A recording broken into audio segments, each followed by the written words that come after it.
Dude, I'm not doing this. No. A lot of y'all motherfuckers, man. You guys try to hold us to standards you don't hold yourselves to. I'm a human fucking being. There is always a motive. Don't you guys don't think for 1 second that one of the very few reasons Abba and Preach went after Fresh and Fit was because Fresh and Fit was a threat to their business. Real talk. Fresh and Fit was a threat to Abba and Preach's business. I'm not doing this. No. A lot of y'all motherfuckers, man. You guys try to hold us to standards you don't hold yourselves to. I'm a human fucking being. I get pissed off when people fuck me over. And from now on, when people fuck me over, I'm fucking them over. I don't give a shit. I do not give a shit. Dude, I deal with people in good faith. I don't fuck anybody. My only crime against Anthony Johnson was having the audacity to have the CME. That's all he needed. My only crime with O'Shea was talking the way I do. My crime with Obsidian is seeing that he lives in a fucking shanty. I don't give a fuck. I'm not taking the high road with motherfuckers. If motherfuckers gonna take the low road, I'm gonna take the low road. Fuck what you heard.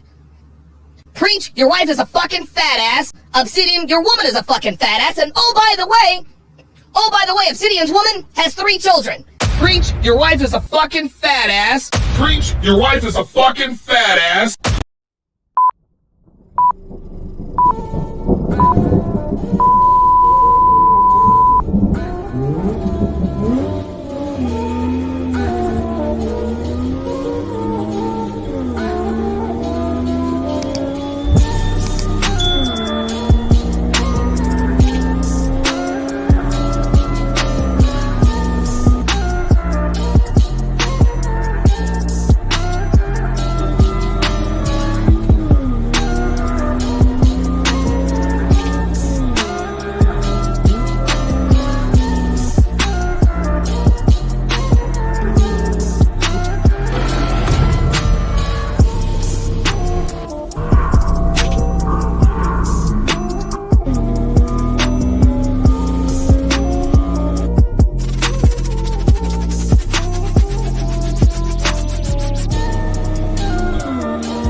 Good chat, please let me know if you guys can hear me. I am messing with the audio right now, and I want to make sure that you guys can hear me. YouTube says I'm good. All right, StreamYard says I'm good. All right, looks like I'm good. But as usual, put a 1 in the chat because we got to make sure we're all good here because we got a hell of a show to cover. All right, we're going to be talking about Simping here today, okay? AKA the new Steven from Django, okay? That's him. That is Simping. So let me know if y'all can hear me. I hope y'all can hear me. I really hope so. Let me turn the music down real quick. Matter of fact, let me turn it off. But hey, yo, put a 1 in the chat. All right, I'm seeing 1s in here. Shout out to you guys. Welcome to this show. As you guys have noticed, we have beat yet another charge from YouTube, all right? And another demonetized charge. Can we go ahead and just be specific here, all right? And you guys know when you're a platform that goes after content creators and you're spitting nothing but facts and telling the truth, a lot of times, a lot of these people will find sneaky ways to take you down, whether using black content creators like Anton Daniels or specifically going after them yourself by reporting your channel for reused content. In this case, face, you might as well call me John Gotti at this point with all these charges I'm beating, because listen, y'all can't get us, all right? Listen, we do things by the book. And for those of you guys don't know what I'm talking about the recent demonetization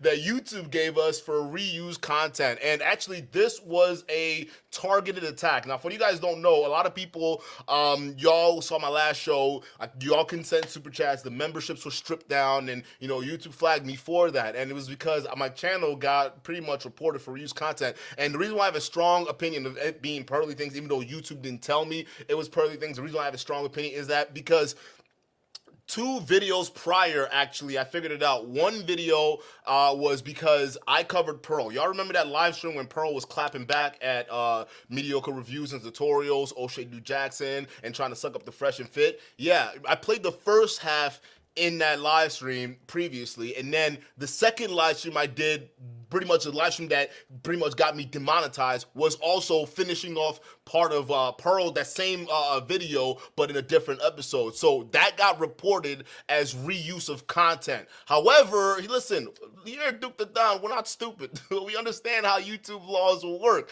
All right, we follow the rules according to copyright. And for those of you guys who don't know what I'm talking about, I'm about to show you guys right here. But thank you guys so much for sticking with us. We had to go back and forth, but it was actually almost immediately they took us down. I had to do a video appealing to YouTube, telling them, hey, this is how my content works, and this is why you're wrong for saying that these videos right here are part of reused content, because the person that is reporting these for reused content don't know what they're talking about, because I diversify my stuff. So let me go ahead and share this screen with you here real quick. We're going to go with this Gmail right here. All right, so I woke up 4 in the morning before that, and I got this crazy message from YouTube. This was right after the Pearl episode that I did, talking about how ridiculous she was, talking about I think Fresh and Fit was right, and FTR, yeah, you guys are all gonna get copyright strike, right? All that video. And YouTube sent me a video saying, during a recent review, our team or policy specialists carefully looked over your videos you've uploaded to your channels, Duke the Don, and found out a significant portion of your channel is not in line with our YouTube partner policies. As of today, your channel is not eligible to be monetized, and you will not have access to monetization tools and features. Please go to your monetization page to read more about the specific policy of what they flagged, right? So we went to the actual back end of the channel, and YouTube basically said it was because of reused content. The last 2 content that I did was of Pearl, but it was of the same video, and that's what got it reported. So that's what we're going with there. So you guys saw me on that episode. You guys had to basically were saying, Duke, what happened, right? What was going on? So yeah, the reason that's how I knew it was reported, because when I did my video basically breaking down how my content works, YouTube basically remonetized me right away. They realized they made a mistake. That's why I knew this original email that they sent was due to because someone reported it, and on top of that, it was a bot that instantly took it down. Because the moment I did that video explaining how my content worked, they instantly remonetized me, and they were like, yo, dude, we actually made a mistake here. Hi, Duke the Don. We're happy to share that your partnership program appeal was successful, and your channel can now monetize the game. Our team carefully reviewed both your content and your video appeal. Your video appeal helped us better understand how you create your videos, your content strategy, and your channel's brand. Thanks for submitting an appeal, for your patience while we reviewed it. Well, wait a minute, YouTube. I thought you said in the same thing that during the recent review, your team of policy specialists carefully looked it over. So if you guys carefully looked it over, y'all would have known that I was adhering to your rules. It wasn't until I did that video that I basically was calling YouTube out saying, hey, YouTube, you do realize y'all fucked up, right? Because everything you said is potentially copyright.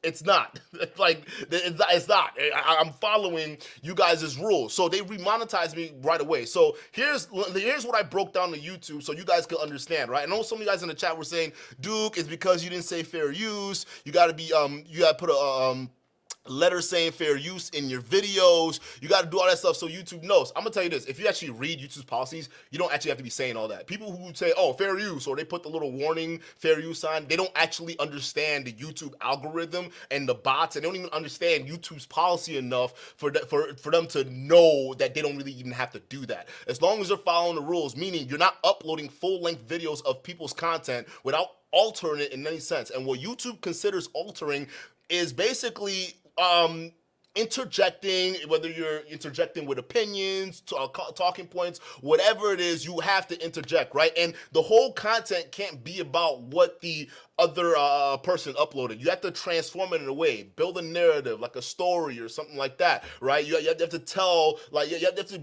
pretty much make it significant that you're separate from the original content. And that's what I do in all my videos. Some of y'all get mad that I do a 10, 15, sometimes 20-minute monologue before I get into the reaction video itself. Some of you other people also get mad because I stop my videos between 30 seconds or a minute every time I let it play so I can get my opinions across. And I always do that. Some of y'all get mad at that. But the reason why I do that is not because I want to talk or want to sit here and just blab my mouth about certain opinions or certain things like that. It's because I'm actually following YouTube's policies, because what YouTube considers is going to be a full-length clip. If I upload, if I let's say let 3 minutes of the video play without me saying a damn thing, that person has a potential claim for that copyright or reuse content. So you have to understand that. But what YouTube then does, if you keep it under 30 seconds to a minute before you go in and alter the narrative or put in your objections or criticisms or talking points, like a standard reaction channels like Pearl likes to talk shit about us being, all right, it basically, YouTube considers that a clip. All right, 30 seconds to a minute, maybe even a minute and a half. You might get away with 2 minutes. I wouldn't play somebody's video 2 minutes straight without altering it in some way. But as long as you do it in what they consider clip segments, right? And if you don't know what a clip segment is, YouTube actually has that in each live stream that you can watch, all right? You go to a different live stream, there's a button right underneath it that says clip. You click on clip, they only consider a minute-long video a clip. So y'all getting mad that I do monologues, y'all getting mad that I interject with that, this is the reason why I have to do it. I don't have to explain it if people actually know the YouTube policies, but you do have to do those things. So when I explain that same thing to YouTube saying, I am following your rules according to your policies, they're like, oh shit, we actually fucked up. After careful review, we're gonna monetize you again, even though their automated system said their team of specialists carefully reviewed it. No, they didn't. I got reported for reuse content. Their bots took it down, and I had to appeal to the real people that were watching it and said, oh shit, we fucked up, all right? So there you go. For those of you guys who are content creators out there, knowing your rights, knowing how the platform works is really gonna save you, because like we could have been canceled a long ass time ago, but there's a reason we're here, because not only do we follow YouTube's rules and policies and whatnot, but we do it in a way where we can put together a cohesive and entertainment show. That's why I don't fear some of these copyrights or all these different strikes or even some of these threats some of these people throw out there, because I'm following the rules and you're gonna lose. This is at risk to your own channel. So that's the thing. So yes, we are back. We got the super chats. We got the memberships. Members, you're already back here. Be Too Cool, shout out to you. He says, yo, what's up, Brody? 100%. How do you become a member of the channel? I think you click a button. I don't know, honestly. If people who are getting to be membership, shout out to you, because I don't know how y'all doing. I think it's a click on a button where you could be a member, or it's in the chat somewhere. I don't know where YouTube puts it. Hits Cats Holler, shout out to you. Thank you so much for the $2 super chat. He says, hola here, welcome back. Dropping a link. Probably, but tonight's going to be a pretty intense episode, because we got to go over Obsidian and the bullshit he's going through. But this intro was basically to help you guys understand that we are back to being monetized. But the one thing I did learn from this is maybe I should start divesting into other platforms.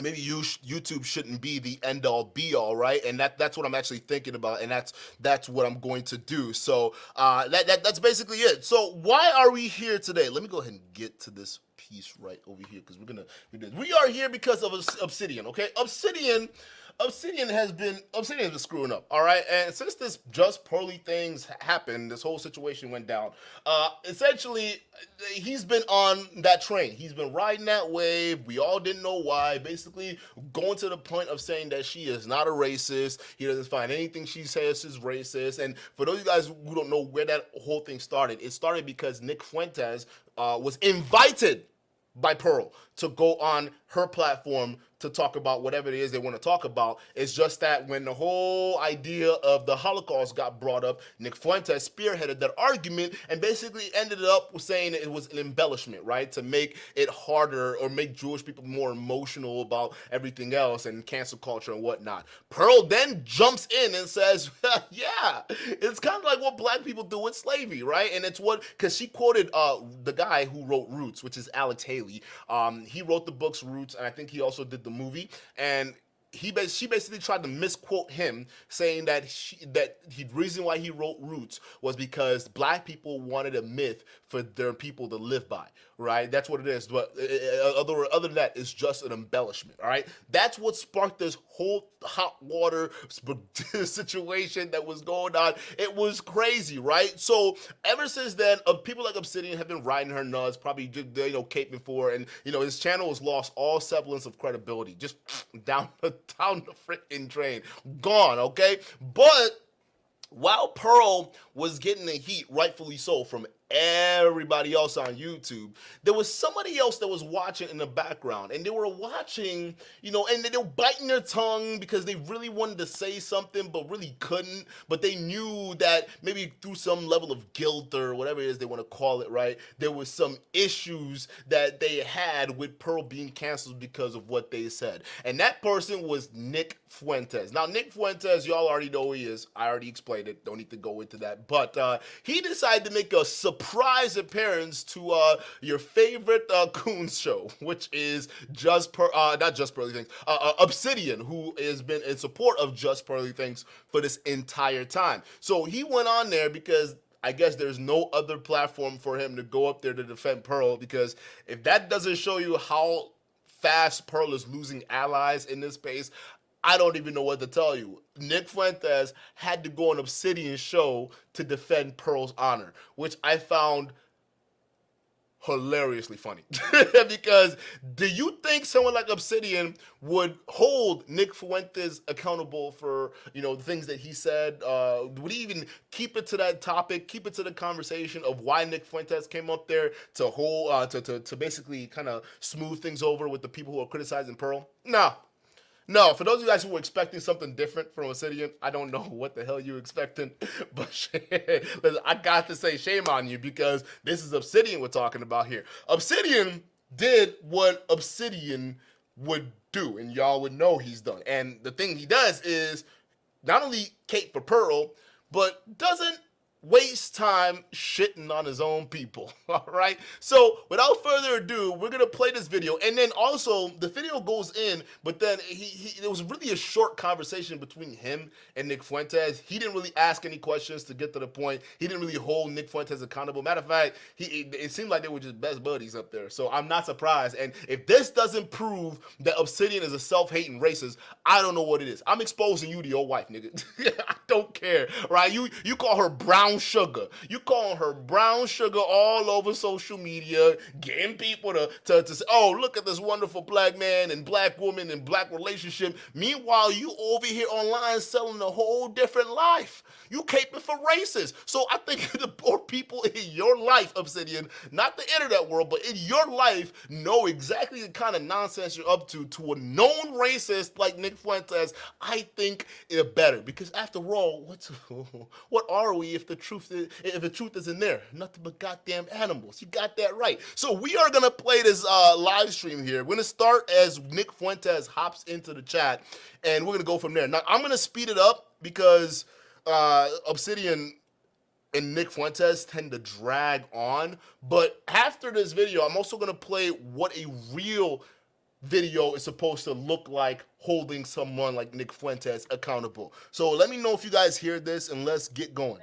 I mean, the whole Hold up. Let me get the super chat. THPP Network, the tip. Thank you so much. He says, I see Team D and D is back in the money. Respect, my G. Stephen A. Smith of the manosphere of this space. Facts, bro. Like, I'm telling you. Like, they can't hold us down. Listen, they think they're, when I tell people we're not average over here, I mean that with 100% certainty. Like, we know a lot more than we let on. So for those of you guys who don't know what that means, just let that sink in. You can't. There's not a lot you can do to us without us already knowing what the fuck is happening. All right. I'm not saying we're 100% know-it-alls, but we do our due diligence. And I say we because it's not just me. I'm just the face you see. You get it? All right, you get how that works? Listen, if you're in this business, you got to have some level of backing, all right? And if you don't have that or even some knowledge, you're going to fail like a bunch of these other small channels, okay? There's not a channel on YouTube our size gets the views that we get to and the level of cancellations from these big YouTubers that pretend not to know who we are, that don't, like, there's a reason why we're still here. All right, every single content creator we've held accountable, there's a reason why we're still here. So for a lot of you would-be dummies that think you can just come around messing with us and thinking there's not shit that's gonna happen, think again, okay? There's more than just me. I'm just the face of it now. That's why if you look at my last video when we transformed from Duke and Don to Duke the Don, there's a reason, okay? I absorbed my other half and became that much stronger. That's just what it is. Don't mean we're gone. We're just that much stronger. So thank you so much for the super chat tip. All right, but yeah, this is why I don't worry about YouTube. This is why I don't worry about all that nonsense that these people are doing, because at the end of the day, we got guys that are working on this for us. So we're not, trust me, we're good. We're set, all right? And some of these other YouTubers, they ain't even, like, I ain't even gonna go there. I ain't even gonna go there, but, like, if you want to go into turn about money play, Anton, you want to talk about attorneys and all that shit like that, we can make that happen too. And best believe we will get you. That's just all it is. So you're not dealing with average YouTubers over here. So when I tell y'all, don't treat this as a business, focus your world, your energy in the real world and build something, because the real world is where shit really gets down. All right, internet, it's all for the birds. Jay the Informant, shout out to you. The real question mark is, who's taller, Nick or Obsidian? I think Nick is taller than Obsidian. Obsidian has a short man complex. But let's get to this live stream. Thank you so much for the super chat, guys. Thank you so much for the love. Is that everyone should have some humility that nobody knows everything and nobody can really possess certainty. And that's why we have to come to the table with the facts and the ideas we have and have it out in a respectful way, in an intelligent, liberals know everything form, and that's for.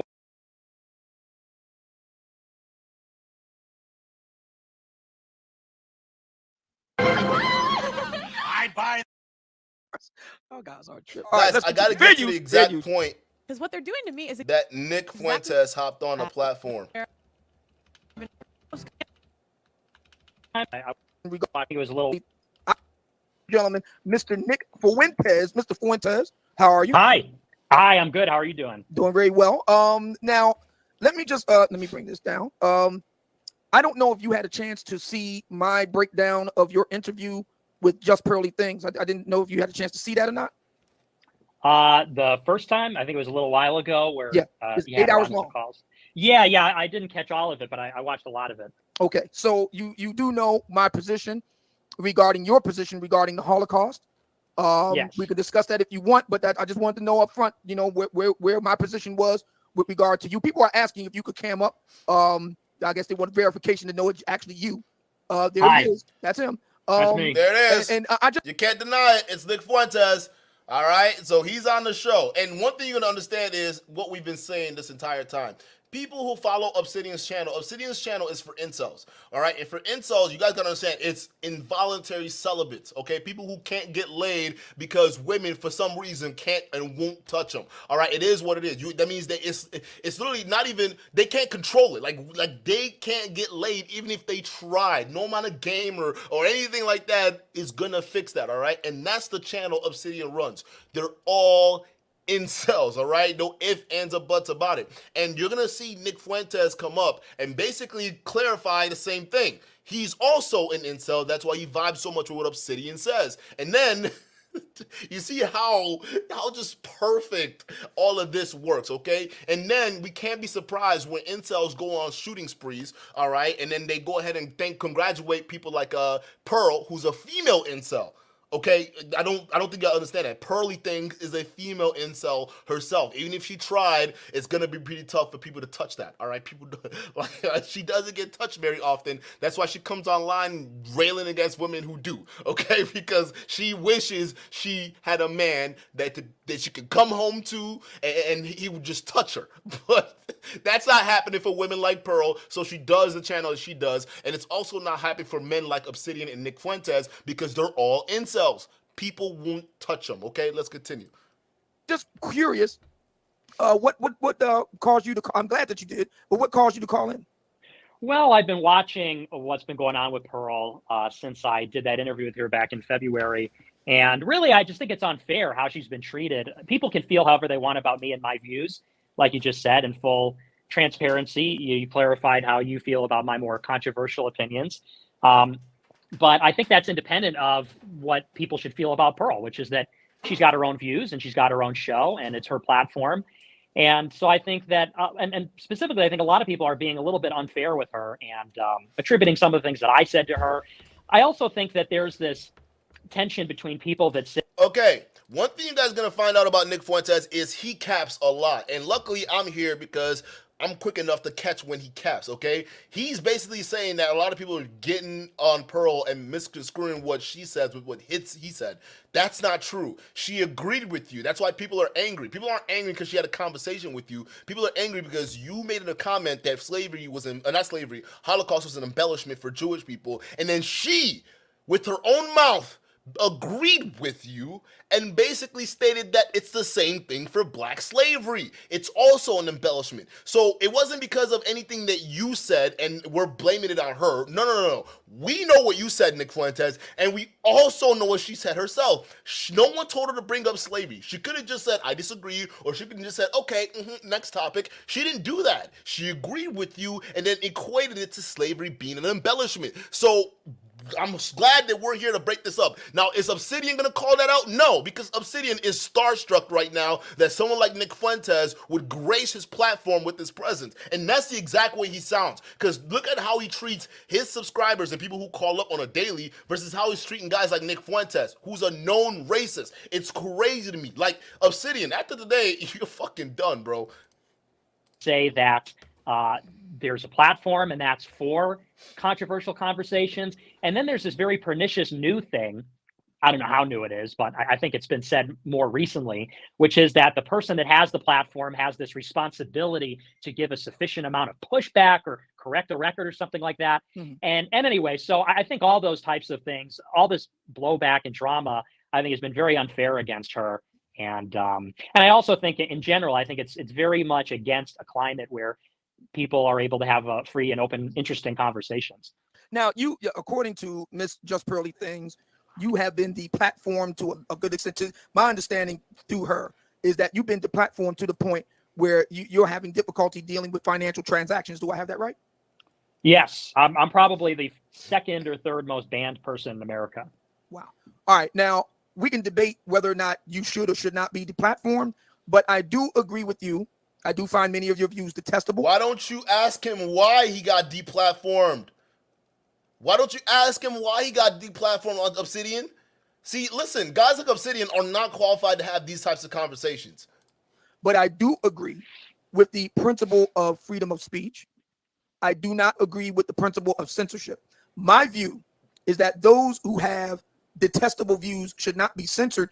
They should be brought into the public square in the light of day and shown how and why their views are detestable. But Obsidian, the woman you both are caping for right now, Pearly, is basically, she can't try to cancel my channel multiple times. One time using Anton, the other time doing it herself, and she's done that and threatened that to not only Sir R. Garvey, but guys like Mediocre Review and Tutorials, MTR. So what do you have to say about that? You guys over here talking about free speech, but then letting Pearl go by, not holding her accountable for trying to cancel people? Make it make sense. Okay, listen, when these guys talk about free speech, it's freedom for them to say whatever they want, but then the moment they get criticized, because we have the freedom to criticize them, they want to censor you.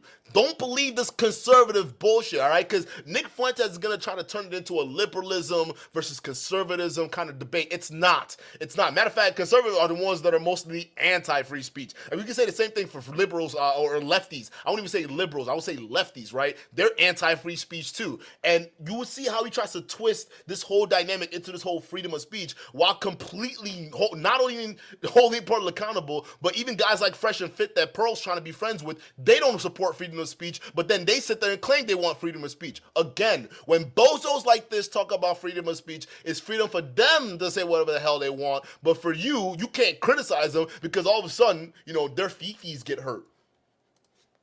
Our society is predicated on freedom of speech, freedom of inquiry, and open and public debate. I think you would agree with that. Absolutely. And you're right about it, because there are certain opinions like the ones that I hold where they're generally regarded as, like you said, despicable or detestable. And I think that the only way we could get to the bottom of it is by examining those things. And you'll find, I think, that when they are openly debated, some things people will come to the conclusion that they are despicable. I don't think I have despicable views. And then on the contrary, if there's an open debate, the conversation may challenge people's notions of what they think is wrong or despicable. But the only way that you can get to the truth, the only way that you can figure out like a new idea or like a novel perspective is if you just talk about it, because even the things I talked about with Pearl, she didn't agree with everything, but she said that she appreciated hearing a truly unique perspective that she had. She agreed with you on the slavery being an embellishment. The only thing Pearl disagreed with him on was the economics thing. That was it. Capitalism, I think, is what they had the disagreement on if we watch the episode back. But other than that, Pearl pretty much agreed with them on the whole race thing. Matter of fact, even after the interview, Pearl said this, or at least she had this to say. Hold on, let me pull that video up real quick. I will say I did not find Nick to be racist. My staff actually did not find him to be racist. Wait, he was talking to an Italian girl next to you and saying that she shouldn't have a black boyfriend or something along those lines. He doesn't believe in. He did say, I am a bit racist, even in that. And in fact, in your apology, you said that he said racist things. Well, there's a video coming out about all of that, but you'll see. I'm just telling you my personal experience with him. We filmed hours and hours and hours of footage with him. There was that one to me, if you watch the full clip, it puts it in a little bit of context. Yeah. But he was really polite. He showed up on time. He also and honestly, he did a panel. And he spoke about his opinions on race mixing, and a lot of people agreed with him. Let's continue. Haven't heard before. And I feel like so much of what we get is so fake and so repetitive and so monotonous. Even for me, I mean, I don't always agree with everything I read, but I can always appreciate somebody that can think for themselves and comes up with their own ideas. Everybody just regurgitates a lot of what they hear. So I agree. I think it's just better overall. It's more productive and it's more fun. It's more interesting when we don't have these people like Destiny. He's a big rival of mine. And I said it earlier, he's one of these guys that promotes this idea of you got to give pushback. People need to be on there loaded up with facts so they can give pushback. And it sort of presupposes that liberals know everything. What? What are you saying? Yes, whenever you are saying something, there needs to be somebody with facts to push back. Destiny is right. He's absolutely right. Because if we don't have people with facts pushing back on your bullshit, well, then we end up with Pearl situation. That's what happens. Or we end up with Obsidian situation. When people don't have the facts, they don't push back, you automatically look like the smartest person in the room because there's no one there qualified to call you out. That's why he hates Destiny so much. And I'll play you a debate with him and Destiny and them having the exact same conversation. Destiny doesn't let him get away with anything. But you watch how these coons on Obsidian's channel, they just let him get away with what he wants to talk about because he just sounds like he knows what he's talking about. He's a dummy. So that's why he hates Destiny. Guys like him, they hate facts and evidence. Guys like Pearly Things, they hate facts and evidence because when you introduce facts, when you bring historical context, you will see how stupid their talking points are. It's stupid, it's childish. He's letting you know that shit right here. He's telling you that right there. I hate Destiny. I hate him because Destiny wants people with facts to come up and challenge him. Yeah, that's you should have people with like what are we talking about here? Oh my god! Shout out to the drip, check your Instagram. We got that. Let me know if you're free on Saturday because I'm free tomorrow, or not Saturday, Sunday, and I'm free on Sunday, so we can do a show. But shout out to you. The drip is in the chat. Hey, we were talking about Patrick Bet-David the other day too, because Patrick Bet-David. He's coming into the manosphere space too. Him and the valuetainment situation. And we remember, you guys are exposing him. You and Coffzilla, and who's the other guy? You guys exposed the MLM scheme of his insurance company. So like he's grifting into the manosphere space, and he's got a whole lot of ideas on black people and when it comes to systemic oppression, and it's not good. But shout out to you, the drip. Thank you so much. I mean, the whole point is that everyone should have some humility that nobody knows everything and nobody can really possess certainty. And that's why we have to come to the table with the facts and the ideas we have and have it out in a respectful way, in an intelligent way. You know, like you said, that's what the country's about. Now, my disagreement with Just Pearly things regarding you is as follows, for the record. I did not have a problem with her talking to you. I thought that what she did was stupid because you, sir, are not known to be in the relationship space. You're very adept with social media, so you know how this works. Your channel is essentially a lane. You do what's in that lane. If you do something outside of that lane, your audience is going to be like, what the hell? I didn't come here for B. I came here for A. She does A, you, sir, are B. My position was, if you want to talk to people like Nick Fuentes, create a channel that does B and bring him in to do B. Okay, Obsidian, what you don't understand is, or maybe you don't, that's why your channel doesn't grow and everyone has surpassed you, okay? What you don't understand is there's only so much you can do with modern women are lame, modern women are crazy, modern women are this, modern women, you can only do so many episodes shitting on women. In your case, you love shitting on black women, so that's your prerogative, okay? At some point in time, it gets old. So what do you see these channels doing? They start drifting into the political space, okay? Listen, Pearl invited Nick on for a reason because there's only so much of that she can do. And when she faced the backlash with dealing with Nick Fuentes, now she's going the whole fresh and fit route. But there's listen, you can either go the conservative way or you can go the Jerry Springer way. And that's what she's going right now. So don't sit there and act like, oh, my only disagreement is she should have stayed in her lane, guys, okay? She should have just stayed in her lane. No, actually, we don't have a problem with people having conversations with racists, okay?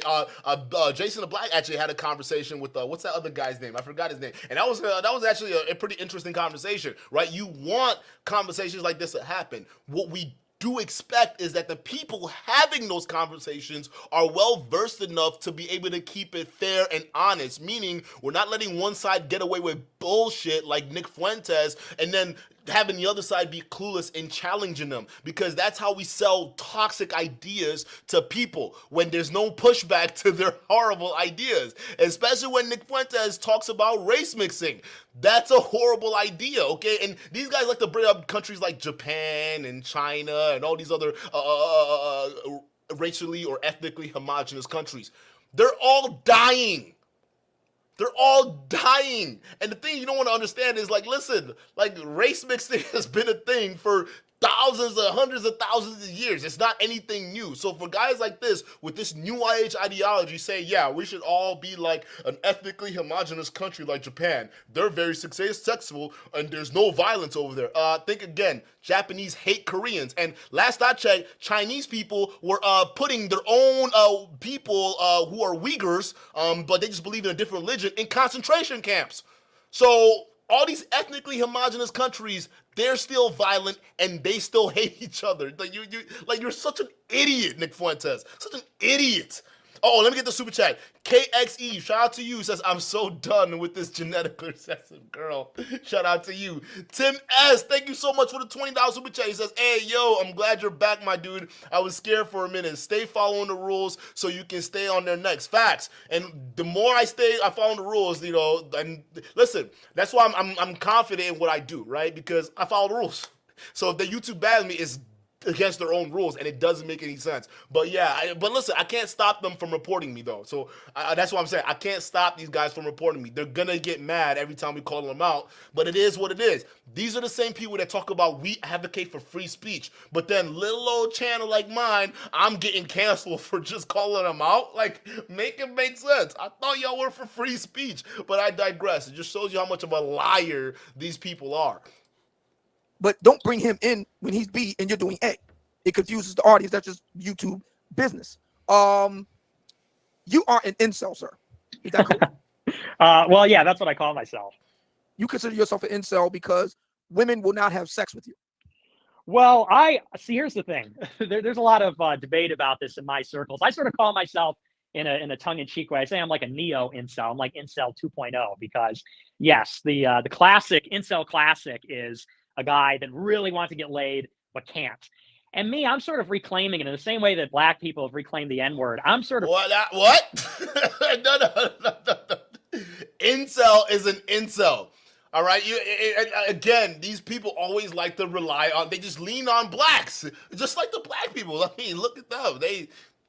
They claim the N-word, so I'm just gonna reclaim the incel word. No. Incel means involuntary celibate, okay? So you identify as an incel. Great. There are a bunch of incel shooters that would love to talk to you. And B, Obsidian's channel identifies as an incel channel. So people who listen to Obsidian, a lot of these dudes are incel, and you'll see from the conversations that are being had on some of them, right? It's crazy, but I digress. Let's continue.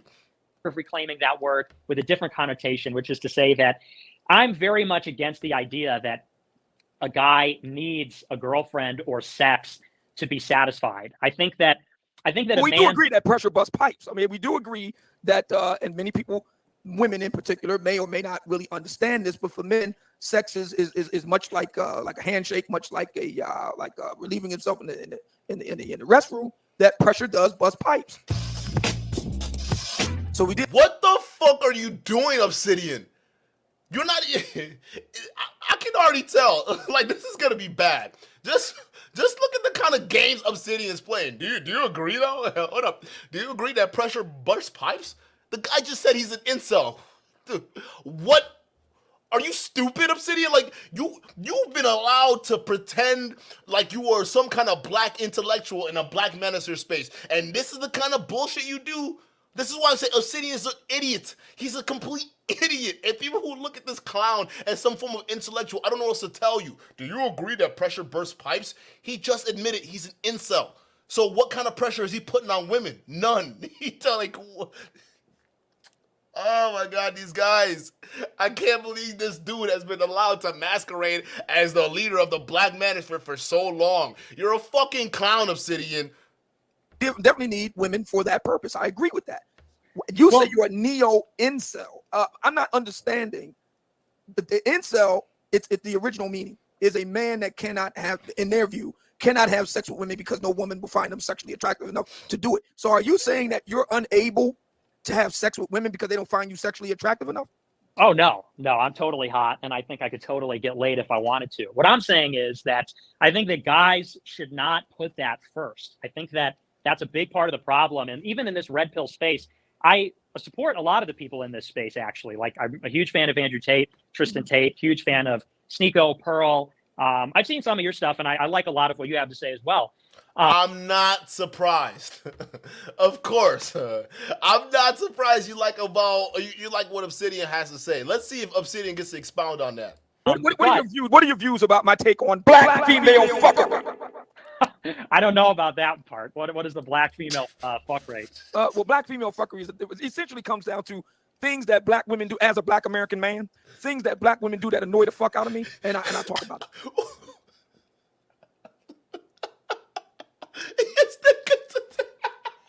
This nigga does not fail to disappoint. Literally, you're having a conversation with a racist, dog. And the first thing you're talking, we're barely 10 minutes into this conversation, and you're already bringing up black female fuckery. What do you think about my opinions when I say I hate black women? They just do shit to piss me off. I don't know. Let's see what a racist like Nick Funtes think about your fucking self-hate delusional take. Gotcha. Well, yeah, that sounds like something I'd agree with. Oh, wow, not surprised. He agrees with your own self-hate. Cancel this guy. Get him out of here.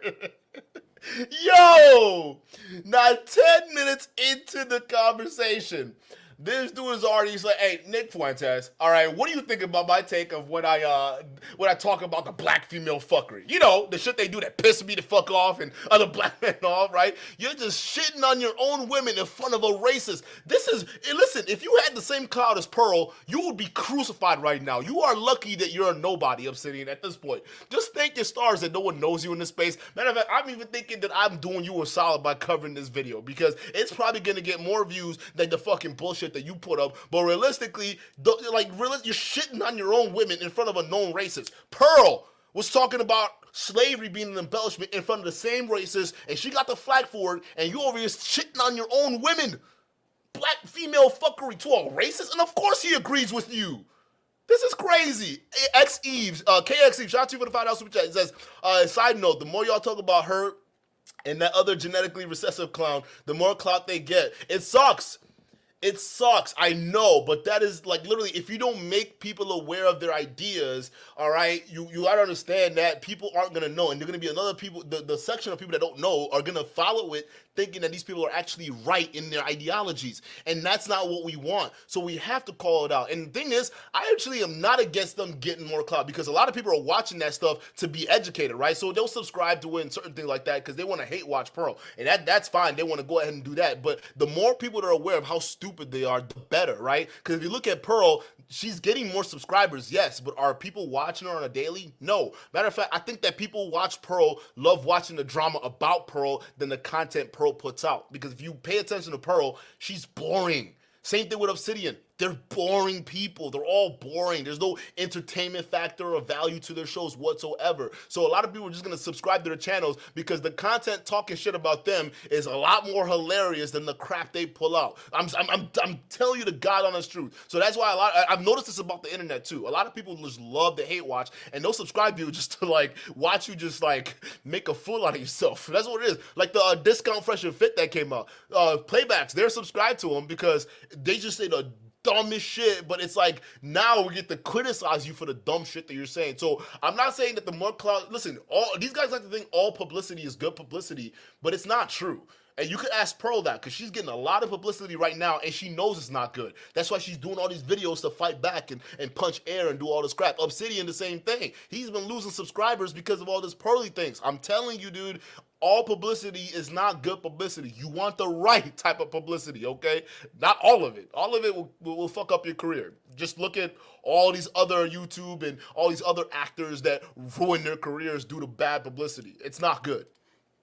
But one of my critiques of this space is that a lot of it is too much focused on pursuing sex and relationships as the end all be all. I'm a big believer that a lot of the young men, because it's really geared towards young men, the young men in today's society have this hole in their heart. They've got this hole in their soul. And I think that there are a lot of these self-help types or red pill types that say that, well, you got to chase money, you got to chase girls. Like and don't get me wrong, I think that people should improve themselves. But I think that if you're not happy without a girlfriend, you're not going to be happy with a girlfriend. If you're not happy when you're poor, you're not going to be happy when you're rich. I think that if you don't enjoy your life, life is really the same. It's monotonous, it's painful, it's all very relative, and people are fickle. So I think that people need to search for a deeper meaning, which is, I think they should become competent and do honest work. I think that they should be religious and they should find God, specifically Jesus Christ. And I think that that is the primary thing. And I think that if men do that, I think they very naturally, they'll find it easier to attract women and get girlfriends. So I'm not against.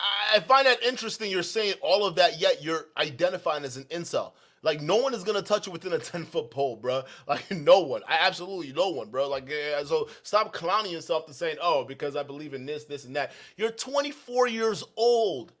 You're 24 years old, dude. You haven't even lived. You haven't even gotten married. You don't know anything about this fucking world, dude. I'm 28. I know more about this planet than you do. That's why you sound stupid. Okay, you're dumb. You haven't been married. You don't know any of this crap. But yet you're saying, oh, I think you guys should just live by the Lord and live all. Like, what do you know? Well, no, seriously, what do you know? You're not even in the stage of even getting done to finding who you are. Do you even know who you are as a person? You're 24 years old. You just turned 24. You're still a youngin', boy. Your brain doesn't fully mature till 25. No wonder you're saying all this dumb shit out here on the internet. You're like, listen, you're incel for a reason. There's no difference, no ifs, ands, or buts about it. You're an incel because the way you think, it's completely immature and it's a natural female repellent. It's okay. Everyone else in the real world sees it, but you, Nick Fuentes. It is what it is. So you coming up here simping for Obsidian and, oh yeah, I'm just like you. I'm an incel. It's cap. All right, you guys are both losers that female wouldn't touch. And Obsidian being 56 or 57 years old, listen, he hasn't matured any bit. He's still a clown. But do you agree that pressure bursts pipes? Huh? What do you think about my thoughts on black female fuckery? That's not a mature man. That's a clown. Hey, shout out to you KXE for the $2 super chat. He says, really Obsidian in front of a racist? Like, listen, I'm telling you, if he was any bigger, he would get worse backlash than Pearl did. He just bashed his own women in front of a racist. Pearl bashed black people and slavery in front of a racist. He specifically went after black women. If this doesn't show you the kind of hatred a lot of the people in the Obsidian black manosphere have for black women, I don't know what else to tell you. These people that follow Obsidian, they are self-hating black people. They are self-hating. They hate themselves. They don't have pride in themselves. And most of all, they hate their women. That's why this guy he's chomping at the bits to get at black women. Less than 10 minutes into the live stream, they're already like going after, oh, what do you think about my black female fuckery? This guy needs to go. He's got to go. All right, it is what it is. Brian, shout out to you for being a new member. Thank you so much. Against the idea of it. I'd like to get married one day as well, but I'm very against this obsession that guys have. And I think in a lot of cases, what guys are looking for is girlfriends as a form of therapy. Like in a lot of cases, I think the guys aren't even in it for the sex. I think the guys are in it for the form of female validation, which sort of like echoes like a motherly therapy, soothing. A lot of guys want a girl to be their mom. They want a girlfriend to boss them around and run their fingers through their hair. And yeah, like you said, they're there for the pressure relief and for the sex. But I think that a lot of these guys are just infantile, didn't get hugged enough by their moms. And so my message is like the incel thing is like, hey, grow up, stop seeking pleasure, stop seeking, like, listen, like bringing in another mother into your life is not going to solve your problems. You got to be a man, cut the umbilical cord, leave the nest, and then you'll attract a woman and you could be a man and lead a household. So I know that doesn't translate when I call myself an incel, but it's sort of just yeah, because you sound more to me like a MGTOW. No, he's a definite incel. Nobody's touching that dude. Not even with a 20-foot pole. No one's touching that guy. But then again, these guys don't understand incel. So you guys can try to redefine it or reconstrue what the definition is. But incel is incel. I almost called him Sneeko. Oh my God. He was friends with Sneeko. All right, but Nick Fuentes, listen, bro. Listen, if you identify as an incel, that means that you're involuntary celibate. The word involuntary mean that you listen, even if you tried, even if you volunteered to try to get you some box and learn game and do everything, you still are not gonna get sex. You're not gonna get touched by a woman. So you identifying by an incel to try to reclaim a word, that's you just understanding deep down that you're an incel but feel bad about it, so you want to go ahead and redefine what incel means. You can't sit here and redefine what incel means, bro. You can't do that. Listen, some of these dudes clown women in the manosphere for redefining who they are, right? No. If we're gonna clown women for redefining themselves, you get clowned too. So you can't call yourself an incel because you are, and then try to redefine the term of incel. Oh yeah, it's because I want to live life and hopefully find a wife and do all these things and live by God and you're 24. You're 24 years old. You advocate for people getting married young. You're 24. You ain't getting any older. You should have done it a long time ago. Hell, I lived your ideal Christian lifestyle before you even got a chance at it. I got married very, very young. Divorced very, very young. All before you even turned 25, buddy. I've done that. So I have more experience than you, but you over here coming on the internet spewing this, I think religion and marriage under God and one man, one woman, and women should be barefoot and pregnant in the kitchen and men need to marry young. You haven't even experienced any of that. Yeah, you have the balls to come on the internet and talk to people for what? See what I'm saying? The blind leading the blind. It's all over the place. This guy's a clown. Just a very young one. Well, I wouldn't say MGTOW necessarily, because I think that men should get married. Okay. Yet he's Men should not get married. Just like but you Pearl. definitely don't sound like an incel. That's from what you're saying right now. Yeah, it's just sort of like a running joke, I guess. on my show. I got you.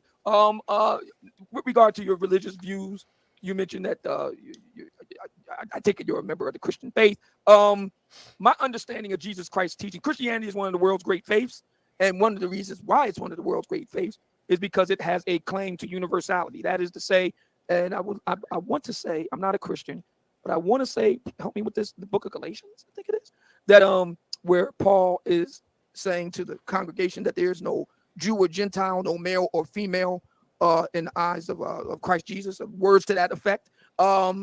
So my question to you is, how do you square your white supremacist views with a Christian universal philosophy? Well, I'm not a white supremacist. I think that everybody's equal before God. I think where people get it mixed up is I think that every human being is created in the image of God. And what that means is that people have both a body and a soul. So they're both physical, but they're also spiritual.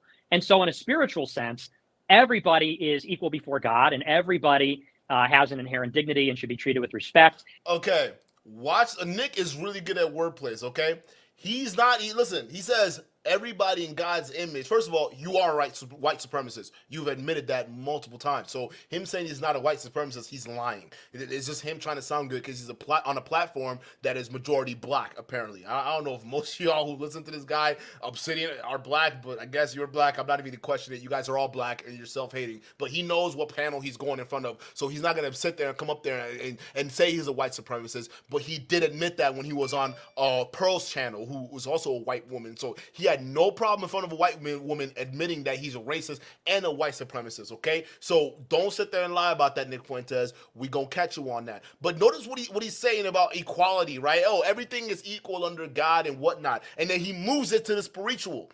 If Obsidian was smart, he would say, okay, I understand what you mean about, everybody being equal in the spiritual sense in God's eyes, but what do you think about all the races, right? What do you think about race relations? Because I'm going to tell you this guy firmly believes that America should be ethnically white, majority, and the white people should have control. If you don't believe me, that's what he said. When Abba preached but when Abba debated him along with Destiny, he ended up admitting that, okay? That's what happens when he goes on debates with smart people. They push him to admit what he's really saying versus when he's debating with dumb people like Obsidian and they just let him get away with little semantics and sleight of hand, okay? Because when you push him to say, hey, what do you mean, okay? Let's move the spirituality aside. What about white, blacks? What about Asians? And then when you really push him, he starts to really go into that whole race realism type of bullshit where, well, they're Jews and they got curly hairs and, they're blacks and, their IQ is a little bit different than the whites. And, we all understand that white in America used to be majority white, 90%. Now, all of a sudden, we got the immigrants. And no, don't get me wrong, black people were around here when white people were here. But let's just be real. White people built this country, so there should be a level of agreement to who should be, managing things. If you think I'm lying, he said this word for word. We're going to play that interview in just a second. So when you push this racist bozo to clarify what he's saying, without the sleight of hand Obsidian's going to let him get away with, he doesn't believe blacks, whites, or even immigrants are equal to whites himself. He's a white supremacist, but they're just going to let him get away with this spiritual aspect. Of course, everyone has a spirit, so it is what it is, but, is he going to get any pushback? No. That's what frustrates me about this whole dialogue. Obsidian is such a dumbass, and he proves it every minute this thing goes on. The thing that I think people get tripped up on and they throw words around like supremacist is that we all know that inequality is baked into the cake. And that's true between individuals. That's true between groups. I don't think that one person is better than another person because what is... But you just said inequality is baked within the cake. Like, you're Obsidian, do something. He's literally lying. Fuck. This guy's an idiot. JS Hooper, shout out to you for the $5 super chat. He says, go look at Nick Fuentes said about Buffalo mass shooting targeting black people. Obsidian and Pearl promoting this guy is insane. Facts. And we'll play that too. This guy's Obsidian is such a massive disappointment at this point. Like, I don't even know. If people don't come out and condemn this interview and condemn it the same way they're doing Pearl, I understand I automatically know what game is going on. I instantly know the kind of game that's going on because it's crazy how we have a self-hating black allowed to teach his toxic ideologies to young black men, and then no one pushes back on this. That's the only reason I'm covering this clown. This is crazy. Better mean. I think that we're all fallen, we're all sinful, and we're all basically nothing compared to God. But in any individual, one individual will be taller or shorter than the other. One individual will be dumber or smarter than the other. One individual will be better looking or uglier than the other. Pay attention to the dog whistle. He's dog whistling right now.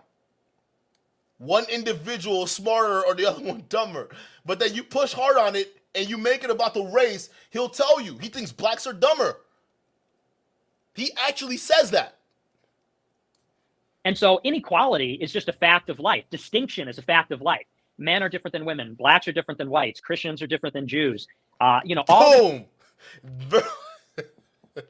There he is. Blacks are different than whites, right? And guys, I want you to understand how this guy codes his shit.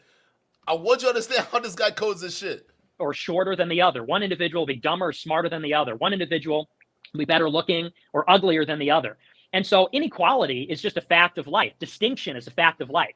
Men are different than women. Blacks are different than whites. Christians are different than Jews. All these young people are different than old people.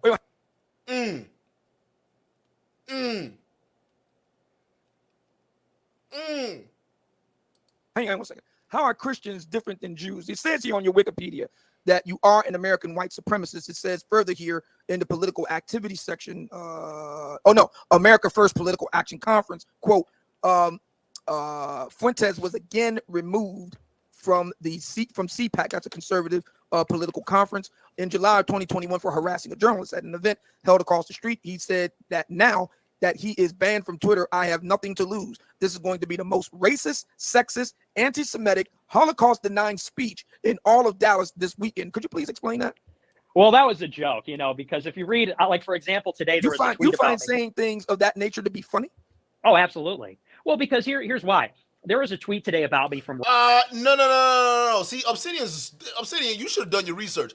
He got kicked out of the CPAC because your boy literally was assaulting another dude at that show. Like, y'all, if y'all don't see the video, allow me to show you the video, because anybody in the right mind would have gotten kicked out if you assaulted somebody at a freaking political event. Like, you're supposed to be mature enough to not handle things and result to fisticuffs. You're supposed to have a dialogue with people, right? Instead, Nick Fuentes decided to put his hands on people at that show. That's why he got kicked out. And the reason why he got to the point where he was putting hands on people, because he got challenged on his own racist talking points. He got mad, couldn't defend it, and decided to put hands on people. Y'all don't believe me? Watch this. Hold up. Let me share this. Be Too Cool. Shout out to you for the new membership, bro. Thank you so much. I appreciate you. Let me show y'all this real quick. This dude sits here and lies out of his ass, bro. You got assaulted for trying to fight somebody. Watch this. This is Nick Fuentes. Oh, my God. This is Nick Fuentes right here. This is him right there. That's a CPAC event. That's the journalist. That's the journalist. Touch him. Stop. Look at this. Yeah, we will. Sure. Look at this. Just fucking stop. You just walk away. And then he runs away. And after that, you got kicked out. Let's play it again. Listen, you're over here pushing him to the wall. You're leaning into him, trying to intimidate him. You can't even have a dialogue. Stop. And then when he pushes you off and kicks you, Don't punch him. Don't fucking touch him. Stop. This is a political event. But no. It was just a joke. It was just a joke, because the liberals, they get so sensitive whenever I speak the truth. No, you don't speak the truth, bruh. You're a fucking bully. That's why I don't have sympathy for people like you, people like Pearl, any of that. You're a bully. Right Wing Watch, which is this George Soros funded. They basically run hit pieces on conservatives. Soros. That's what they do as a business. And they put out. Talking about George Soros, but you're the one in the video busted for fighting. George Soros had nothing to do. George Soros had nothing to do with you assaulting that journalist, bro. We all just saw it. Well, hey, did y'all? I'm sorry. Hold up. I gotta share this back again. Let's go back to this. Did y'all see George Soros anywhere in this video? Huh? Did y'all see George Soros anywhere in this video? Huh? I don't see George Soros. Do y'all see George Soros anywhere? Maybe he's back. Maybe that's him. Maybe that's George Soros right back there, right? How is this George Soros' fault? This isn't George Soros' fault, bro. It's your fault. You're the one who got busted for doing this bullshit. That's all on you. Nobody else, Nick Fuentes. Out this tweet about me, and literally the opener is something like, white supremacist, Christian fascist, incel misogynist, anti-Semite, Nick Fuentes said this. And it's like that kind of preamble to me is just so ridiculous. Like, I'm a Christian, I'm a conservative, but as you know, the left will call anybody that doesn't fall in line with liberal orthodoxy, they'll say, you're a racist, sexist, homophobe, xenophobe, blah, blah, blah.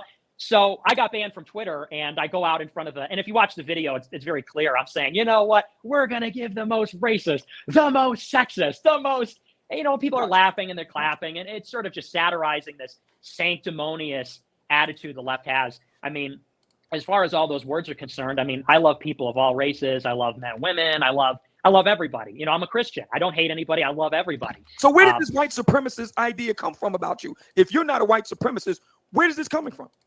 Well, you got to understand, that's just what they say. If you're a white person in America, and if you don't hate yourself and your heritage, then that's what they call you. Because I look at white people and I'm proud to be white. I'm proud of my heritage. I'm proud of my ancestry. And I think that everybody should be that way. I think black people should be proud. I think that Hispanics should be proud. I think that race is very much a part of a person's identity. And it's very unhealthy for a person to hate something so essential to them as a person. And so you go out there and you say things like, I did a conference and I said, white people should be treated with dignity and respect, and they shouldn't be bullied in America. You say that. Now, if you're black and you say that, if you're like a black conservative, everybody cheers on the conservative side. If you're a white guy and you say that, they go, hey, like, this guy's a Nazi. And it's like, okay, well, I mean, I think that as long as everybody's treated equal, I don't think that's unfair, that everybody should have the same dignity and respect. So, it's the media. The media lies about everything. Do you consider yourself a white nationalist? Well, that one's a little more tricky. I would say no, but it depends on your definition. Like, some say that a white nationalist is somebody that wants to live in a whites-only country. And that's not my political project. But it is. Hey, again, with the lies, and Obsidian's too dumb to call him out. Obsidian just letting him talk. That's all Obsidian is doing. He's just letting him talk. Just have his day in court. That's what it is. He is a white nationalist. He doesn't believe in race mixing. Oh my God, dude. He thinks IQs are related to race. They have a correlation. If you're a certain color, that's just what you are. That's what you were born with. That's just genetically speaking. Even though he's an Italian, Mexican dude, he identifies as white. The only time he jumps to be an Italian is when he gets pressed on being a white man, right? He gets pressed on his talking points, right? But he's like, whoa, you're assuming I'm white, but I'm Italian and Mexican. What? But even but that's not your identity, though. You identify for a culture that's inherently white. By your definition, you're identifying with skin color, not your ethnic culture, being Italian or white, Mexican. You're not doing that. You're identifying with white culture. That's what you're doing. So it's crazy. But I think I found one of his CPAC videos, but we'll play that a little bit later. I do, however, think that America should retain a white majority. He's not a white supremacist or a white nationalist. Like, come on. Hold up. Come on. Obsidian. But hold up. Live in a whites-only country. And that's not my nationalist to somebody I would say no. Consider yourself a white nationalist? Well, that one's a little more tricky. I would say no, but it depends on your definition. Like, some say that a white nationalist is somebody that wants to live in a whites-only country. And that's not my political project. I do, however, think that America should retain a white majority.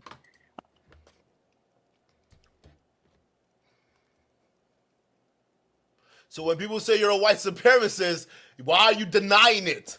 Oh, listen, I'm not a white nationalist, okay? And I'm not a white supremacist either, but come on. Whites should have the majority, guys, right? We should retain that majority, right? Why? Why do you think that whites inherently should retain the rights to own in America?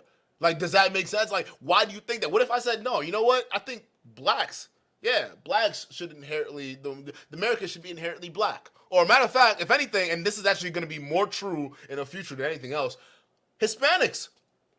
Yeah, let's just be real. Let's just have Hispanics be majority Americans. Like they should hold the majority. And it's not me just saying it. The way the demographic is trending right now for Hispanics, it's gonna be in the case within the next 20 to 50 years. They're gonna be the majority of the country. Blacks have stagnated thanks to birth control and Planned Parenthood. The same thing with the white community because they did the whole feminism that washed over to the black folks too. So now we're all dying along with the whites. It is what it is. All right, it's the immigrants that are taking over. So y'all keep talking about the white majority and retaining the white majority. But what if I said about Hispanic majority, right? Nick Fuentes wouldn't agree with that. Matter of fact, he would consider that Hispanic supremacy, right?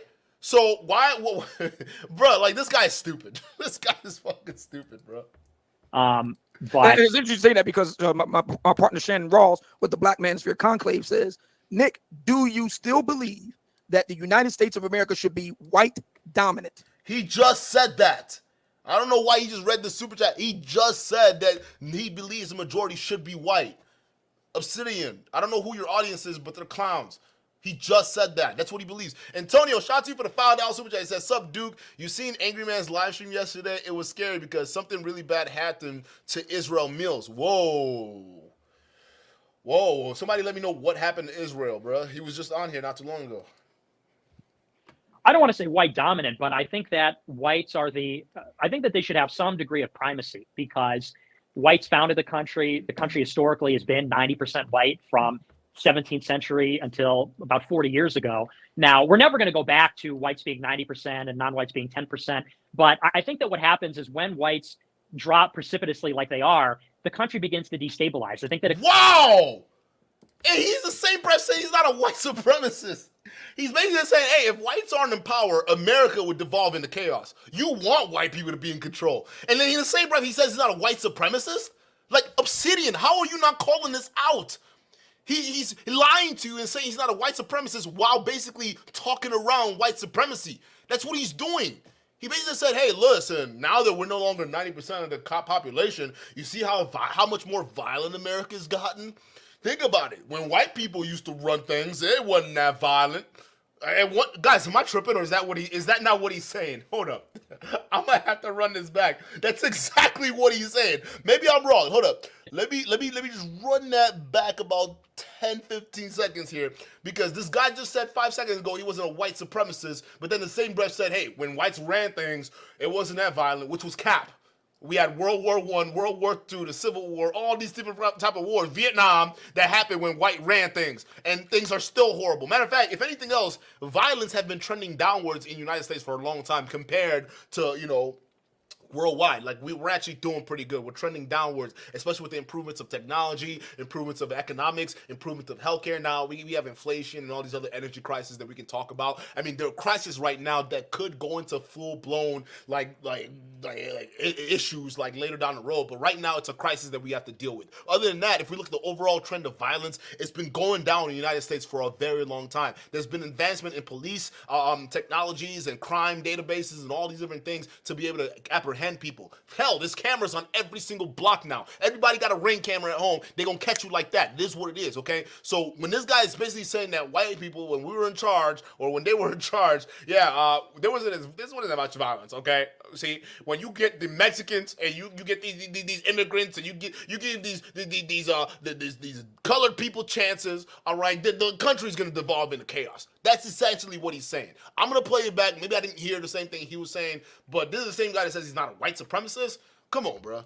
Nick, do you still believe that the United States of America should be white dominant? I don't want to say white dominant, but I think that whites are I think that they should have some degree of primacy because whites founded the country. The country historically has been 90% white from 17th century until about 40 years ago. Now, we're never going to go back to whites being 90% and non-whites being 10%. But I think that what happens is when whites drop precipitously like they are, the country begins to destabilize. I think that a country needs an ethnic core. Like Russia's an extremely diverse country. But when we think of Russia, we think of a Slavic, Eastern Orthodox, maybe a communist. Like we can imagine what a Russian looks like. Same thing with Russia still fights. There's violence in Russia. Matter of fact, just because we don't hear the news don't mean nothing. Their men are drinking themselves to death because there's no economic opportunities. And that's the reason why there's so much violence in Russia within their group, because there's not a whole lot of economic opportunity for men besides the military and all these other stuff. That's why they drink themselves to death half the time. And on top of that, even though they're all white-skinned and they all have the same skin color, they still fight, all right? Especially amongst religious lines and tribal lines. That's just what happens. So you and your whole ethnic homogenous talking points doesn't work here. Like I don't even get it. But let's see what he's saying about Russia. Well, China actually has 5 nations. It's got the Han Chinese, but it's got 4 other technically different nations on its periphery. It's got Uyghurs, Tibetans, it's got Manchurians, Mongolians. But when we think of Chinese, we think of Han Chinese. Similarly, Black Americans have been here for as long as whites have been. But wait, time out. What are the Chinese doing to the Uyghurs? I'm so, wait, didn't you just gloss past? Why did you gloss past that, Nick? What are the Chinese right now doing to the Uyghurs? Because the Uyghurs, technically, they're all China. They're all China. They're from China, right? But what are they? Aren't they enslaving Uyghur Muslims right now and putting them in concentration camps? But they're from the continent of where China would be classified at, right? So wouldn't it mean that they're more violent, even though they would all consider themselves as Chinese, according to your worldview? What are you talking about? Like, just because a whole country's majority white doesn't mean anything. Look at Europe. Most majority of Europeans, they're all white, and they've been warring for centuries. Most of the thing, matter of fact, most of the reasons why we're here, like the way the world's built the way it is right now, is because of European wars. They're all white people. They still fought each other.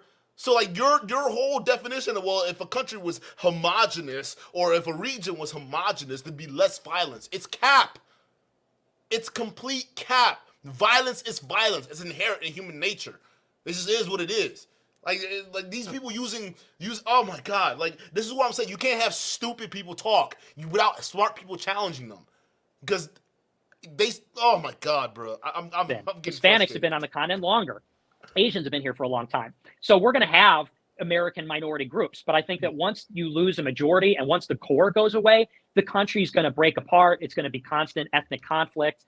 And the country loses its identity. There's no longer a coherent identity. So what do you mean by coherent identity?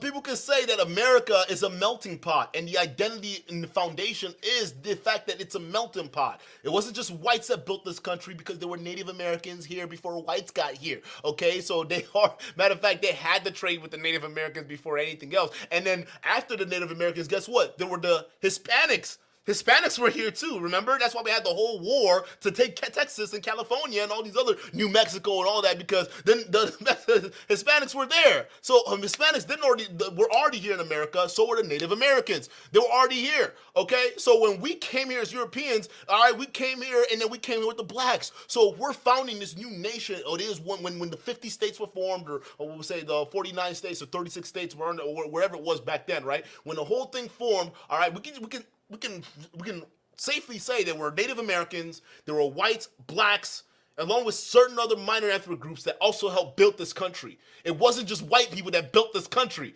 They came and took it over. There were already people here. Fucking A, bro. I can't with this dude. Okay, like, he's saying he's not a white supremacist while making a case for white supremacy. Wow, bro. And Obsidian doesn't call him out on any of this. On any of this. Like, this is crazy. Jay the Informer, shout out to you for the $2 super chat. He says Brazilian is the bulk of Latin America, 54% black. Thank you. Thank you.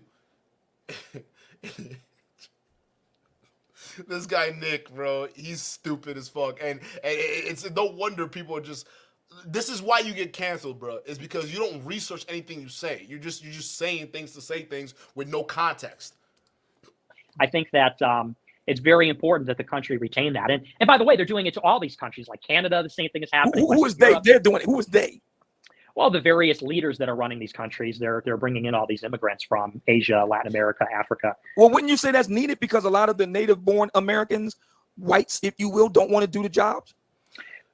Obsidian, then again, you're being stupid. This is a Republican talking point, okay? At the end of the day, it's not about doing the jobs. It's about taxes, okay? It's having a workforce to be able to replace the dying population, okay? It's like, listen, if we use Nick's example of Japan and China being ethnically homogenous, even though we know it's not, all right? Listen, when we use those examples, the reason why those countries are considered dying is because they don't import immigrants, or they don't have immigrants come in to basically replace their dying population, because the current population right now isn't having enough kids to be able to be the new tax base for the old Asian population. So Japan, China, they have a very old population right now, okay? Even compared to the European world, the rest of the European world is an aging population. All the 20-year-olds that are going to be born in the future are already born right now. You can't make any more. And these governments understand that because they're studying the demographics. So when they're looking at the chart saying, hey, wait a minute, there aren't enough French people having kids. Hey, wait a minute, there are not enough Canadians having kids. Meaning that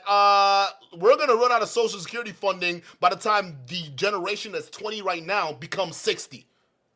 Yes, that's right. If you're in your 20s or mid-20s right now, or you're in your 30s, by the time you come retirement age, there's not going to be enough people to fund your benefits, meaning you're going to probably have to still work until you die.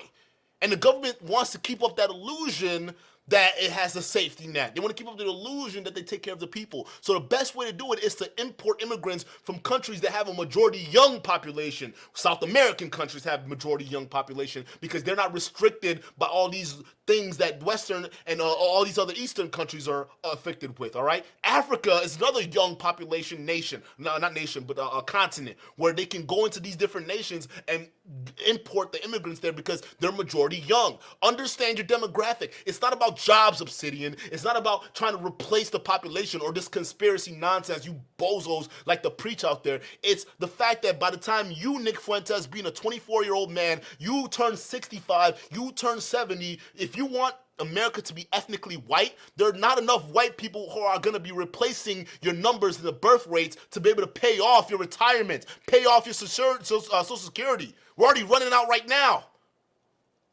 Like, a lot of these people are so dumb. They don't know anything, yet they're here preaching this stuff and people are buying it because it has a conspiracy twist to it. Y'all are crazy. Yeah, you need smart people to challenge these ideas. Fuck, I'm sorry, bro. JS Hooper, shout out to you for the $2 super chat. He says, ask Lincoln and JFK how nonviolent white people are. Facts. And some people would say it was the Italians that killed JFK. They said it was the mobsters that did it or had a hand in it as well. If we're just gonna be real, you're talking about nonviolent whites and nonviolent. Like, this guy's crazy. Let me get to the Black Baby. Shout out to you. He says Uyghurs are ethnic minority conquered by the Han Chinese. Exactly. But they're still considered part of China, right? Or at least what's considered modern day China. If you look at Nick Fuentes' argument, he's saying that people who are in the country who are ethnically China, right?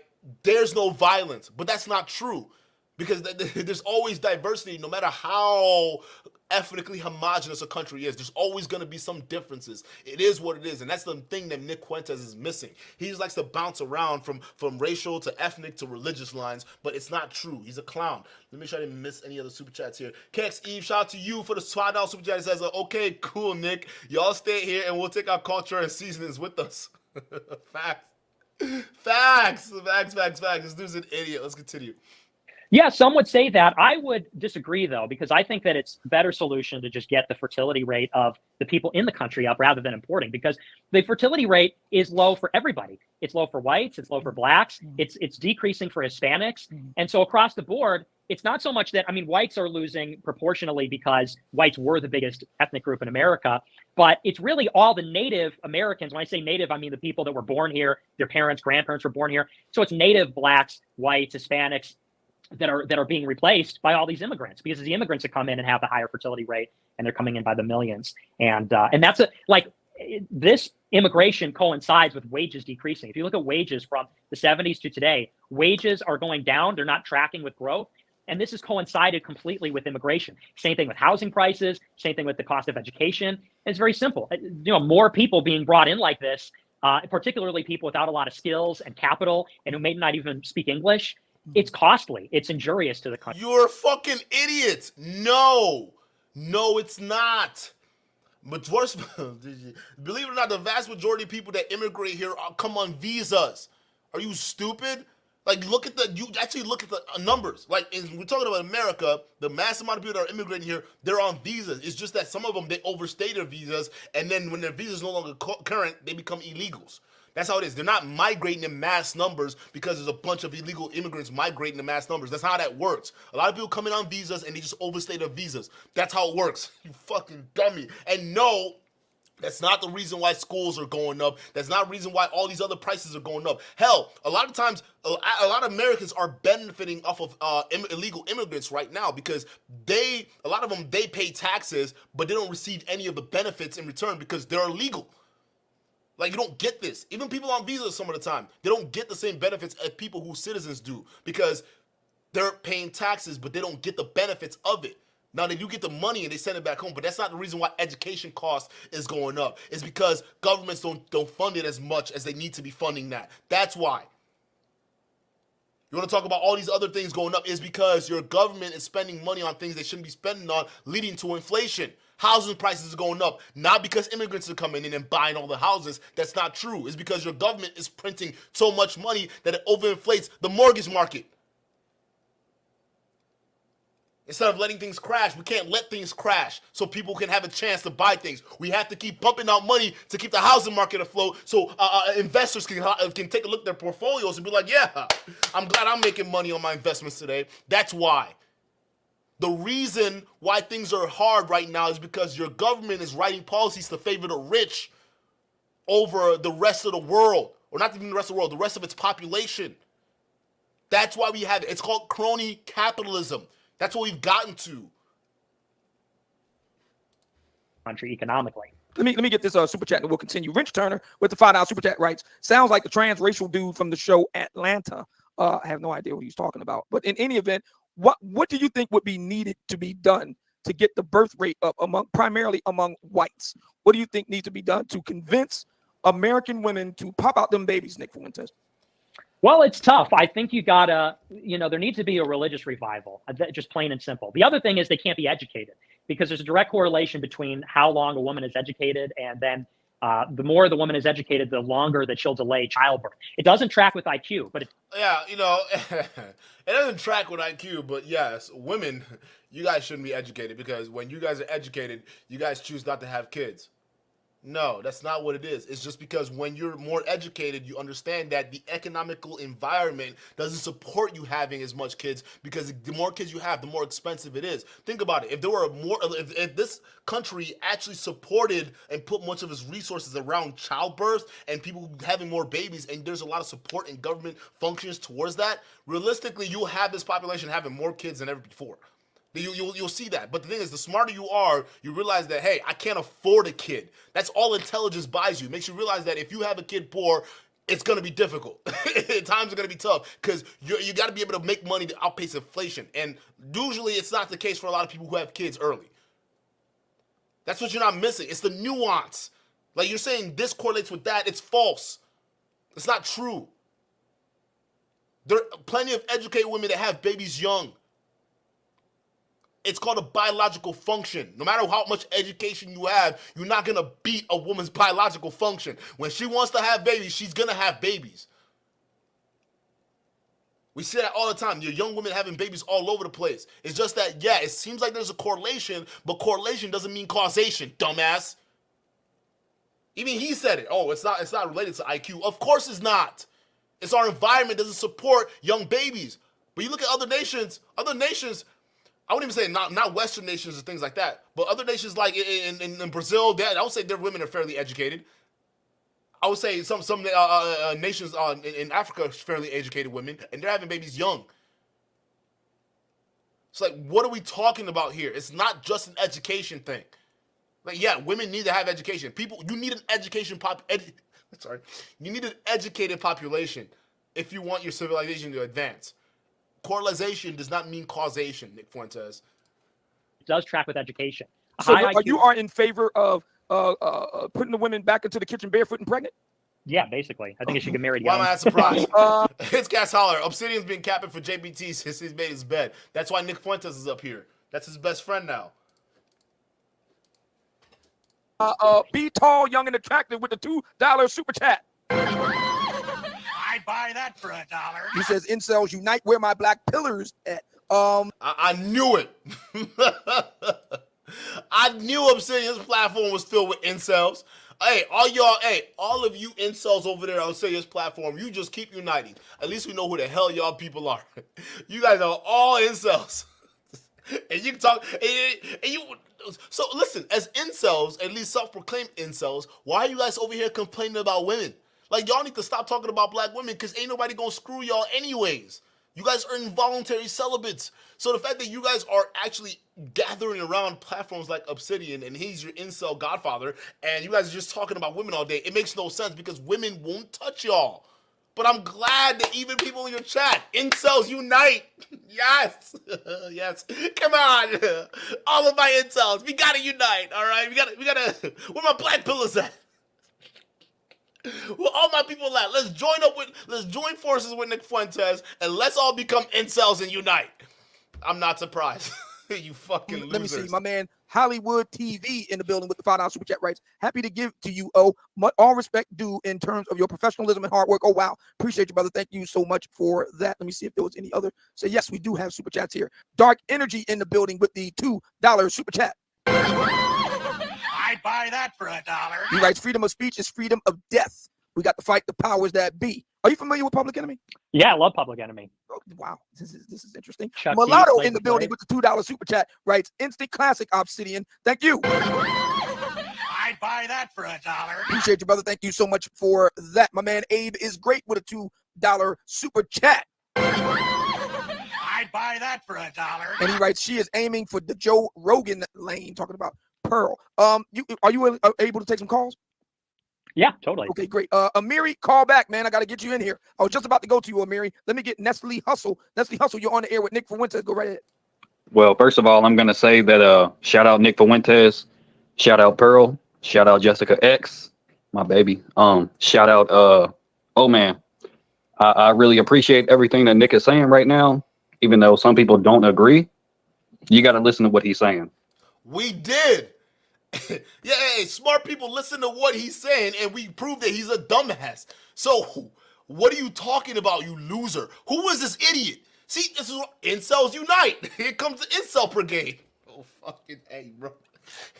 Just marching in there and laying down for their racist daddy, Nick Fuentes. That's what they do. Incels unite. Hey, I hope you know, the guy who shot up Texas, the little school shooting that went on, or mass shooting that went on, I'm sorry. Okay, when that happened, he said that, Nick Fuentes and the femcel Pearly things were the ones he listed in his little manifesto that he wrote down. Okay, he listed those incels. Okay, so that's why if anything, y'all need to be stamped out. All you incel groups that just give rise to psychopaths that are shooting people, y'all need to go. You're the whole reason why the FBI is looking into the space in the beginning, just to begin with. Okay, just be real. But then look at it. You just have to listen to what Nick Fuentes says. Okay, he's a misunderstood man. Just hear him out. Okay, we just gotta listen to him. You guys are not listening to what he says. I think you guys are listening to what he's saying. We're listening loud and clear to what he's saying. And it's dumb. I just proved that. That's why I have to stop it every single time to point it out. Like the dumbassery that he's spewing out there. Oh my God. Who is this guy? I mean, what do you think is important that we should all be listening to Nick Fuentes about? What do you think is important about it? Okay. The important thing that he's saying right now is that you don't need to look for a woman to make yourself better. Nigga, do it yourself. What about the race shit he was talking about? Yeah, bro, Obsidian, your platform is for incels. He went, hey, all he heard was the woman part. That's the only thing this incel identified with. Yeah, he's right. We don't need women in our lives, people. Men were just as great the way we are. Yeah, what about the race shit that he was saying earlier? What about the white supremacy? He literally just said that America needs to be ethnically white for it to be cohesive. Otherwise, we're just gonna have violence if the immigrants take over. What? You're not gonna push him on that? Like, wait a minute. Your only point of agreement that you heard was, yes, guys, we don't need women at all. Okay, we're perfectly great the way we are as incels. All right, I don't. Who cares if the women don't want to touch us? I don't care if they want to touch us. We're just as great as men. That's why we need a platform like Obsidian's, because Obsidian's platform teaches us how to be men without women. We don't need women, even though we're obsessive over them on a daily, and that's who we talk about all the time. But we don't need them, man, okay? You're a king, okay? You're a king by yourself. Please, somebody tell me we get some callers. Leave me some goddamn sense. I don't know who this clown is, but he is not looking good for your audience base, bro. Self. That's what I mean. The accountability for everybody is the same. Do it for yourself. You don't need a woman. Get it done. I appreciate you, Nick. And he said a lot more than women, bro. But I'm glad that's all you identified with, you fucking incel. I'm glad that I'm here with you. Thank you, man. Christ. I appreciate you. Okay, appreciate it. Stick around, Nestle. We'll bring you right back. The Great Pill Podcast. Go right ahead. You're on the air with Nick Fuentes. Go right ahead. Hey, what's going on, man? Appreciate you. Thank you. I have 1, 2, 3, 4. I have 4 questions for Nick. The first one is Nick. So, what was the origin story for you being platform on Pearl's YouTube channel? A mutual contact who got me in touch with No Jumper, hit her up and said, "Hey, this guy was on No Jumper. Do you want to come on the show, or do you want him to come on the show?" And she said, "Yeah." It was very casual. I don't even think she knew that much about me, but I was willing to go out there, and so the rest. Because in her apology video, she said she knew that you got canceled. She knew that she basically knew you were canceled. She knew all the stuff around that, and she invited you to talk about it. So she had an idea. So don't sit there and you're downplaying for Pearl again. This guy cannot stand the fact that Pearl is going through the heat that Pearl's going through because she invited him and laughed along with them. If anything, y'all should marry each other. How tall is Nick? Bro's like at least 6 feet. So y'all can make it work, right? It seems like y'all both agree on the same points more than anything else. Rest is history. Okay, because she said a little bit differently, because the way she framed it was like she kind of funded you because you was in need of financial support. I don't think that's the case. If you wanted financial support, I'd be the last guy you'd want to bring on, because I get banned from banks, so.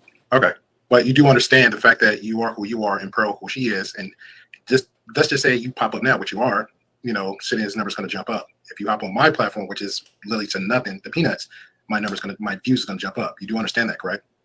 Yeah, I'm not really familiar with her views.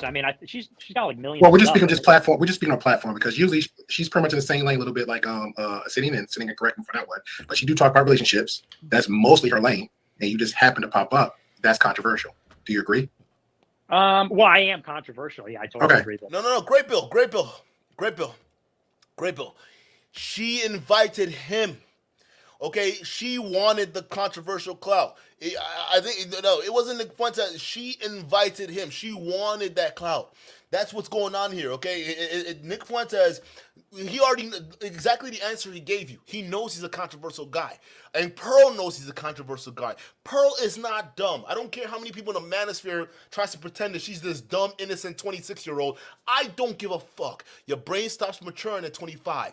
Okay, she knew that just inviting Nick Fuentes on is going to bring the controversy that it brought. The only thing she didn't expect is how bad it got for her. She thought that it would be one of those things where she'll get the views and, people will be mad for a couple weeks because the internet only gets mild. Because here's the thing. The internet really gets wild for only about a short term, a very, very short term. Then it's back to business as usual. We see it with every other controversy that ever happens on the internet space, right? So that's the thing. Pearl thought it was just going to be another one of those. I'll have Nick Fuentes. I'll make money off the ad revenue. He'll say some controversial things. And then bing, bang, boom, everything's smoothed over and we keep going on. What Pearl didn't expect was a backlash that ended up happening, was these reaction channels coming up and holding her neck to the goddamn stove for however long this has been going on now. A lot of people have been holding her accountable. O'Shea's been holding her accountable. A bunch of other YouTubers have been holding her accountable, and she is now to the point where she's sick of it. So much so, she's looking for allies now. She wants to jump ship with Fresh and Fit. She's basically on her own because she didn't realize how bad this got. That's the thing. And now Nick Fuentes feels so bad that he has to come up on Obsidian to cape for her. It wasn't because, he knew that Pearl was on a dating show and he decided to go ruin the shit for her, Great Bill. And I hope that's not what you meant. Pearl knew. Pearl is not dumb. We got to stop making excuses for her. She knows exactly what she's doing. She's a bona fide clout chaser, and she's unapologetic about it. Okay, cool. I don't know. It's controversial because I'm political. I think it's just because of who I am. Yeah, because usually she never. I would say never.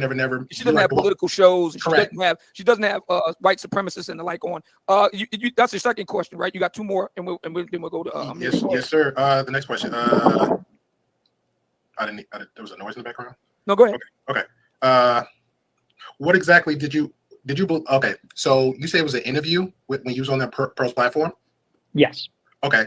And you say you didn't agree with anything Pearl said. Was there like any differences as far as agreement or disagreement? Because from what I saw, in my opinion, it was just let you talk, let you air everything out, and it was really no pushback as far as conversation. Because I think that's a real good conversation when it comes to interviews. Like right now between you and Obsidian, great conversation, vibes back and forth. I don't have. It's a horrible conversation with Obsidian. He's doing the same thing with Pearl.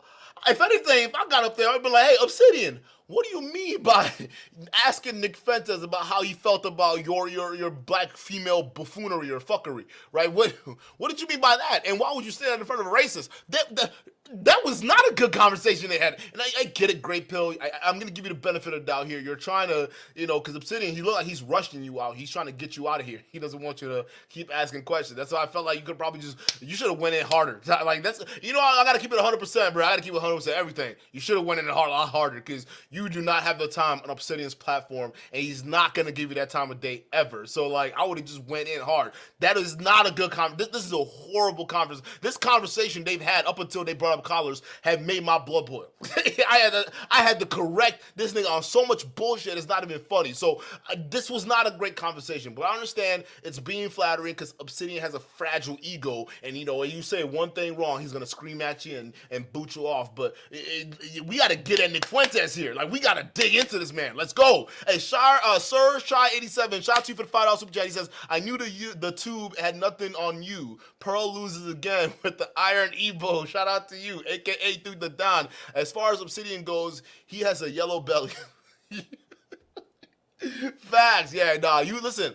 I do my videos. Listen, you follow YouTube's rules and you build a show around it. That's what I did. Okay, I completely. So when I said, explain this in the beginning, I said people get mad at me when I do on these 10, 20-minute monologues. And Kevin Samuels actually was smart when he did it that way too. When he had monologues and stuff going on, even though he had his own content and style, he still reacted to videos, some of them, right? But listen, you can't just come up here and like start reacting like 3, 4, 5-minute segment of people's videos without expecting some kind of pushback. There's a reason why I come up here and I prefix the story before I go into the actual reaction video, because it completely transformed this content. It takes the reaction video from a reaction video to a full-blown storyline. That's what I've been doing in all of my live streams, and I just had to have YouTube see that, because a lot of these people who are going after reaction channels now, they believe that as long as you play their content on their show, they can take down your channel for some bullshit. That's not true, all right? YouTube has a specific policy book against that, all right? They don't mind you reacting to clips, and they don't mind you doing other people's videos as long as it's not the same thing. So I don't upload people's content, and even if I even if I play people's content, I'm not sitting here just eating food or playing with chips or whatever it is and watching the content. No, I'm actually interjecting. I'm criticizing like an actual commentary reaction video channel would do, the thing that YouTube's built on. And on top of that, I'm also building, like, I'm making it into something completely different than what it originally was. I'm giving you guys context. I'm giving you guys the whole story before we even play the video, so that way you guys understand where this is coming from. It completely changed the content. So any other YouTuber that's talking about canceling people and they're looking at us and how we do our content just because we're criticizing them, they don't understand free speech, and they're most likely violating YouTube policies. But shout out to you. We're back, baby. I have to agree to everything what Obsidian's saying, but guess what? It's a conversation. I thought you should push back on a couple things. Like, specifically, she's very like free market. So I was saying some stuff. I gotta rewind this back. KX Eve, shout out to you. Says even Nick wouldn't find her physically attractive. I don't know, bro.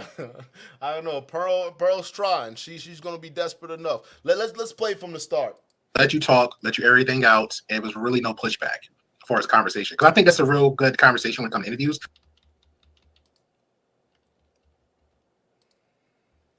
Did you okay, so you say it was an interview when you was on the Pearl's platform?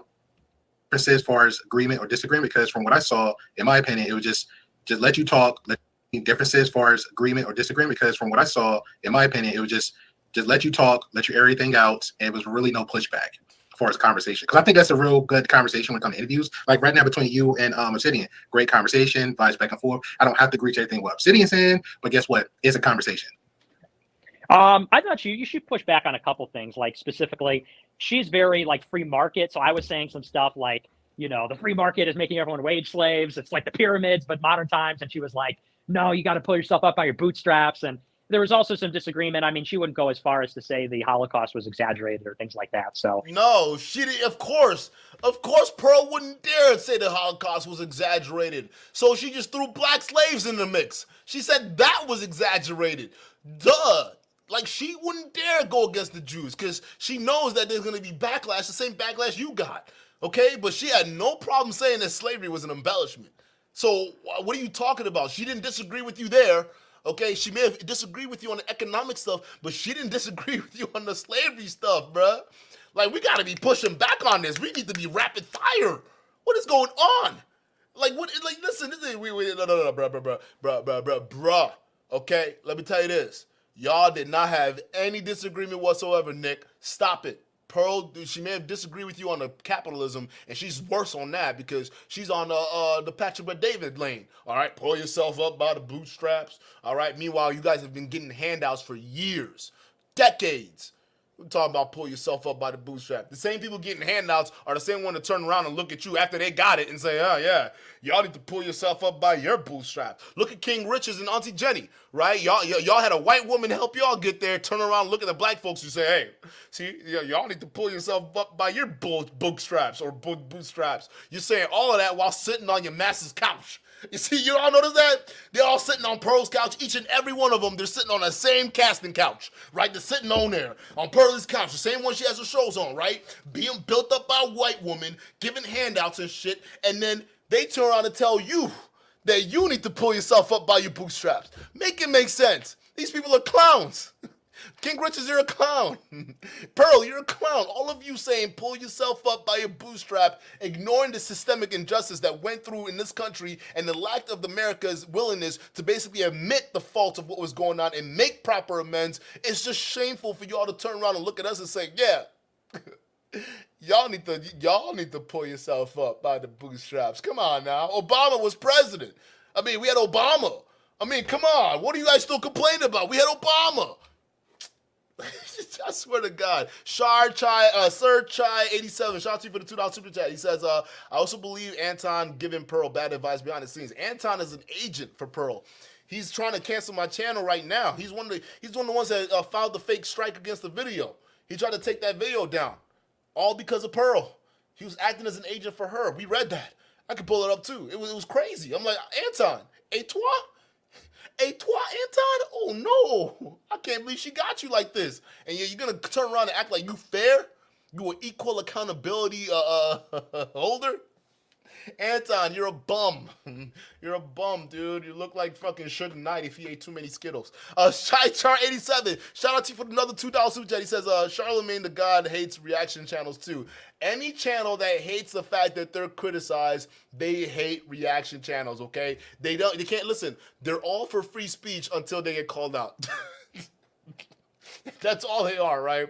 They're all for free speech until they get called out. And then all of a sudden, they want to silence you because they can't stand the fact that they're called out. That just shows the narcissistic, selfish mentality a lot of these guys harbor when they come out and talk to people. They can dish it out all day, but can't take it. And Charlemagne is the main one, because Charlemagne be talking a hell of a lot of shit, bro. Charlemagne talks a lot of shit, bro, and it's crazy. But he's all of a sudden the council culture when he gets criticized. Charlemagne, come on. I still fuck with a lot of things he does, but it's still he's still a bum. Ladies, we're back. Shout out to you. Yeah, they can't hold us down for long. They can't hold us down for long. Let me get another super chat in. B2 Cool, shout out to you for the $20 super chat. He says, yo, just had to add more money to the bounty on Obsidian's head. Flame brawled this coon. Facts, we not even done yet.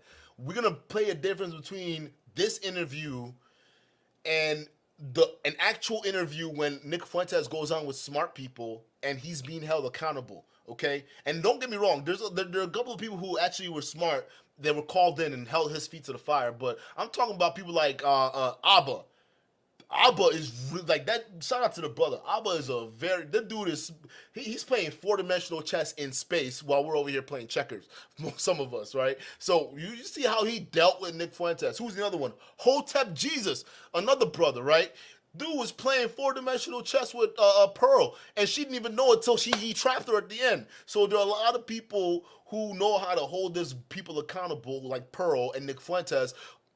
Unlike Obsidian. Obsidian doesn't know how to hold Pearl accountable, all right? And his callers don't know how to do it, all right? It is what it is. Now, some of them do. They do a great job of it, right? But the vast majority of people that call in is just like, what are y'all doing? Like, what is this? But you're right. I mean, I think the Holocaust absolutely happened, and I think that your denial of it is quite disgusting, sir, with all due respect. Do you find that that the free market capitalist system, do you find that to be lacking? Or I'm trying to understand what your view is on that. Well, I mean, I believe that there's sort of a natural inequality that's baked in. And I think the free market thing, it's based on these assumptions that everybody can achieve like a limitless amount of things. And I think that there are a lot of people that they just will never have the capability to rise up. And the way that people work today is not that much different than how they worked as peasants on a feudal plot of land, or how slaves worked in ancient Egypt. Like, I think there are a lot of people, and they'll do monotonous, tedious, repetitive work their entire life, just like in ancient days. It's more Again, today's kind of labor is by choice, especially in the capitalistic world, because if you don't work, you're homeless, okay? Slavery in Egypt, ancient Egypt, was not by choice. Those people were conquered usually, okay? They were conquered people or peasants that were taken off the streets and sold as slaves. And that work is forced labor, okay? In America, it's voluntary. You either volunteer to get in the system and feed yourself, or you don't and you become homeless. That's why we have such a massive homeless population in places like LA, places like Florida, places. Look at DC. Oh my God, there's like, even out of the millions that are homeless, we're looking at over 500,000 of them who are veterans. So the people who served this country and then came home, they just got left on the dust. Maybe they didn't have enough money to take care of the mental problems they're getting in, the PTSD, or even have enough problems to get treated the physical injuries, so they couldn't get jobs when they came back because they got hurt so bad in the war. Now they're homeless. That's what the system provides. So back then, we're talking about slavery. You ain't got a choice. Like, we need somebody call them out. We got people on the platform. Let's do something. Comfortable. There's air conditioning, but and they're a little bit more free thanks to abundance. But the point was just to say that there's nothing new under the sun. I don't think that the capitalism has really fundamentally changed a whole lot. Okay. Last question. So you stated earlier, you said, with your religious, you believe that, you love everybody, got to be proud of your race. But at the same time, you actually stated you are racist. So how does that add up with loving and respecting everybody? There you go, Redpill. I would have started with this question first. Yeah, now we're talking. Let's get into it. Call them out. Body, if you're racist. Well, I throw that around a lot. It depends on what you mean by that. I mean, when I say I'm racist, I mean that I am. Well, what do you mean by that? Because if I say I'm racist, I'm racist. I mean, right. Do we have to live out the definition of racist? Well, that's the thing. I don't know if that would elucidate it, but I'll tell you what I mean. When I say I'm racist, I mean that I believe in race. I think that race is real. I think that it's biological. I think that it's also social. And I think that, this idea that we could be race blind or ignore it, it's human nature. We can't ignore human nature. We can't ignore race just as much as we can't ignore age, height. So wait a minute. Now you're trying to redefine racism. You're calling yourself a racist while saying that, the reason why is because, we can't ignore that people are different, right? We can't ignore it. No, that's not the idea of racism. Stop trying to rebrand racism, all right? It's people like you that cheapen the word racism. Racism is racism. It's out of ignorance and just hate. When you mix ignorant and hate of someone that looks different from you, that's racism. You just talking about the difference part because someone looks different. Yeah, we have to acknowledge the fact that people look different. But what about the hate part? You identify as racism and then trying to reclaim the word like black people reclaim the N-word according to your opinion. That's not how that works. The definitions are definitions for a reason. You're not going to sit there and try to change it. If you say you're racist, you will know exactly what racism means. Means you think your race is better than someone else. No, that's supremacy. You're just ignorant of other people's races and you don't know any better. I don't like this guy, bro. I seriously, Nick Fuentes is so annoying, bro. And lady, shout out to you. Get the likes up, people. Stature, so much. Size, anything like that. So So I'll admit I know how that comes across when I say that, but Yeah, you I do. use it in like a playful way. How is racism playful? How is you calling yourself a racist playful in such sensitive times? You sound stupid. And in a provocative way, but I don't mean it like, hey, I hate people that don't look like me. You know what I mean? So do you think? So you just believe people look different, which is fine, but you're not acknowledging the core issues of what you're saying earlier. Like, I'm sorry, bro. Like, and then let's see what Obsidian says. Is Obsidian gonna say something about this? Please tell me you push back on this. Please tell me you push back on this, Obsidian. Somebody save this. That there are differences in race in terms of various phenomena, various traits, and so forth? Yeah, absolutely. Physical and in every other way too. Yeah. So what would you say? But it's that same difference mixed with other people's anger that forms this prejudice against other people, other racial groups. So he's just telling you one half of the coin there. He's actually not being honest, because if we want to be real, this is what he really thinks about black people. Let me share this real quick. Hold up. Let me see if I can full screen this real quick so y'all can see. Stand for real human beings, truly. But we also stand for whites. Anyway, so that's sort of an aside, but it is a little bit funny. This comes from Bannon. This is Getter. Getter is run by Bannon. And Bannon is the fat retard that goes on these shows and says, we're going to have African Americans voting 50% for Republicans, and we're going to flood the zone with nigger votes. I mean, that's like literally he goes on these shows and says that. That one slipped out. We stand for real human. What slipped out? Because I actually looked up Steve Bannon's statements. He didn't say niggers on national TV. You added that in. And towards the end, oops, that one slipped out. I wonder what doesn't slip out when you're not on camera, Nick Fuentes. I don't think y'all heard me. This is what he thinks about black people. He has no problems using the ER because that's what he thinks of you. Human beings, truly. But we also stand for whites. Bannon never said the N-word. Anyway, so that's sort of an aside, but it is a little bit funny. This comes from Bannon. This is Getter. Getter is run by Bannon. And Bannon is the fat retard that goes on these shows and says, we're going to have African Americans voting 50% for Republicans, and we're going to flood the zone with nigger votes. I mean, that's like literally he goes on these shows and says that. That one slipped out. We stand for real human beings, truly. But we also Oh, that one slipped out. Whoops. I didn't mean to say that one. Oops. Got me. Bannon never said the N-word. You added that in there. You did. You want to talk about what this guy really feels about black people? That's what he feels. You're just and at the end of the day, while he's sitting there cooning with not cooning, but sitting there talking with Obsidian like a coon, right? And Obsidian over here dissing black women in front of him, you still a nigger. That's what he says. I mean, what in the hell? Y'all are crazy, bro. Like, I can't believe this. No, there's gonna be way more receipts than this. Y'all sit here acting like he's not a racist. You're going to sit here and not call him out because he's a racist. And no one is even pressing him on this. What would you say about the Jewish people that you say differentiates them from, say, the Asian people? Correct. Well, if you look at Jewish people, they tend to have a very high verbal IQ. They don't have an exceptionally higher IQ in other areas, but that's why they're often lawyers, because they're very good talkers. And if you know any Jews, you know that about them. Also, I mean, just this is stereotyping. This is stereotyping like a motherfucker, dude. Jewish people are in different parts of society. They're not. Oh my god, dude. They're in media. They're in medical fields. They're in the what do you call it? Some of them are in music, they're in farming, things like that. They're Jewish people all over the place doing different things, all right? Whatever it is that matters to them, all right? At the end of the day, they don't, even though they're identified as one group or one religion or whatever it is, okay?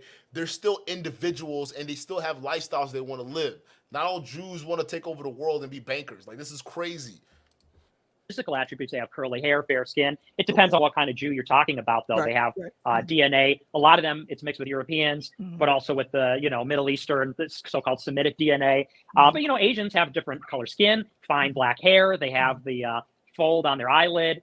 Asians are a lot more Listen to this guy. mathematical. Their society is also different. Jews are very outspoken, very individualistic. Chinese are very collectivist, and and that they're very deferential. That's how their society's been for thousands of years, and so genetic selection has made them that way.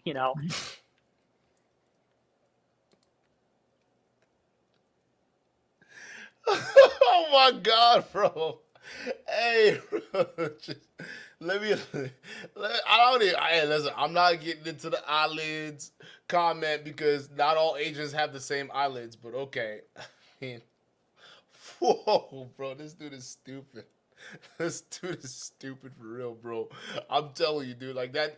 Listen, the way Asian people's eyes are shaped are not reserved for only Asians. There are black people in Africa that have those same features too. Hell, there are even white folks that have the same features. I don't. Jesus Christ, dude, this is crazy. This is crazy. KXE, shout out to you for the $5 super chat. He says, he can take himself out with his still attached umbilical cord at this point. Who? Nick Fuentes or Simpian over here? Because Nick Fuentes is a clown. Simpian, I don't know if he's trying to attach his umbilical cord to Nick Fuentes, but it seems like it's working for him. This is crazy. Shout out to you for the $5 over the years. So I would say culture. I would say culture. Let me jump in here. I want to I'm trying to get everybody to get a chance because I don't know how much time Nick has. So I'm trying to get everybody a chance to jump in. My partner Shannon Rawls asked, Nick, for the record, do you believe slavery, as we know it historically, was a good thing for whites, blacks, and the country as a whole, or do you deny slavery as you feel about the Holocaust? Well, slavery was real, of course, and I think that the chattel slavery of blacks was particularly cruel because if you look at slavery as an institution, before it wasn't necessarily based on race. It didn't say you're an inferior human being, like your whole people is inferior. It was more like in the Bible, for example, I believe it's Isaac becomes a slave for 7 years, and it's more like indentured servitude. So are you stupid? No, slavery means you're not even human.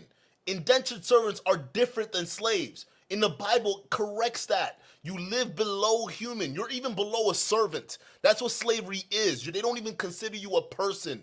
Are you dumb?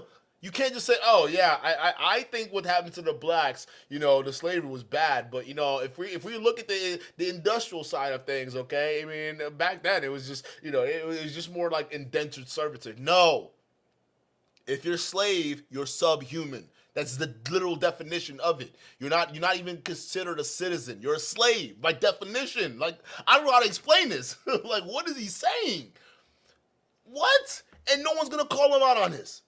Jesus. If anything, I think slavery of blacks was worse actually than slavery in most other cases. So no, I don't support that. Very good. Let me get Amiri. Amiri, you're on the air with Nick Fuentes. Go right ahead. Hey, how you doing, Obsidian? What's going on? Good, doing great, man. Go right ahead. All right, well, I wanted to touch on the freedom of speech piece because when we have these conversations, I hear people throw around the term freedom of speech, and I don't think we really understand what it means in terms of the Constitution. Freedom of speech does not mean freedom of consequences. In the same way, you as a person, Nick Fuentes, feel like you have a right to say what you want to say, the society at large has those same rights. And so if you're talking about being deplatformed by these private enterprises, they're well within their rights to censor you. Obsidian, you said you don't believe in censorship, so then I could make the argument so that you don't believe in wearing clothes.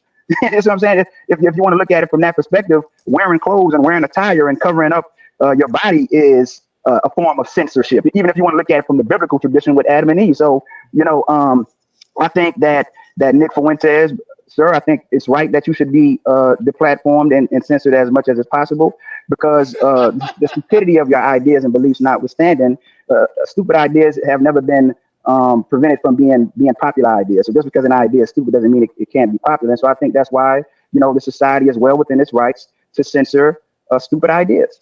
See, here's the thing. I don't think it should. Here's why I push back on him. It shouldn't be society's position to censor him because we want to know if someone's a lunatic. I think society has the right to know that. We need to know so that way we know that's how you think. Oh, you think like a Looney Tune. Fantastic. I'm glad we know to stay away from this guy, right? So we don't want society to censor him. But I think what Amiri is meaning is social media.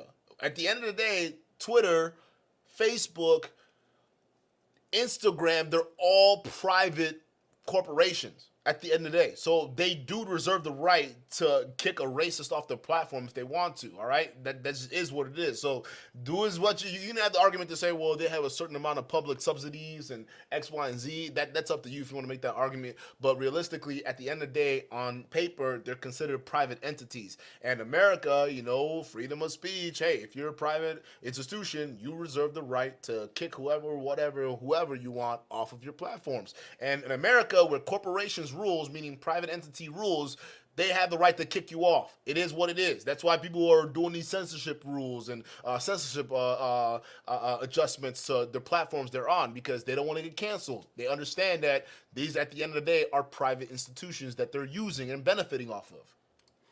What do you say to that, Nick, about private enterprise? I think that's where Amiri is going with this. You can correct me if I'm wrong, Amiri. But what do you think about private enterprise? So a Facebook, an Instagram, a YouTube, and so on, even banks, to a large extent, they're private entities. Do you think that they have a right to say, no, I don't want to serve Nick Fuentes because I think he's a racist? What are your views about that? Well, if you're talking about the First Amendment, and legally, you're right. There's no question that a private entity has the right to do that. They have the right to refuse service. But I think that it's actually two different things, because we have a First Amendment that like you said, it really only applies to the federal government. But what I'm talking about is not even just free speech, because I even think free speech is not really summarizing it. It's really more about dissent. Because when we say we want freedom of speech, it doesn't mean I want the right to be able to go out and say something like vulgar just for its own sake, or profane, like, you know, whatever, like something pornographic or like swear words. What we're talking about specifically is the freedom to say something that is against the regime's political agenda. So like the government, as well as media and Wall Street, like they all have a political agenda. Like they're all in power. There is an American regime. It's not just Here we go. Now we got to go to conspiracy angle. No. Because if you're saying you're for freedom of speech, you guys got to call out Pearl. She's trying to censor other people using private platforms to do it. She wants to take out Nick. She wants to take, not Nick, MTR. She's trying to take me out. She's trying to take out a lot of other content creators that are speaking out against her. So it is because you guys want the freedom to say whatever it is you want to say without being criticized. But the moment you get criticized, you guys are the same one to cancel people. Just be honest about it. Don't lie. Just tell the truth. KXE, shout out to you for the $5 super chat. He says, oh, yeah, that was for Nick. Umbilical cord insinuating that he's a young axe boy that doesn't know what he's talking about. Fact. This guy's 24. He just turned 24 this year. Let's just be real. A 24-year-old kid, he's talking about people should be married. You've never been married. I was married before you were 24, dude. That's what I'm saying. Like a lot of these people who are spewing these ideologies, they don't know what they're talking about. They're incel themselves. I was married, not a kid before all that stuff. I was married, not a kid before you were 24. Make that make sense. I have more of a right to give out family advice than you do, Nick Fuentes. And guess what? We were married in the church, so I have more of a right to speak out against marriage, religion, and unity, even about divorce, because I've lived your life before I turned 28, and you're still 24. That's what I'm saying. The internet is filled with people who have no experience whatsoever, no worldview, no reference to reality whatsoever, and they come online trying to tell you how to live your life. The kid's a bozo. The government. And when people get censored, it's people that are speaking out against like the dominant idea, the dominant ideology of the state. And so when we say freedom of speech, what we're really talking about is people should have the right to dissent. If the status quo is liberalism, people should have the right to say, I am not liberal. Like I fundamentally... The status quo is not liberalism. This is what they got confused. It's not liberalism. It's leftist. Leftist has taken over a lot of institutions. It's not liberalism, because liberals, actually the true definition of being a liberal is just they don't care as long as you're not infringing on other people's rights. Let people be free to think and do what they want, meaning freedom of religion, freedom of sexuality, and freedom of all these other things. Is the freedom of sexuality, freedom of abortion, and freedom of all these other stuff that you conservatives don't agree with, so you're blaming liberals, but no, it's not liberalism. Even liberals, they talk about freedom of capitalism. They actually don't like the fact that capitalism is the way capitalism is today, because there's no true competition. You got 4, 5, 6 companies that own a shit ton of different brands that are all just the same thing all over again. There's no free market competition. So when conservatives talk about free market, it's actually crony capitalism. So you guys are going against liberalism, and that's not true. If I would pull up, listen, y'all think I'm playing. If I pull up the Encyclopedia Britannica of liberalism, it's gonna be completely different than what Nick Fuentes is describing. He's describing leftist. Leftist is where you get the full-blown socialistic, communistic type of a situation going on there, which I don't know. That's a whole different ball game and crack of nuts, right? But if we're talking about true liberalism, it's free market all through and through, meaning companies shouldn't be asking the governments for subsidies. No company should, but in the conservative worldview, the kind of capitalism we have right now, where Jeff Bezos and his companies can be asking for millions and millions of dollars of subsidies from the U.S. taxpayers, and that's completely okay. You want to call that capitalism? You're a liar.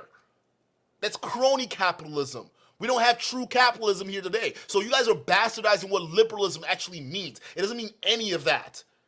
Let me actually pull up the definition, actually. I got it right here. I actually have it right here. Let's talk about it. Let me pull it up full screen so you guys can see. All right, so when you hear Nick Fuentes talk about liberalism, he actually doesn't know what he's talking about. He's blaming leftists for the crap that's going on today. Liberalism, a political doctrine that takes protecting and enhancing the freedom of the individual to be the central problem of politics. Liberals typically believe that government is necessary to protect the individuals from being harmed by others, but they also recognize that government itself can pose a threat to liberty. Does that sound like what Nick is describing, like censorship? No. It's the leftists he's misconstruing everything with. Leftists are not liberals. Y'all got this political crap mixed up. That's why I know y'all are stupid. Let's keep reading. What is it? Being harmed by others, but they also know that governments are at stake. As the American revolutionary pamphleteers Thomas Paine expressed in the Common Sense in 1776, government is at best a necessary evil. Laws, judges, and police are needed to secure the individual's life and liberty, but their coercive power may also be turned against individuals. The problem is then to diverse a system that gives government the power necessary to protect individual liberty, but also prevent those who govern them from abusing that power. Does that sound like what Nick Fuentes is describing? Again, conservatives believe in censorship. Leftists believe in censorship. Liberals, they understand that government is needed to protect rights and enforce rights because we do need an enforcer, but they also know that if you give these governments too much power, they will dominate you. That's what you guys are misconstruing. You guys are thinking liberals and lefties is all the same thing. It's not the same thing. Wake up. Liberalism is not conservatism. Conservatism, they vote for censorship, only for their side. Leftists, they vote for censorship, only for their side. Liberals are centrists. Like true liberals are centrists. And there's a definition, encyclopedia. You can't get any smarter than that. Like a lot of y'all just like to, I swear to God, they're bastardizing these terms. Challenge the assertions of liberalism, which is what I do. That's what makes me reactionary or conservative. So you're right. I mean, you're absolutely right that they have a right to do that. I think that a society that is able to correct course and is able to do the right thing, it's like the dominant ideology has to be able to be challenged. If you can't challenge what the government and the regime are doing, if they start making mistakes, who's going to go in and say, hey, this isn't working, So that's liberalism. Literally, do I have to pull up the definition again? You dumb idiot. I'm gonna have to pull it up again because you're blaming liberals for the crap that leftists are doing, but it's not the leftists. It's not the liberals' fault. It's the leftists because the liberals spell it out right here. Okay. Liberalism, a political doctrine that takes protecting and enhancing the freedom of individuals to be the central problem of politics. Liberals typically believe that government is necessary to protect individuals from being harmed by others, but they also recognize that government itself can pose a threat to liberty. As an American revolutionary said, government at best is a necessary evil. Laws, judge, and police are needed to secure the life liberty, but their cohesive power may also be turned against the individual. The problem is then that how do you devise a system that gives government the power necessary to protect individual liberty, but also prevent those who govern from abusing that power? So Nick, everything you're saying is a liberal thing. Reagan was a fucking liberal. A lot of these fucking older conservatives, they were liberals. They were all liberals. A lot of their policies, you could say they were liberals. They want to talk about freedom of market, freedom of everything. That's a liberal ideology. It's not conservatives. Conservatives don't believe in freedoms. Matter of fact, they restrict a lot of freedoms. They don't want that. They want things to stay the same. That's like, I find it interesting that fast forward 2023, conservatives are the ones believing that they're one that for free speech and everything. No, y'all never were. Hell, you want to talk about free speech, yet you don't want women to have abortion rights. Listen, listen. If you don't believe in abortion, I don't believe in abortion either. Okay, but I'm not gonna sit there and tell people, hey, this is how you should be living your life. It's not my great place to do it. That's a true liberal. I don't care. You live your life as long as you're not telling me that I gotta force myself to be celibate, right? Like Rolo's doing, right? As long as you're not forcing me to get vasectomies, I'm fine. You can go get your abortions. As long as you're not imposing your will on my life, go get your abortions. I don't care. I'm not gonna force you because I don't agree with you, but I'm not gonna have you forced to my lifestyle. The same thing with conservative religious people like Christianity and all that. They want to force the religion on other people, and they don't like it when other people live secular lives because it's against their religion. Same thing with Islam. A lot of conservative ideologies are inherently restrictive. They're not for freedom of rights. So I find it interesting that in 2023, you guys are advocating like you're the ones for freedom of speech, freedom of rights, but you guys are the main antithesis for cancel culture. You're just the opposite of leftists. All of you guys are.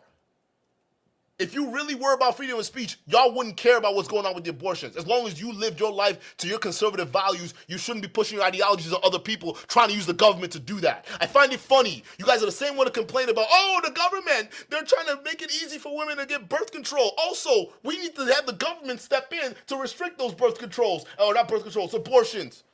Did you not see the duality here? Like, am I crazy? Again, I'm not saying abortions are a great thing. I have my opinions about that. But it's not my job to put that on you. I can only live for my life and the people around me that I influence. But I'm not going to be here and be a hypocrite and try to use the government and try to tell you that's not how you should live your life.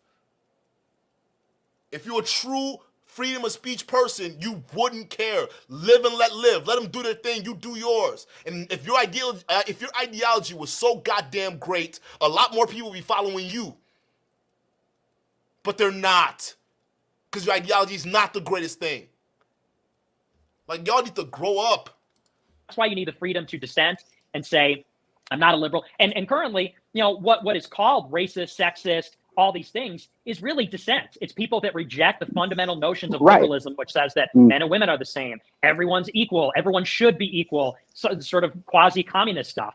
So that's what I'm saying. Well, let me respond to that, because you mentioned that there's this agenda by this socioeconomic and political regime, and I would agree with that. And this is why I would have to again double down on what I was just saying about dissent to this. Angel, listen, I come from Africa, Nigeria specifically, and I know what you mean by like Christians spread the gospel with love, choice is force, all that stuff like that. But the inherent goal of religion is to brainwash people massively on a level. Listen, I grew up Roman Catholic, and I later converted to Christianity, right? And I'm still religious, you would say, but I'm not actively practicing because my mind knows the truth. Okay, religion is at the end of the day is used as a form of control. Okay, because think about it, when these colonizers came to Africa, they didn't just come with guns; they came with religions, because they came with religion as well with their missionaries. Because while they were brutalizing the people, they used religion as the peace and love, and say, hey, I know you're being brutalized right now and you're living in suffering, but convert to us, convert to God, put down your land, put down your resistance, and let the salvation happen, because when you die, God will take good care of you. And what happened? the immigrants, and not the immigrants, the Africans that they came to the country, they closed their eyes with the missionaries while they were getting enslaved, and when they finally opened their eyes, their land and resources were gone. But they got the God, that's right. That's why majority of Africa right now are split between two religions, Islam and Christianity. They all came from Abrahamic faith. They're both pretty much from the same bubble, but the reason why they're influential in Africa is because a lot of these people, when they came in with their crusades, when they came in with their religious ideologies, it was done because they were trying to conquer the land, but they needed the poor people in a way for them not to revolt, to believe in something. Hey, just sit down in your suffering for now. While you're suffering and you die, okay, when you go to heaven, God will reward you. But right now, don't mind us, okay? We're going to benefit from the lifestyle we're living right now off of your backs. While we benefit and subjugate you, don't worry, okay? When Allah comes in, when God comes in, okay, when you die, he's going to reward you in heaven. Don't worry about it. And then what happened? They conquered the lands. The same thing is here in America too, and it's here in all Western countries. Religion is a tool of control. That's just what it is. I don't care what anyone else tells me. Listen, even though I come from those backgrounds, I'm not stupid. I know exactly what they're doing. I believe there's something out there. There's something greater than us all. But is it the way the humans interpret it, like in the Abrahamic faith? No. It's not the same way they interpreted it. What we're looking at is man's definition, and man is no better than God. If you guys are believing in this modern age Christianity and religion, you're believing that man is inherently better than God, because we don't know at the end of the day. Anyone that is telling you they know for a fact and they write in a little book, they are lying to you. Because the truth is no one knows, but there is something better than what this is. If that makes sense. So religion, no one's going to tell me anything about that. If anything, I'm more agnostic than Catholic. I'm more agnostic than Christian. I believe there's something out there, but I don't believe it's the way they wrote it. We're just looking at it through man's eyes. Man is not God. We don't know what the fuck we're looking at. But shout out to you. Agenda should be squashed because we know that what the agenda is one of inclusion. Really, if you're talking about liberalism, that's basically how you could summarize liberalism: inclusion, tolerance, not demonizing and vilifying the other. See, you, Mr. Fuentes, as a white male in this country, once upon a time you were considered the standard. You were considered the predicate. You had carte blanche to all of the amenities that American enterprise had to offer. And now, what has come because of this liberalism or this move to be in more inclusion from this political establishment is that now you're going to have to share some of those things. You're no longer going to enjoy just America as your oyster, and then all these other groups just get the crumbs that fall from the. I like this guy. This guy's asking good questions. Fall from the table of the white man as the inherent dominant group. You see, so again, I have to double down and agree with the posture that's coming from this political agenda that dissent should be squashed because we see what this dissent has wrought. I think when America moved to be more inclusive, real quick, I think when America moved to be more inclusive, that was it correcting course, because let's just be real here. America was founded on the principle of inclusion. It was never meant to be an exclusive state for one particular group. That flies in the very face of what we know of as liberalism, as laid down by John Locke and the other enlightened thinkers of that day. Go right ahead. Yeah, so I would understand why you might not know this, but I'm actually Italian, Mexican, and Irish. Oh, the moment you get some pushback. Listen, I don't know if you know this, but I'm actually Italian, Mexican, and Irish. No, we did know. But you're advocating for white supremacy. Why? Because according to you advocate for that because that's a system you see yourself benefiting from. Because you look white. Nick Fuentes, your racism is only skin deep. But you like to mask it around all this deeper meaning like race realism and ethnic diversity and all these different things. But at the end of the day, your racism is only skin deep. It's only skin deep. That's the only reason why someone that looks like you, Nick Fuentes, advocates for white supremacy. And we just exposed you doing that. Be too cool. Shout out to you for the $10 super chat. He says, got your chef's hat on, Duke. You're killing them with facts. A lot of political party terms have been misused out of context for a long time now. Facts. A lot of people don't even know what true liberalism means. They've gotten to the point because, listen, it's a propaganda play, right? the propaganda, they get you to think that liberalism is the same thing as a leftist. It's not the same thing. Actually, if you look at it, majority of Americans are actually liberals. But if anything, I would say a majority of Americans, they actually lean towards that whole capitalistic, socialistic kind of like ideology. They just don't realize it yet. Because conservatives, I can tell you right now, if we did a poll on conservative Americans and take a look at people in certain demographics that call themselves conservatives, like in these rural white country areas, right, that vote Republican, you could tell that a lot of them receive a lot more welfare than blacks. Actually, a lot of white conservatives get way more welfares than blacks, because blacks are only a certain percent of the population. But in that percentage, yeah, there are some that also get welfare, but it's not the same as the white conservatives. They try to blame it on lefties and liberals. Some of them, y'all don't even understand this. They're the ones who run these institutions. So how can they be broke if they're running Twitter? How can they be broke if they dominate these upper echelons of society that control the speech that you're talking about right now? See, this is what I'm talking about. The people who are actually on welfare are the conservatives, the poor white conservatives. They're the same ones that are advocating for other people to pull themselves up by their bootstraps. The hypocrisy. This shit pisses me off every time I talk about it, because it's just like, literally, if we look at the numbers right now, go look it up right now. Fuck, we'll pull up the numbers. White conservatives dominate the welfare programs. A lot of y'all do, and y'all the same ones talking about pulling yourself up by the bootstraps. How? The same lefties you can complain about are the same ones who are running the institutions right now. So by definition, they're not broke. They're the ones who are dominating society. Y'all the ones that are on welfare right now. Go look at the numbers. I'm not joking. Fuck. Like, people are so stupid. We've gotten brainwashed with propaganda to get these political terms all twisted up. That's not how that works. Okay, yeah, leftists, I don't agree with leftists because they're dominating free speech right now, and it's horrible. Look what they're doing with Antifa. That's bad. But a lot of these Antifa members, they come from rich, upper middle class households. They're just LARPing because they have nothing else to do. Their parents got money. You don't believe me? Look it up. Some of the Antifa people that got unmasked, a lot of them came from rich households. Leftists are rich because they at least on average, they know more. It's just that they're too sensitive. It's the conservatives that demand welfare. But then they hate the blacks for doing it. And then they want us to vote Republican, but they don't like us. Wake up. Smell the demographic. It's y'all niggas that are on welfare, not the blacks. Majority of y'all are on welfare. And my answer Still white, brother.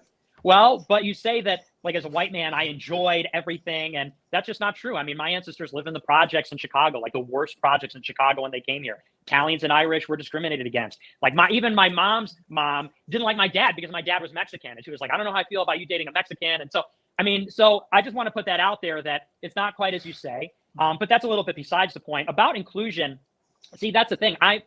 What you're saying, enlightenment, liberalism, I'm against the Enlightenment. I'm against the fundamental assumptions of liberalism. What you call inclusion, I would say, is not necessarily a good thing. Like, take, for example, women's suffrage, women being put in the workforce, objectively has been catastrophic for society. Like, you could say the minimum. Hang on a second. How has it objectively been bad for society? Give me an example. Well, I think the fertility rate falling is the perfect example. A society that doesn't regenerate itself is failing. Like, you could have a lot of good things going on, but if the fertility rate isn't at replacement level, if men and women are not having sex and having kids, something is deeply wrong. Like, people are not. You would be against, let's say, abortion? Absolutely, yeah, I'm totally against abortion. Fuck Obsidian! Shut the fuck up, you idiot! That's not what this is all about. Oh my god. Oh my god. Oh my god. Can we just focus on what he's saying here? He's basically blaming the fertility decline on women being educated and this lefties ideology. It's not the case. The economy is bad because we have crony capitalism. We don't have true free market capitalism anymore. Anyone that believes we have free market capitalism in 2023, you are an idiot.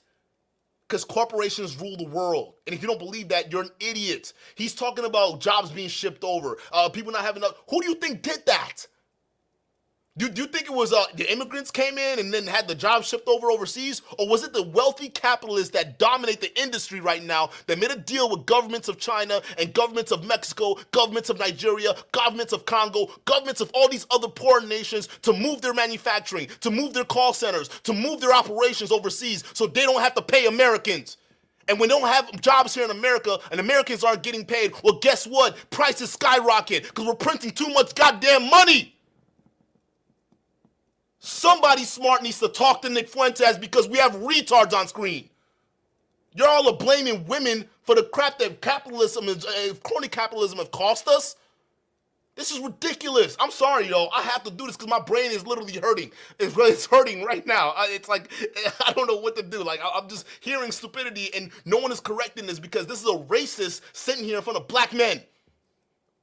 I'm disgusted.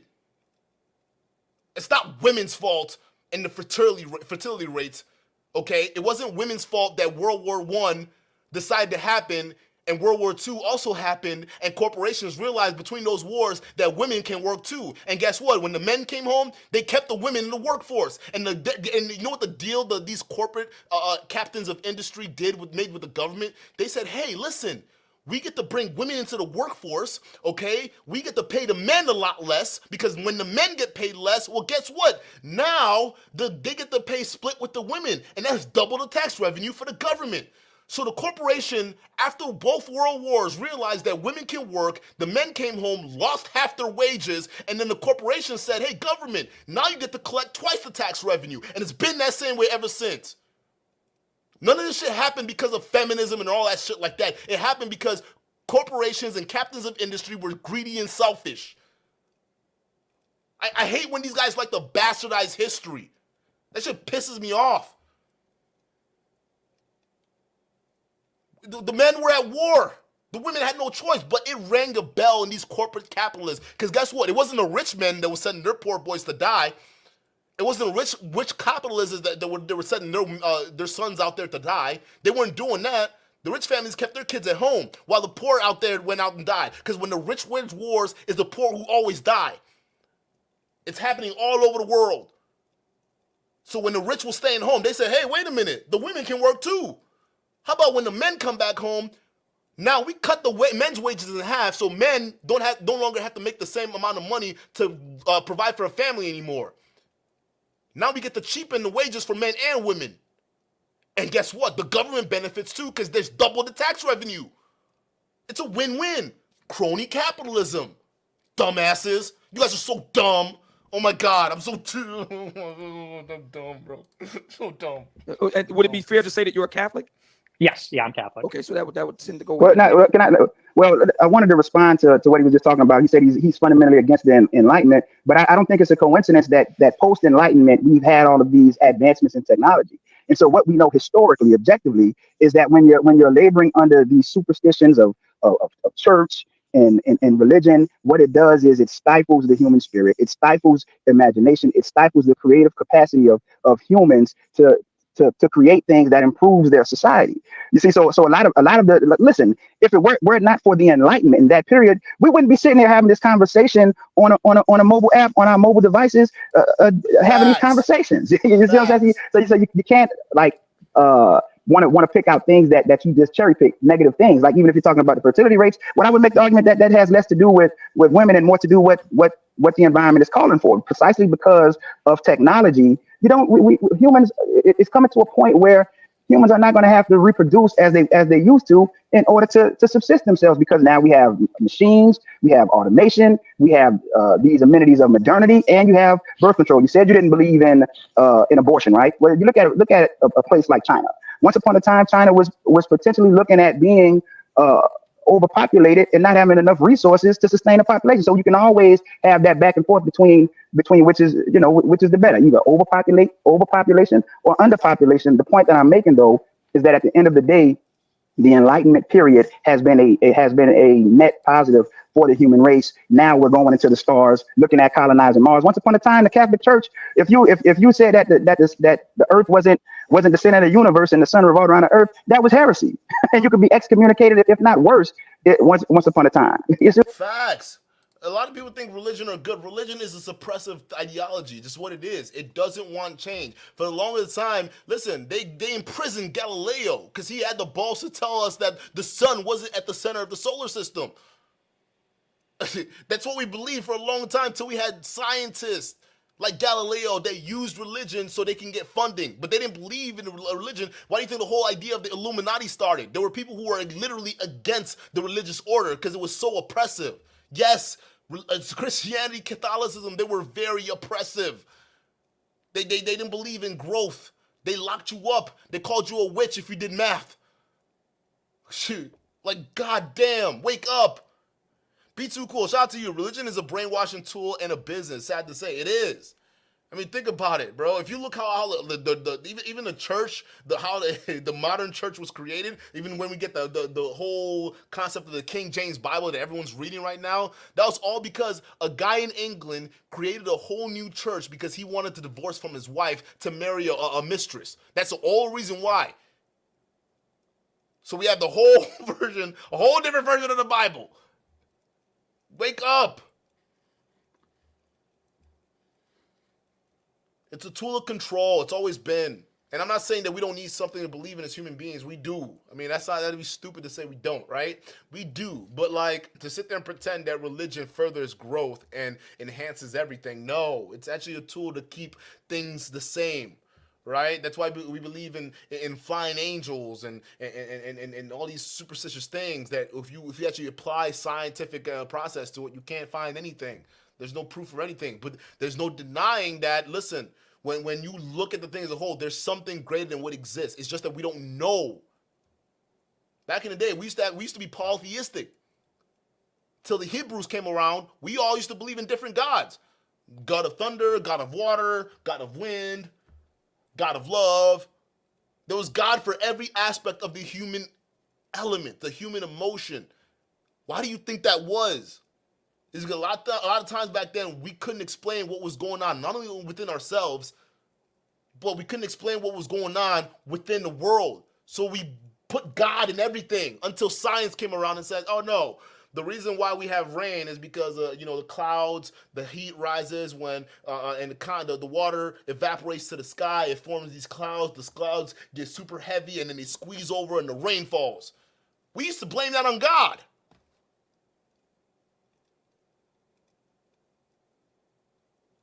So of course we need things to believe in, but at some point we advance as a society. There's got to be. Come on, we wouldn't have rockets if we kept believing in God. Like, let's just be real. We wouldn't have rockets and we wouldn't have satellites. You wouldn't even have a cell phone. This would be considered witchcraft. See what I'm saying? So, I mean, come on. Well, it's based on a lot of misconceptions. The Catholic Church created the first universities in Europe. It was Catholic monks that preserved a lot of the ancient texts during the Dark Ages. Are you stupid, Nick? It wasn't the Catholics. It was the Arabs. Did you even study history? Where were you in History 101? The Persians, the Arabs, they had the books. They had the first universities. The Arabs were the ones that had a lot of texts. What are you talking about? It wasn't Christians. We didn't have shit. It was the Arabs that, matter of fact, the university was founded by an Arab woman back in 865 CE or something. Somebody look it up. Somebody type in Google right now in the chat, the first ever university. Tell me what date it was created. I think it was 865 CE, Common Era. Not before Common Era, but Common Era.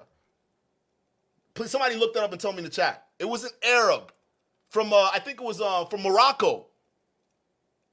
An African Arab came up with the first university, not Christians. Not monks. They didn't do shit. I mean, they had churches and communes, but they weren't teaching universities like the Arabs were. They were smart. Back then, they had the text. What did you do in history class, bro? See, this is what happens when we have 23-year-olds, 24-year-olds talking about shit they don't know about. We need smart people in these conversations. Obsidian's too stupid. Christians didn't come up with the first universities. The Arabs did. Jesus fucking Christ. And it was from a Christian European civilization that all the technological progress and everything flowered. If you look at the best scientists or some of the best industrialists, they were all Christian. All of that flowed, all the advancements of the 20th century, 19th century proceeded from a Christian civilization. No, it did not. No, it did not.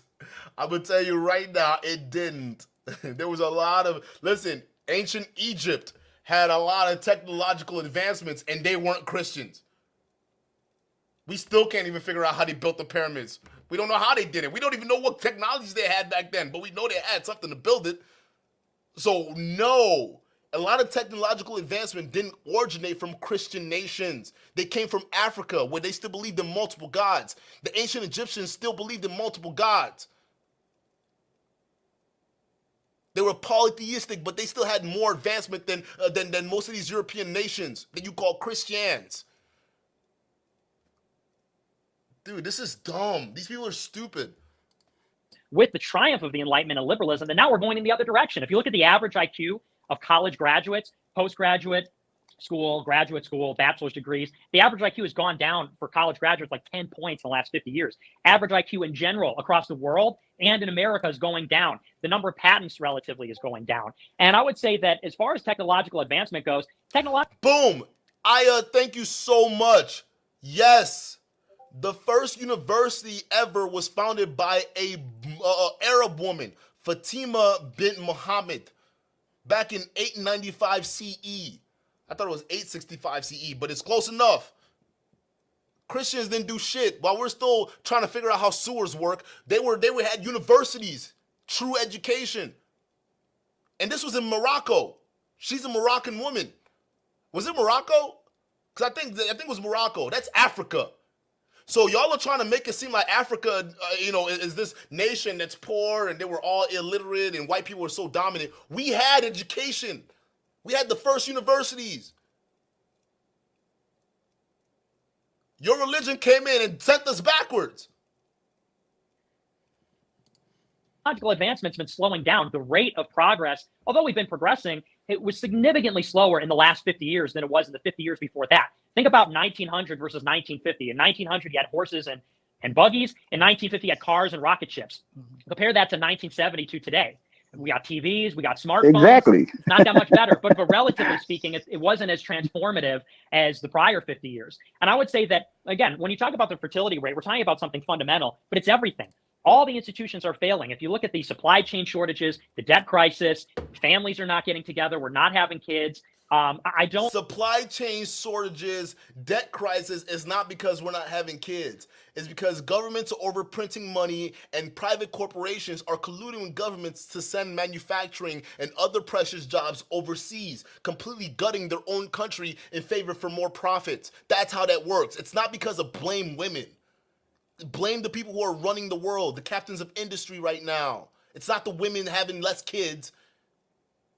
It's because you're, oh my God, dude. I can't explain it any more than this. Porsche.11 fan, shout out to you for the $5 super chat. It says Duke the Don is back. Hey, listen, they cannot hold us down for long.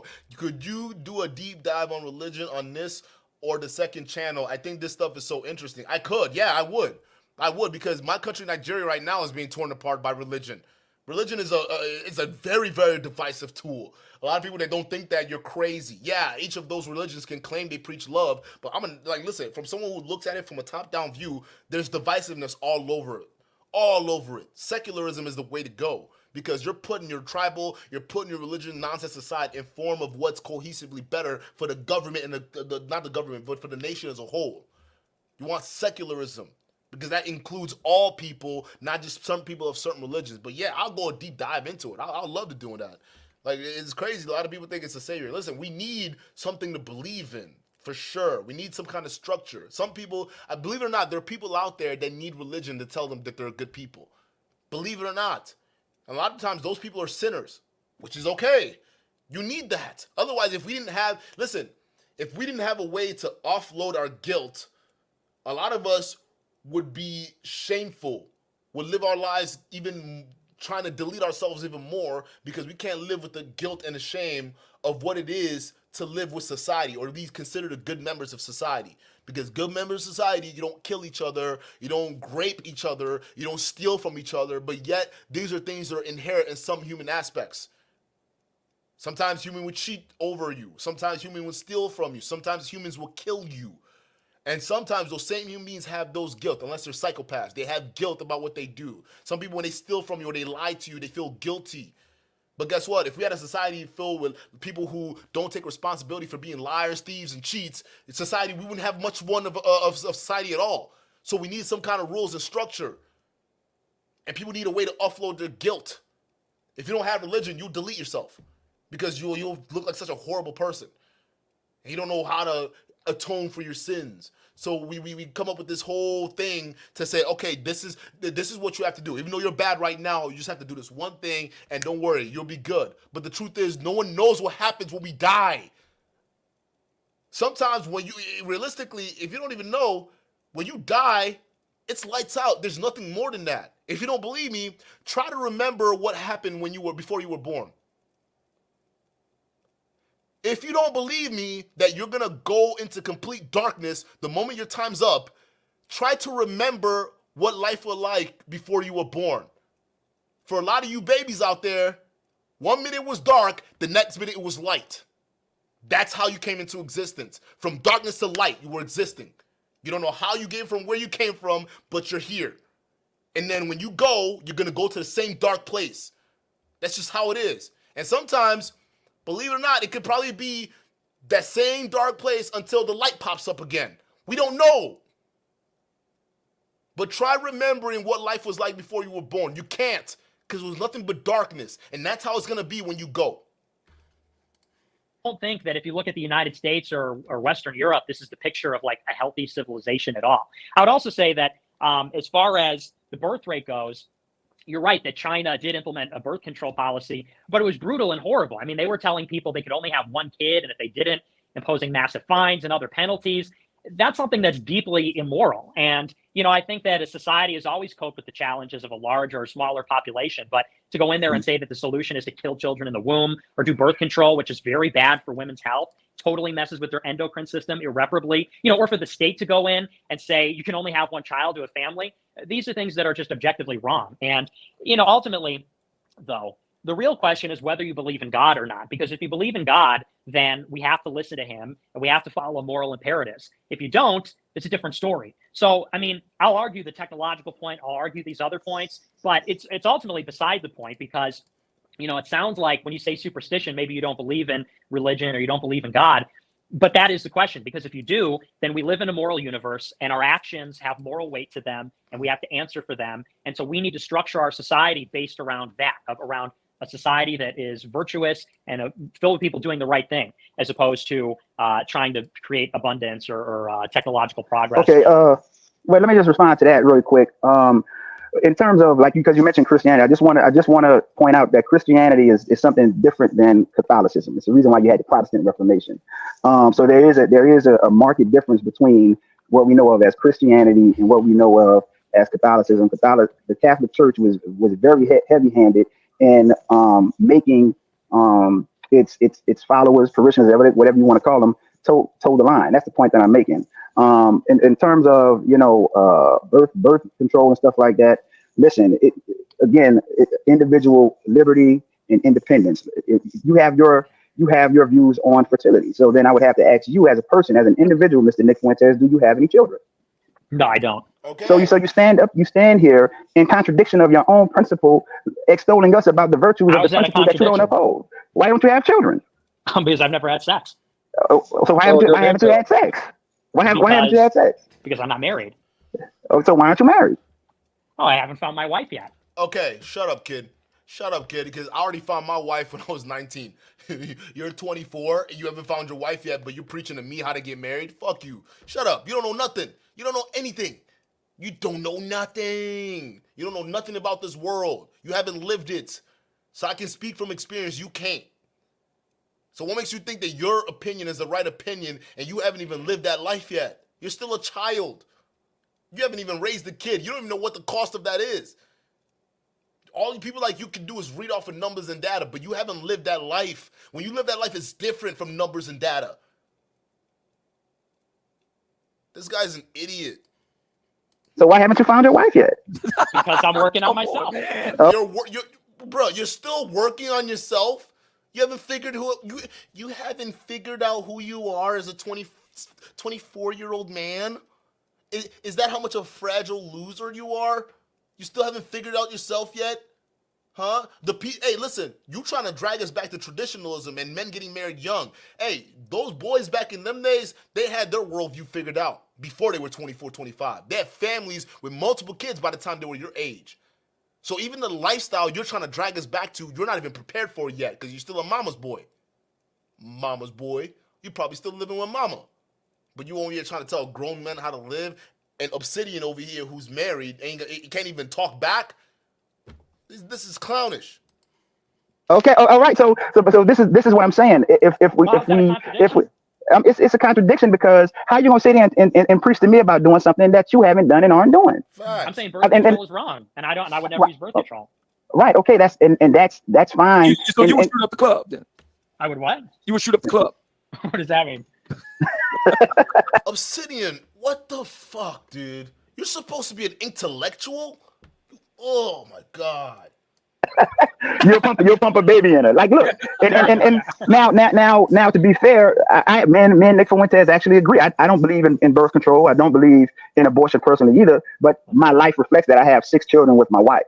You see what I'm saying? And so the point that I'm making though is that this is what you said. You said I'm working on myself. That's independence. That's liberty. That's liberalism. You have the facts. Thank you. Thank you. Like these people aren't even living their lives like conservatives. They're living like their lives like liberal men pretending that they're conservatives. A lot of these dudes are not. A lot of these red pill incel dudes, you guys are not conservatives. Some of y'all don't even have kids.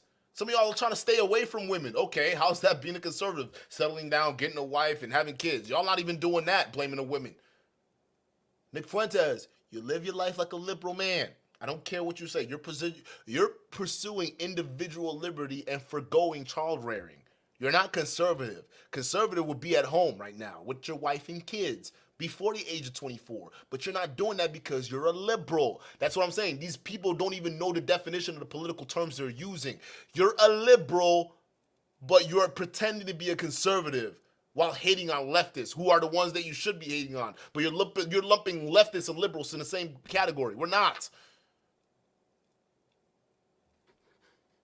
Have the right to choose to work on yourself before just haphazardly bringing a child into the world, or when or bringing a child into the world that you're not ready for. And that's one of the benefits of liberalism. You have the right to choose when you want to take a step like that, as opposed to coming from a superstitious or religious perspective and just doing. Religion didn't give you the option. Religion, you had to follow a line. These liberals. Nick Fuentes, don't get mad, bro, but you're a liberal. A lot of these conservatives, they're actually liberals. Like literally, I'm gonna do it on my other channel. I'm gonna really break it down on my other channel because this is inspiring. I have to do this now because like I laugh a lot of conservatives in America today, 2023. I laugh at them because they're a lot of them, they don't even understand what conservative really means. It's pathetic because a lot of them claim conservatives, but they live liberal lifestyles. They heavily live liberal lifestyles. Look at your daddy Andrew Tate. He's a complete liberal dude, lives his life like a liberal guy, pretty much the opposite of some of these Instagram thoughts, and yet he identifies as conservative Islamic Muslim, dude. Jesus Christ. It's like, you guys are crazy. You're only conservative in name. But in America, in Western societies, a lot of Western societies, people are liberals. True conservatism is found in Eastern countries without a whole lot of money. Because you got to conserve what you got. You got to have kids so they can work the farms. You don't have the luxury to be sending people to colleges like you do in liberal institutions. You don't. So you work the farms, you stay at home, you build families, and you have these rudimentary feudalistic type of lifestyle that you guys would live as a true conservative. A lot of Western countries, Western nations, you're not conservative. You're just doing that in name. A lot of you guys are like liberals, and you guys get taken care of by the government. There are a lot of subsidies going your way, a lot of handouts going your way. But yeah, y'all the same ones say pull yourself up by the bootstraps. We got to do that. Oh, let's talk about the subsidies a lot of these American corporations who also identifies as people are getting. Let's talk about how white people make up 60% of the population. Rural white people make up even a greater population of the people who are receiving welfare, but they like to blame blacks and immigrants.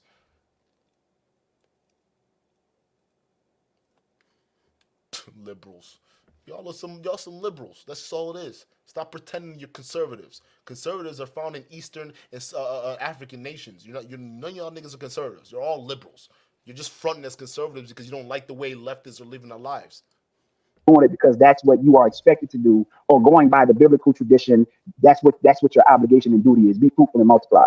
You see, so again, this is one of the benefits of being in modern times. If it, Yeah, I just disagree that, I think that there are things that are wrong and we know they're wrong and that therefore they shouldn't be allowed. If you believe in God, and here's maybe more fundamental. What liberalism is really about is about deferring any kind of society doubling down on anything of any importance. Liberalism emerges out of things like the English Civil War, out of the 30 Years' War, these wars over religion. And liberalism essentially says, we can't agree on the nature of God. We can't agree on the nature of the church. So what we can all agree on is that nobody wants to die. So we should have a big, powerful state that restrains people from killing each other and everybody could be respected. And we'll basically try to eliminate these conversations on things that are important as much as possible. And society. Again, I literally just pulled up the Encyclopedia Britannica's definition of what liberalism means. It doesn't mean censorship or free speech. What he's explaining as conservatism is actually liberalism. Liberalism doesn't believe in big government. Matter of fact, you'll see a bunch of liberals that, like true liberals, they preach out against large government. But they do understand that government is necessary, okay? We want small government, not big government. That's where you guys got the conservative ideology twisted up. Conservatives believe that religion and government should be one thing, meaning they want religion to basically be part of the governing body, meaning they want the government to also make that decision too, as long as it's along religious lines. But that's not how it works. A lot of people who are claiming to conservatives and they speak now like freedom and ideologies, it's actually liberalism. Let me bring up the definition again. All right, since these slow kids in the back don't want to freaking know. Be Too Cool, shout out to you. He says, Duke, I'm learning a lot on this stream. 100%. Is being a centrist the same as being a liberal? There's similar things. There's similar things because centrists and liberalism are a little bit different. Centrists lean towards, they actually lean towards more, how to explain this? Yeah, in essence, they're a little bit different. It's just that centrists believe in a little bit more bigger government, right? And a little bit more big government, because you'll find some centrists out there that do believe in what do you call it? That whole capitalistic, socialistic mix that we have, where it's like you should take care of a lot of the people, and then also free market should be allowed to do its thing. So it's very much in the middle of a lot of things. But liberalism, it's basically small government, but it's mostly do not infringe on people's rights for liberty. Because back then, before liberalism really took hold, this country was founded on Christian values. It was. You had to live your life a certain way before liberalism came into play. That's just how it was. People don't want to admit it, but it's the truth. A lot of people lived their life according to the Christian or Catholic values. The church really had a lot of power. It wasn't until liberals came in and said, hey, wait a minute.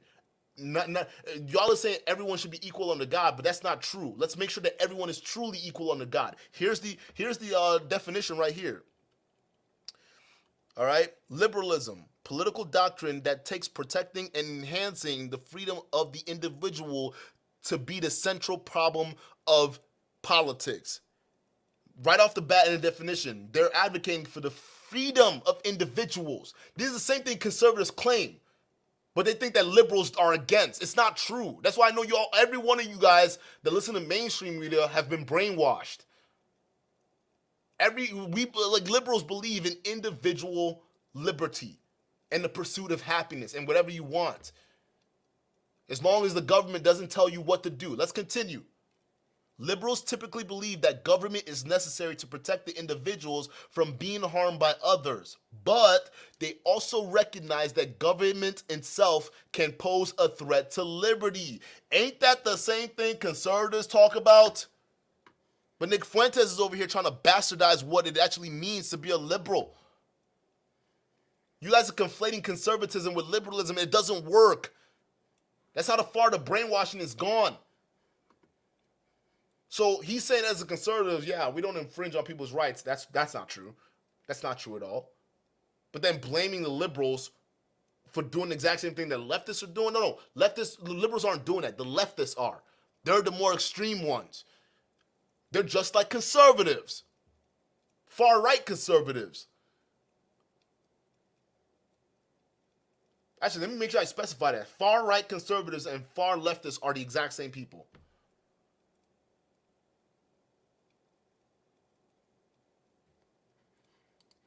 They will not take a stand on whether there's a God or who that God is and so on. And I think that is a big part of why we're in these modern times. And now you have this triumph of all these heinous ideologies where they're pushing things like transgender children.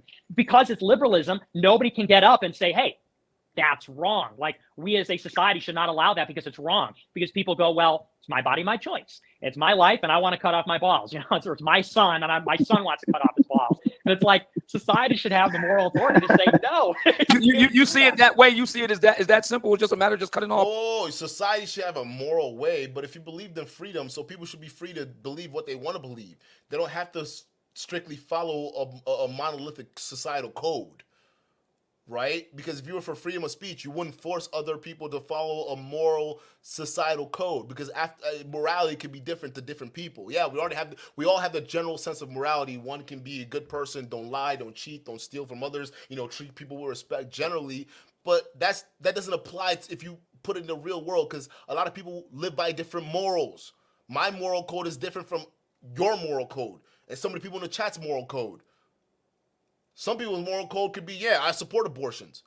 Some people's moral code could be like, no, I don't support abortions. Some people's moral code could be, hey, I think you should wait till you get married until you have sex. And other people's moral code could be, you have to fuck at least 50 girls to understand women. They're different moral codes. So which one is right? Are you saying that your view is better than them? Who are you to judge? See, that's the thing. I'm telling you, conservatives, they want to impose their will on other people. But then they're saying it's the leftists that are doing it. You guys are so dumb. If you really truly believed in free speech, you wouldn't care. Myron wouldn't be trying to put his worldview on everybody else, and you wouldn't be trying to put your worldview on everybody else. But y'all not for free speech. It's only free speech for you, but not for the other people. Again, everybody has different moral codes. To the bad guys, we're evil. Or we're good guys, or to the good guys, we're bad guys. It all depends on your perspective, right? Remember when America convinced you they were the good guys when they bombed Iraq and destabilized it? Remember when America convinced us that we were the good guys when we went to Afghanistan? Remember when America told us when we were the good guys when we went to Vietnam, we went to all these other countries? Remember when they told you we were the good guys? It wasn't until we got educated and a bunch of declassified documents came out, then we realized, hey, we might not be the great guys after all. We might actually be the bad guys, the evil empire. Morals. A lot of people have been brainwashed by propaganda sitting there talking to you about morals. Balls. Well, I'm being a little bit reductive there. I'm just let me. There's a lot of people that want to. Mary, stand by. A lot of people that want to get in here and speak. Abe with the $2 super chat. I'd buy that for $1. He writes, unflattered free market leads to monopoly. Lee, go right ahead. Lee, stick around. Mary, I'll bring you back. Lee, go right ahead. You're on the air with Nick Fuentes. Mr. Fuentes, I got a question. How you doing, Pamela? As a white supremacist, do you believe that foundational Black Americans deserve reparations for being held in bondage and/or the 100 years of Jim Crow slavery? Well, I'm not a white supremacist, and no, I don't. Stand by, Lee. Let me get this super chat. Explain further. Hang on, Lee. Stay right where you at. Seeking Eden comes through with a $2 super chat. I'd buy that for $1. He says Elon protecting citizens from ideas like this guy. I think he means Elon Musk. Go right ahead, Lee. Go right ahead. Lee, go right ahead.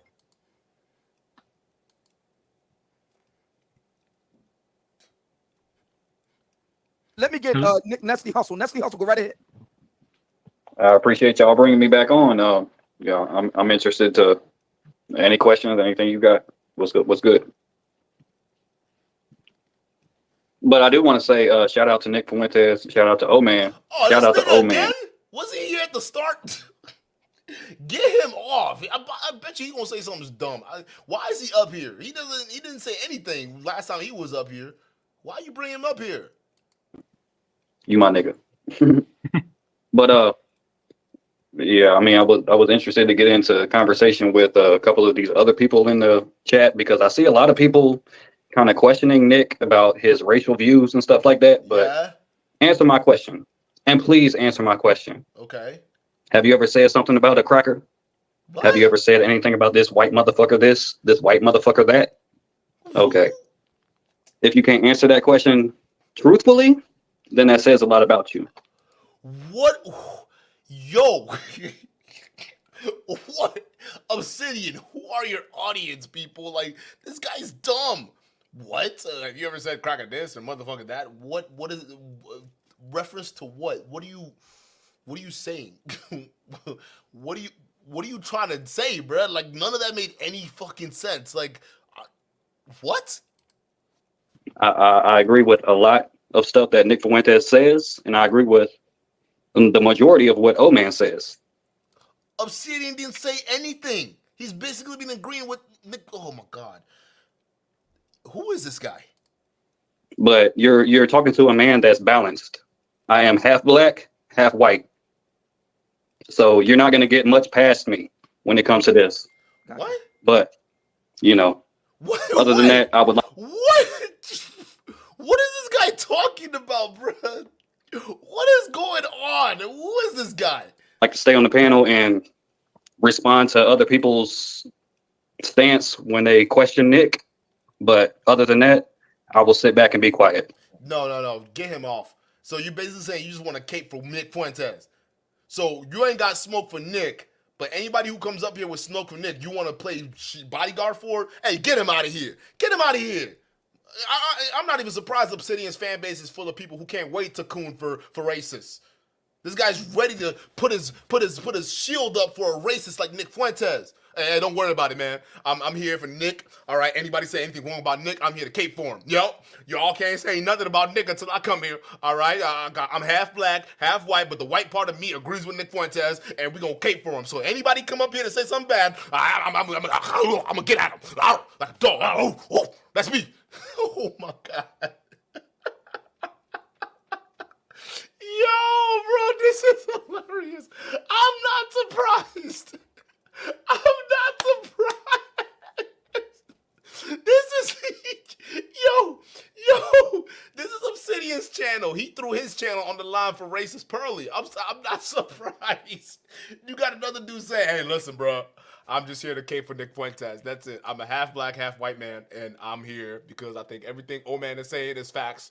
I think Nick Fuentes, everything he said is facts, and I'm here to protect him against anyone that has anything negative to say. Get him out of here." Gotcha. Stay right where you are. I'll bring you back get up. him off. Let me Get his this ass off. Be tall, young, and attractive. Super chat. $5 super chat. Appreciate you, brother. He writes, another race that never gets to discuss are attractive people. They are their own race. Race is based on biology and affects life expectancy. That's what looks are. You paid $5 to say that? Race is attractive. Wait a minute, yo. Hey, listen. Hey. I think majority of Obsidian's fan base rode the short bus in high school. I'm sorry. I have to say it, bro. Is this guy just super chat saying that attractive people are their own race? I can't, dude. I can't do this. I can't do this, bro. Let me read this super chat. He said another race that never gets discussed are attractive people. They're their own race. It's based on biology and affects life expectancy. That's what looks are. This is an incel comment, bro. This is such an incel comment. You could tell this nigga's ugly, bro. I can't. Oh my God. Did you just say attractive people are their own race? So, I'm sorry, attractive people who are black are different from normal black people. What are you saying, bro? What is this? What is this? Oh my God. I can't believe there are people who are actually this stupid. Oh, fuck. Yo, bro. I need a drink. I need to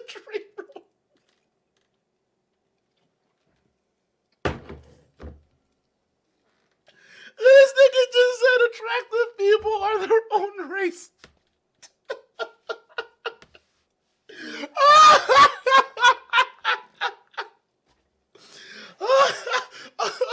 If attractive people are a separate race, what are ugly people?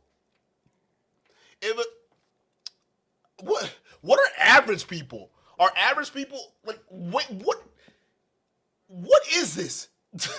Who are this guy's audience, bro? What has he been teaching his own fan base? Yo, chat, take a moment right now. If you're just as frustrated as I am, go pour yourself a cup. It's a Saturday night, all right? Listen, it's 10:48. I'm supposed to be doing something later tonight, okay? I'm supposed to be out here having fun later tonight. I'm already missing my fun time because I'm covering Obsidian, all right? So I did pregame before the homies come through and we got to bounce out, all right? I got another 45 minutes before I got to go. But still, you telling me that this person just sat here and said that attractive people are a different race. Jesus. Yeah, bro, this is a platform for incels. Hey, listen, I wouldn't even shame y'all. Listen, I ain't got nothing to say to y'all. If y'all got something else to do this Saturday night, go do it. Because this Obsidian shit is just too much. This is just too much. I can't, bro. Let's keep playing. This is actually entertaining, but let's keep going. You agree or disagree with that, Nick? I disagree with that. I mean, my view on race is that it's diversity within the human species. So there's actually a few words for it. There's races, sub-races, and then there's local groups. There's actually, it's sort of part of like the taxonomy of human beings.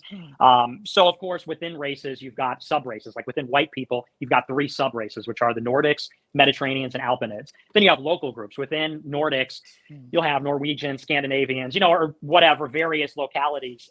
And so it's really just about diversity within the human population. And I would say that attractive people, well, they would fall under these racial groups, an attractive white person, attractive black person.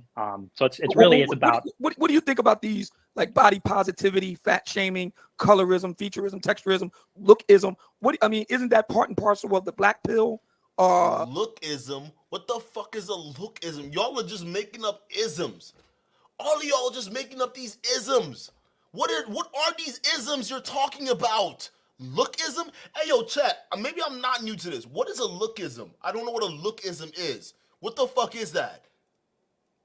All these isms y'all are putting out there, what are they?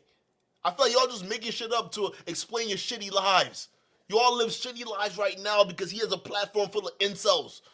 And a self-proclaimed one that's talking right now. And y'all are saying lookism? What the fuck is a lookism? Jesus Christ. Be too cool. Shout out to you says, LOL, Obsidian channel is mass-producing retard incels. Yes! They're all dumb. Oh my, I can see why. I can see why guys like Obsidian will come in and just coon for Pearl. They're all just dumb. They're like legitimately stupid. These are the kind of people that are setting back society. A lot of these people are. This is why society cannot advance, is because people that listen to Obsidian are out there. This is, bro, I can't, like, my head hurts. Like, it hurts really bad. Like, y'all don't understand. Like, it's, like, it's so hard, like, because you're trying to make sense of stupid statements. Especially with Nick Fuentes. Even when he was talking about Norwegian and different, that's not even it, bro. You're not even describing race properly. That's not even. You're not even. You're not even describing race properly. Jesus Christ.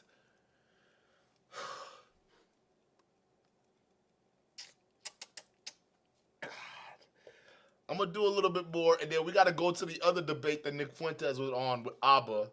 And at least that one brings me joy because we had some smart people to call out his bullshit. This is crazy to me. Incel argument that that women are over selecting for really hot looking guys, and there are black women that are complaining about it. That it's unfair that they are held to a standard of beauty and femininity. That doesn't mean attractive people are different races, Obsidian. Just because you can't find you an attractive woman, all right, does not mean attractive people are a different race. Okay, Mr. Incel King, what is it? The Godfather of the Incels.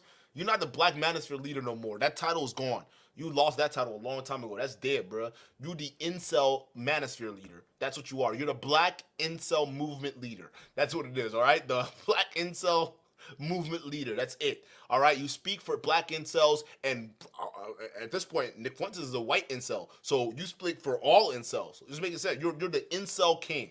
All right, the incel godfather. Anybody that thinks Obsidian is speaking any kind of facts, just know you are an incel. There's no ifs, ands, and buts about it. You're an incel. Everyone on this platform right now is an incel. Obsidian is trying to cape for that dumbass statement. Stop. Attractive people are not a different race. Okay? Even Nick Fuentes, who's an incel, doesn't agree with that shit. What are you talking about, Obsidian? That they can't reach, that is to say the Eurocentric or white beauty standard. What do you think? What do you say about all this?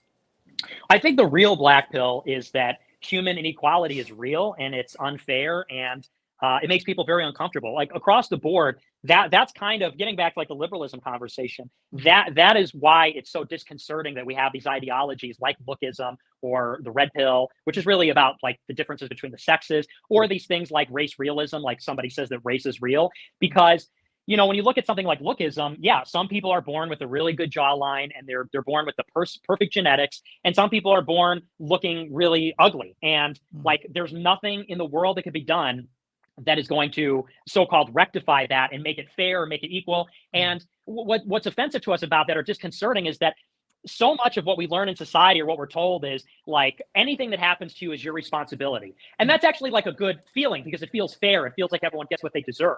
But what's disconcerting is when you scroll on TikTok and you'll scroll in one TikTok will be a beautiful woman. She literally just has to film herself because her parents are rich with great genetics. She films herself in a nice house and she gets famous just because of how she looks. Then you scroll and you Why? Yeah, let's just blame the women, right? Why not just blame the hundreds of millions of horny guys that are following the women and making her famous to begin with? You think it's other girls who are following those young girls on TikTok? No, it's grown-ass men.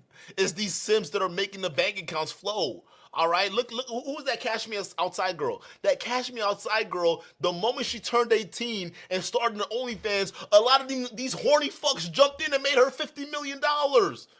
Say it ain't true. Sit there and tell me I'm lying. That a bunch of grown-ass men weren't watching that young-ass girl, that Catch Me Outside girl, what's that, Gabrielle, whatever, somebody tell me what her name is. It's Gabrielle something, right? The moment she turned 18 and started an OnlyFans, who made her $50 million in 1 year? Who did that? Those were men. Those were men. You can blame the Cash Me Outside girl all day long. Blame her. But it was men that put $50 million in her bank account because they wanted to see an 18-year-old fresh teen naked. It's men. Men fund brothels. Men fund OnlyFans. Men are the problem. Listen, are we gonna sit there and argue? These incel men like you, and I'm not saying men, I'm sorry, I'm not saying men, I'm saying incel men. These guys that pay for OnlyFans, because I don't pay for OnlyFans, and none of the niggas I don't pay for OnlyFans, and I'm just gonna be real with you right now. The people who do that are people who literally need to rent a girlfriend online. That's what OnlyFans is. The only difference between that and pornography, it's literally you get to interact with the girl and tell her what you want to do because you got money. So incel men want to see girls naked. They love to see Instagram thoughts. That's why you guys promote platforms like Fresh and Fit when they have these OnlyFans girls there, because you are horny. You got dry dicks. All y'all got dry dicks. That's what it is. No one has touched you in years. So you see a hot girl online, you just can't control yourself. You just gotta shoot that load. And you're so frustrated. So you gotta insult the girl to compensate. Listen, real men don't do that. Y'all incel dudes made that Cash Me Outside girl $50 million. It's the incels that got the money because ain't no woman touching y'all. So y'all got no focus. Y'all got no choice but to focus on money, most of y'all. So y'all got the money, but y'all still ain't getting your dick wet. I'm sorry. So you pay for OnlyFans. You see somebody with like roaches crawling on their walls and there's clearly something wrong with them. And it's like, that's crushing human inequality, but it's real. And we have to deal with it. And we have to create not an equal society, but a harmonious society, because you cannot find equality in the world. You can't find it in human beings. You can treat people equally, but the thing that we should strive for is harmony between men and women, or the different races or religions, or young and old, and those things. So I think that when you look at the black pill, you have to sort of zoom out and say there's something consistent in all of these things, which is human equality making us uncomfortable because it feels like it's not deserved. But it's okay because, and this is a message people need to hear, you're enough. Like, even if you're ugly, even if you're dumb, like even if there's something wrong with you, you are still created in the image of God. God still loves you infinitely. You still deserve respect and dignity. And instead, what people are being told. Go tell that to Myron, okay? You listen to some of the shit that Myron says to these girls on his show. He doesn't believe that. Matter of fact, he believes that there's no such thing as a high value woman. A woman's value comes from a man. So according to Myron, who's a religious conservative, he's a Muslim, right? He's a Muslim conservative. He doesn't believe that women are equal. So how can you in the same breath say you support someone like Myron, you support someone like Pearl, and they all believe the same thing? They don't believe in equality. Y'all just, see, when it comes to true equality, meaning the shit that affects us in real life, y'all like to just skirt right above that. And then you'll go ahead and be disingenuous and say, but we're all equal in terms of spirit, right? We're all equal and beautiful in God's eyes. But then we'll see Fresh shitting on this girl, all right, calling her a whale on his show. Pearl is calling, your best friend Pearl, she calls black women whales all the time. So are they equal under God? Like, what are you talking about? You guys are just clowns.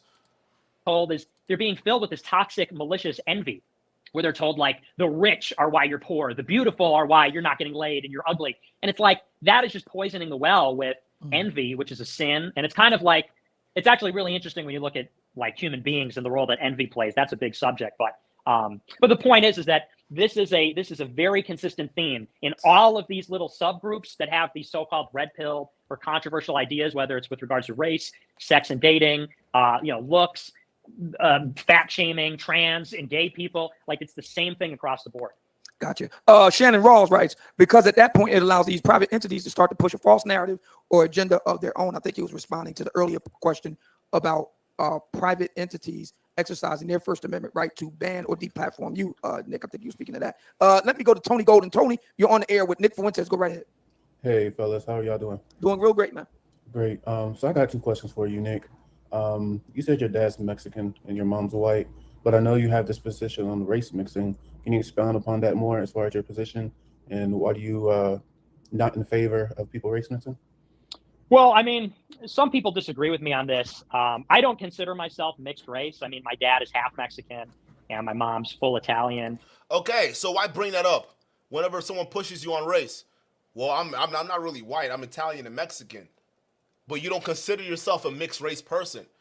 We know that. You consider yourself as white. So there should be no point bringing up your Mexican Italian heritage if you consider yourself as white. Makes sense, Nick Fuentes? That's why people don't take you seriously. Because you talk out of two sides of the mouth. Oh, I don't consider myself a mixed race person, but when it matters, I'm Mexican and Italian, It just shows you when he gets pressed, he hides behind race. But then he'll take the first step to deny it when it doesn't matter, when it's convenient. He'll deny that he's mixed race when it's convenient. But when it's not convenient, he's hiding behind his own heritage. Nigga, stop. We know the game you're playing. You are identifying as a white man at the end of the day. It's just that when you get your shit put to the fire, then all of a sudden you hide behind your Mexican Italian roots. Stop capping, bro. We know exactly what you're doing. It's a game.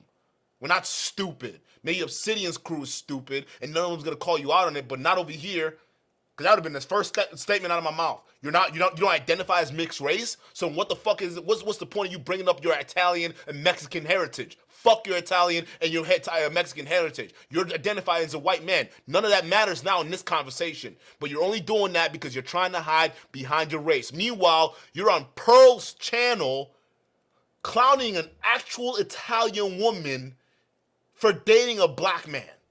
But you're Italian, right? So why didn't the Italian side of you come out and say, hey, maybe I shouldn't be going against my own women because they dated black people? Am I wrong? Or did Nick Fuentes not do that? See, a lot of these racists like to hide behind whatever percentage of mix that they are when it's convenient for them. And, if you look at me, I have white skin, I have green eyes, I have wavy brown hair. So I don't identify as mixed race. Nevertheless, even if I was, I would feel the same way. I think that it's like I said earlier. Even if you were mixed race, you'd still feel the exact same way you're feeling now. So now listen, I don't blame you. There are a lot of mixed race people who have that same self-hate nonsense flowing through their brains. Okay, and you're not the only self-hating mixed race person to walk the earth. There are a lot of self-hating mixed race people out there. He doesn't identify as mixed race. He's letting you guys know right now. It's just a sham for him. So the fact that he brings out he's Mexican and Italian, don't believe it. Don't believe it. Because in America, the way he's talking, he's a white man. He identifies as a white man. That's no ifs, ands, or buts about it. He believes that the country should remain white because if it doesn't remain white, it devolves into degeneracy and violence. That's what he said earlier in the stream. This guy's a clown. Duke, are you going to make a video about Cynthia G and black women mocking Jamie Foxx's illness? Jamie Foxx has an illness? What's going on with Jamie Foxx? Does he have cancer? I gotta look this up. I did not know that. But if she's making fun of somebody's illness, bro, that's crazy. Cynthia G, like, we gotta, come on, dog. What is going on? You crazy. Like, first of all, she's saying all black babies should be aborted, right? She's saying things like that. And listen, I gotta know what's going on with Jamie Foxx. Somebody know what's going on with Jamie Foxx. Is he dying? Is he for real dying? Could somebody help me out with that? Like, I actually like Jamie Foxx. He was in Django. Right, like if Pearl said that Django was an embellishment, right, which is no different from what her saying Roots is an embellishment is, right? It's the same thing, right? You're saying Roots is an embellishment. What if she replaced Roots with Django? It would sound ridiculous. But I still think Jamie Foxx is a great talent, though.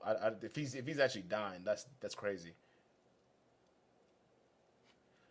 Yeah, Super says for real, he's been in the hospital, but I don't pay attention to celebrities, bruh. Like, you think, listen, my life is not about celebrities, bro. Like, I'm barely, like, cognizant of some of the movies that are out right now. Listen, bro, my life is so busy. I got, like, applications I'm developing for my life, and I got, like, what do you call it? I got the stream. I got so much thing going on. I got my job. I got all these other things, bro. I don't got time to be focused on celebrities. People who are focused on celebrities, I don't know what else to tell you. This is not my life, okay? I'm not gonna sit there and look at the next tabloid unless it's like a super big news. I'm not paying attention to it. And honestly, I don't know if you know me or not, bro, but I pay attention to world news and geopolitics a lot more than I pay attention to celebrities and whatever they got going on. All right, unless they like it's like super serious. That's what I'm asking y'all. I need to know if it's super serious. Somebody says the stroke. Yeah, oh, that's horrible. My dad passed away from a stroke, so I don't think Cynthia should be making fun of that. That's horrible. I lost my dad to a stroke, but yeah, nah, I didn't know that, bro. Like, I didn't know. Listen, I've been studying more about what's going on with Wagner Group in Sudan right now, Wagner Group in Northern Africa, Wagner Group in Niger, Wagner Group in Chad, Wagner Group all over the place. I'm more concerned about the Chinese influence buying up the infrastructure in my country, enslaving my people through debt, and while our fucking corrupt politicians are running off with the money. So that's what I pay attention to in my personal life, all right, especially in terms of media. I'm also paying attention to the war in Ukraine, the so-called counteroffensive that's not happening but is actually happening right now. All right, how the Russians are going to be. I'm paying attention to worldly things. Okay, I'm not paying attention to celebrities. They don't matter to me. But if he's dying of stroke, that's horrible as an individual. As an individual, that's horrible. But not everybody sits there and gossips with celebrities, dude. I know it's horrible, but I don't do that stuff, bro. Like, it sucks. And Cynthia D shouldn't be talking about that. But I think I respect Jamie Foxx. I watch all of his movies. I think he's a talented dude. I watch all these movies. Dude can sing. He can play music. He can dance. Dude is like a multi-talented dude, bro. So if he had a stroke, that's horrible, and that's something we need to pay attention to. But like, should everyone pay attention to everything going wrong with celebrities? I don't think so. I think there are more important things. Like, I'm sorry, Jamie Foxx isn't affecting me in Nigeria right now. American government, UK government, and the Nigerian government is affecting us right now, and I gotta focus on that, okay? Because some people would say, "Oh, look at these Africans; they don't like to work on their people," but they're wrong. A lot of us actually care more about our politics than American politics. They care about our celebrities than American celebrities. I'm sorry to like as much as they think that we care about other shit too, okay? So just saying, I'm not in that shit, bro. That's just who I am. Earlier. Race is an essential characteristic about a person. It's something that matters very deeply to them. And I think that what happens when you get a mixed household is you get a lot of tension in the household. I think there's a lot of confusion, disharmony. I think there's often an identity crisis for mixed race people. I can't speak as one, because I don't consider myself that way. But I think that when you have a mixed race couple, it sort of robs somebody of like a coherent identity. Like part of me kind of wishes I was full Italian because, then my parents are like of the same stock and they're like, they share the same culture and the same customs and maybe they speak Italian and I would have like a more coherent identity. Because the way I am, it's like I get asked questions like this all the time. It's like white people don't fully accept me. I mean, if I walked into an Hispanic neighborhood and I said, "Hey, hola," I mean, people would laugh at me. They wouldn't accept me. JS says, so Cynthia G and her followers wishing death on other black men is water under the bridge. When did I say that? Why are you putting words in my mouth? When did I say that? I just said that she needs to be clowned for that. Like, what did I say? I might actually do a video. Like, what are you talking about? How's that water under the bridge? I just told you I'm not focused on celebrities. That's not what I do in my life. Like, I barely keep up with Manosphere news. I barely keep up with what's going on with the Manosphere right now because I'm more focused on what's happening in the world. Because at the end of the day, YouTube isn't permanent for me, man. Like, I gotta go do shit in my country. I got shit to do. I got work to do. This business. I gotta focus on other things. I can't be focused on celebrities, bro. Like, I'm sorry. Like Cynthia G, honestly, listen. Let me just tell y'all something. A lot of these manosphere people, these people on the internet, they're nothing. They're minuscule when it comes to the real world. So believe it or not, people focus on other things other than what's going on here. To me, this is to break people out of this crazy ass version of entertainment you call the manosphere. I need to break y'all niggas out of it. But I don't care about these niggas. I don't care about any of them. That's why I can come up here and talk shit about every single one of these niggas. I don't care. Same thing with celebrities. I don't care. They don't run my life. If anything, celebrities are brainwashed dummies, most of them. I don't care. They're the same ones that sit there and tell and apply for cancel culture. They're the same ones. Like you're talking about Jamie Foxx coming at me with all this pseudo bullshit. Bro, where was Jamie Foxx when they were feminizing the black men in media? Where was Jamie Foxx when we were having conversations on all these different things? Where was Jamie Foxx? Jamie Foxx was worried about Jamie Foxx. That's it. Just like Duke is worried about Duke in the real world, and you should be worried about you. These celebrities don't care about you. Now, if you're talking about what Cynthia G said, it was horrible. Horrible. No one should be making fun of somebody that had stroke. I just told you my father passed away from stroke. I take that very seriously. And Cynthia G is a clown. We all know that. But you coming up here putting words in my mouth like it's water on the bridge. When did I say that? I never said this. I just don't care about celebrities as a whole. And you shouldn't either. They're just propagandist tools at the end of the day. I don't trust celebrities. You shouldn't either. Get out of here with that bullshit, dude. What are you talking about? That's not what I said, dude. Me as one of their own, and so. What about in the Italian community? But I mean, maybe more so because I definitely look more Italian. But even still, I know that like my mom, she's got a lot of friends from her neighborhood, very Italian, like Dago neighborhood, and they all married Italians. And I do feel like a disconnect with them because they all grew up in like a super Italian house, and I grew up in like a kind of Italian house, and so it's just like there's just this disconnect. So, I think that everybody knows why. I think it's better for people to be with their own. I think that people tend to select that way naturally. All right, perfect. All right, my bad. I may have misconstrued that, bro. Okay, he said he was responding to the chat because I never said that. Because sometimes people get so offended, they'll start putting words in your mouth. I never said that that Jamie Foxx stroke was water under the bridge. So I didn't want people to start thinking that that's something I said. I didn't say that. I never said it was water under the bridge because stroke is a serious thing. All right, I don't play around with that stuff. So I thought you were putting words in my mouth. So I had to listen. Reputation is your life. You got to guard it with everything. I don't play, bro. I don't play when it comes to when people say something I says. I will go to great lengths to prove that shit wrong. All right. So I thought you were saying that I said that Jamie Foxx having a stroke was water on the bridge. That's not what I said. I would never say something like that. That's horrendous. All right. I'm just saying that I don't care about celebrities. At the end of the day, I'm not paying attention. If there's a bunch of channels covering it, I'm sorry. Is my channel a manosphere channel or a celebrity gossip channel? Can we be honest? When have I ever talked about celebrities on this channel aside from Will Smith was a major one, but other than that, my channels bring strictly manosphere people. I'm laser focused on the manosphere because I believe that the manosphere is corrupting. So no one is wavering, no one is shaking me off of my focus. Listen, this channel, manosphere only. I don't care about celebrities. The manosphere at large, they use celebrities to make their points. I don't. I use manosphere people to go ahead and criticize their stupid talking points. I'm laser focused. So I'm sorry if everybody else in the manosphere is doing celebrity gossip. I'm focused on these bozos over here, like Simping. All right? I'm just saying, bro. Like, y'all need to... This is not a celebrity gossip channel. I'm not going to talk about Kim Kardashian.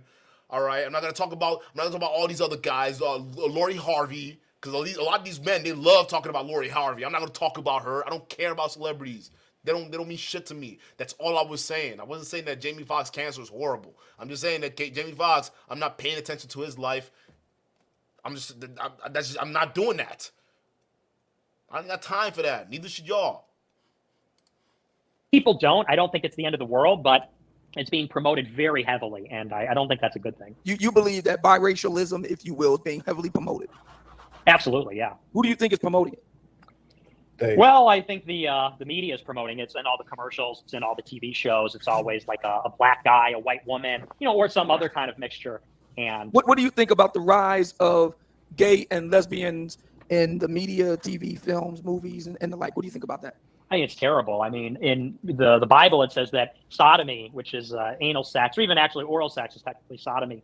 It says that that's a sin that cries out to heaven for vengeance. It's one of 4 that is described with that kind of severity. And the reason why is because it's a filthy and it's a violent act. Somebody's putting their penis inside of a filthy anus with poo in it. Like, it's a filthy, violent thing. You're like using somebody's butt, not to be vulgar, but like basically to masturbate. It's not even real sex. Mm-hmm. And so I think it's a deeply well, how would you know what real sex is, given that you never had it yourself? Well, because I understand conceptually that it's a procreative act. The penis goes into a vagina to fertilize an egg, and so then a woman. So in your view, oral sex between a man and a woman would not be good either. Correct. You know what's funny? Nick Fuentes loves to talk about sodomy. He loves to talk about homosexuality. He loves to talk about all this stuff that's anti, the Bible and whatnot. Hey, Nick Fuentes, your old partner, Marjorie Taylor Greene, literally just accused you literally 3 weeks ago of your boss being a predator to young men that roll around with you, and you knew it the entire time but said nothing. Where's the answer for that? Y'all don't believe me. Let me just check this out real quick. This is Marjorie Taylor Greene.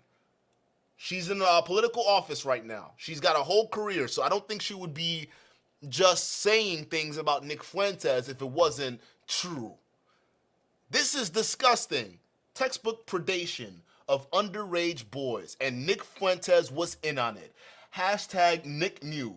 In exchange for recanting his accusations, Nick Fuentes and Ali, which is this guy right over here you see the photo of, offered to get him a job in politics. So the Daily Beast wrote an article.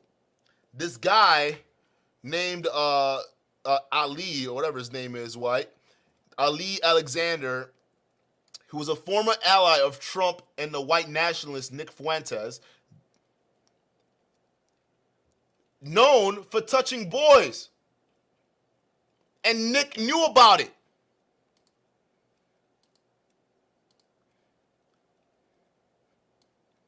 They're trying to get the FBI to investigate this loser because Nick knew about it. Your daddy over here was trying to sodomize boys, and these boys were around you, and you knew the whole time. But you said nothing. I wish Obsidian brought this up. Nick, underage boys, and you were in on it.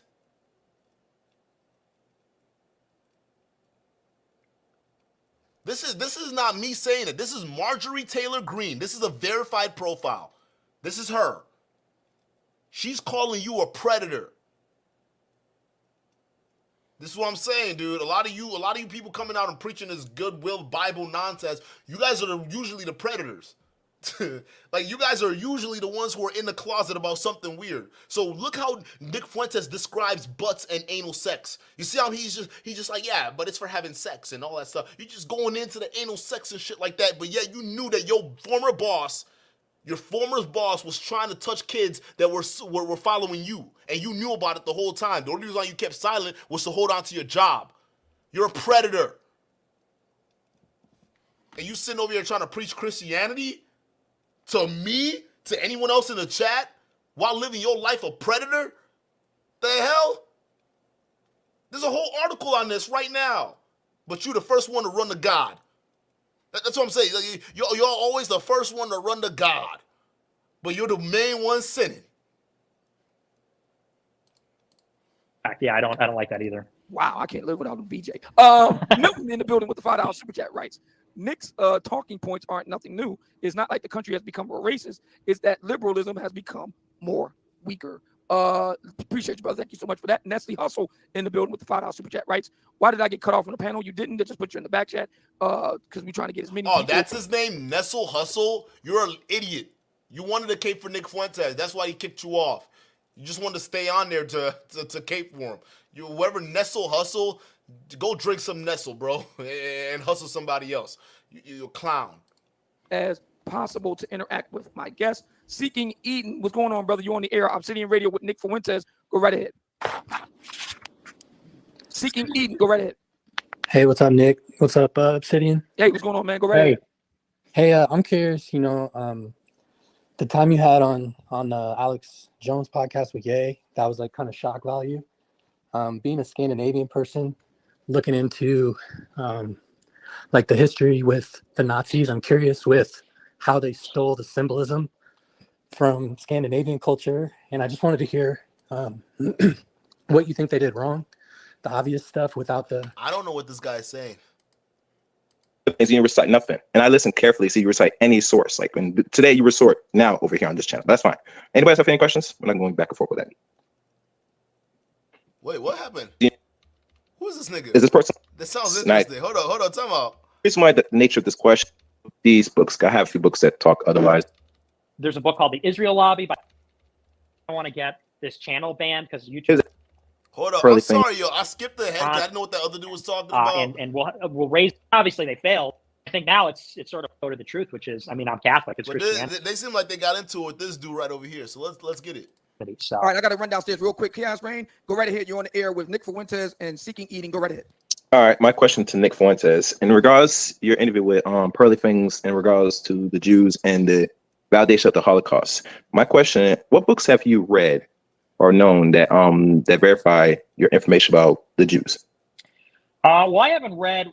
It's not one book in particular, but there's a really good website that everyone should check out. It's called unzreview.com. UNZ.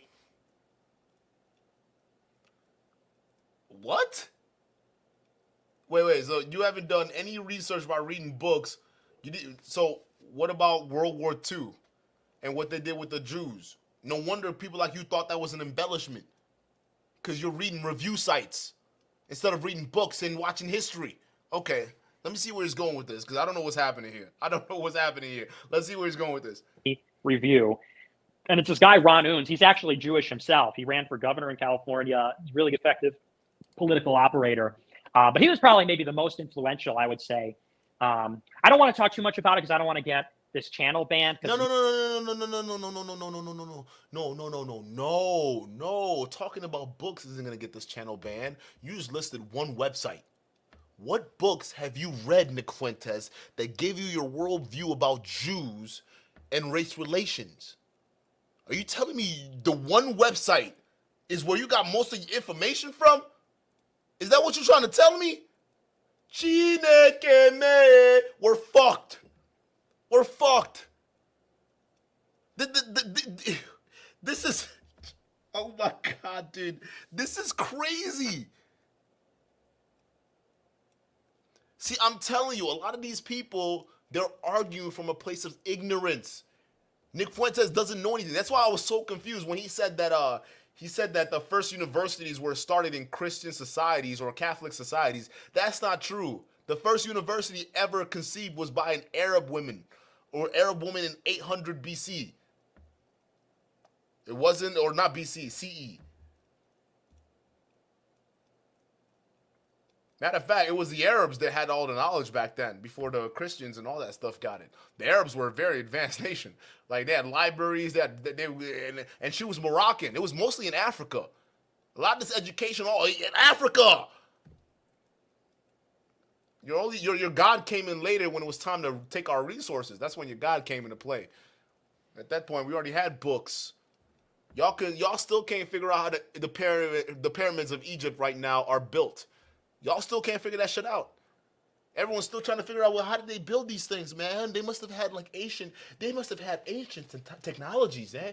They have to have had ancient technologies, because there's no way they can move these big lime boulders across the way and then stack them with this precise cut area. There must be aliens. Hell, might as well have it be God coming down and building these pyramids, because we can't fathom how they built these things.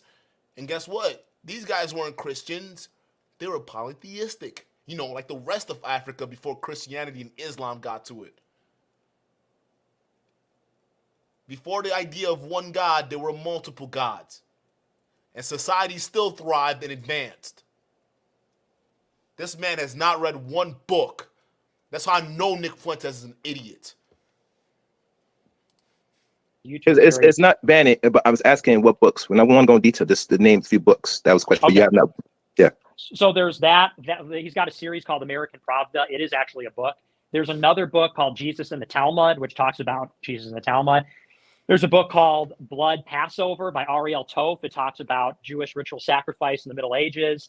There's a book called The Israel Lobby by Stephen Walt and John Mearsheimer. That's like my favorite book about Israel.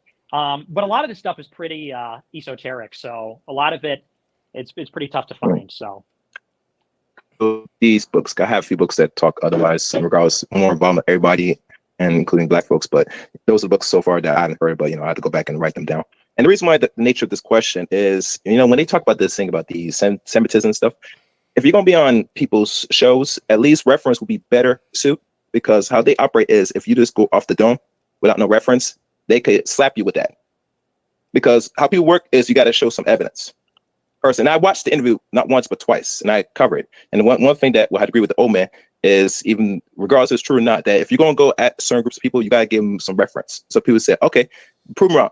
Is this person lying? This person lying? That would better suit whatever you're trying to accomplish. That's all.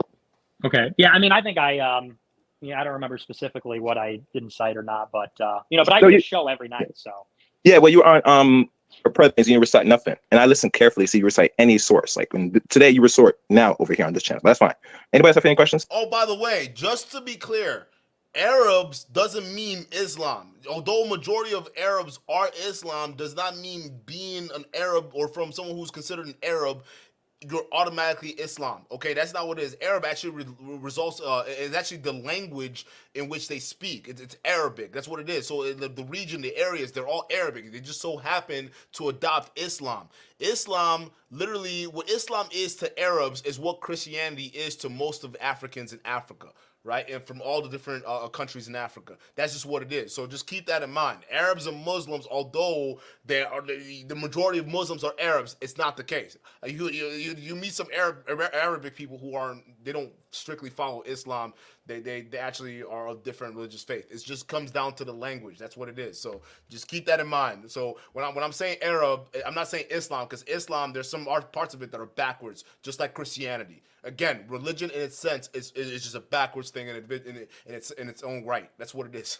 Like Persians, you can say Persians were Arabs, right? The Persian Empire, they were all Arabs. They were the Arab Empire. They were just a bunch of Persians. That's what they considered themselves. All right, not saying they were all Islamic, because that's wasn't the case. But a lot of those Arabs were advanced. They built a lot of shit. They had a lot of stuff that we, until this day, can't comprehend. Just keep that in mind. I'm not going back and forth with that. Omen went downstairs. yeah. And I don't know if anybody else has any questions in the chat, because that was my only question personally. I got one more. I'll take it a little further. I saw the chat didn't want me to talk about magic, and I get that. And we're talking about Christianity and kind of foundation of the nation. One thing I'm curious on is like the Freemasons were all founders of our nation, all using geometry, all using symbology. I'm just curious, like, if you have any thoughts on how that's influenced the relation between Christianity being the foundation of the nation and the symbols. What symbols, are lost? Where's God in these symbols in the geometry? Do you have any comments? Have you looked into that? Yeah, that's an interesting question. Go ahead, Nick. Yeah, no, it's a big problem for me. And, I'm an American patriot. I believe in the American nation, but there's a big problem that so many of the signers of the Declaration were Freemasons. The city of Washington, D.C. was literally laid out like a pentagram, if you look at it, and it's got a giant obelisk in the middle. So, if you know the lore there, it's very ominous the way all of that came together. And I think that's a big reason. I thought the obelisk in the center there represented the big, juicy. That's what I thought it represented. Let me get a big, tall, and attractive who comes through with a $2 super chat. I'd buy that for $1. He says, Brenda, no, religion is backwards. I'm sorry. I'm sorry to hurt your feelings. I'm sorry if you're a religious person. Listen, technically I'm religious. I haven't denounced the Christian faith and I haven't denounced the Catholic faith. I'm Christian now instead of Catholic, because Catholic, they touch boys. I don't want to be part of a religion that is known for touching boys, and the Pope doesn't want to do anything about it. Matter of fact, that's the whole reason why I switched from being a Catholic to a Christian. At first, I didn't even know there was a difference between Catholic and Christians. That's how much non-religious I was focused on, but it was just like I came from that Catholic background, Roman Catholic background, so it is what it is, right? Until I realized, hey, they're touching boys in the churches and no one is saying anything about it.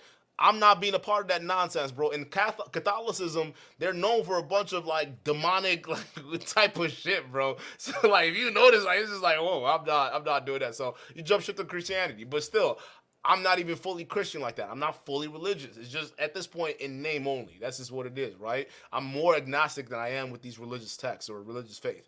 It's just the God honest truth, right? Because I believe there's a higher power above this, but is there a God that is the one that creates everything? No.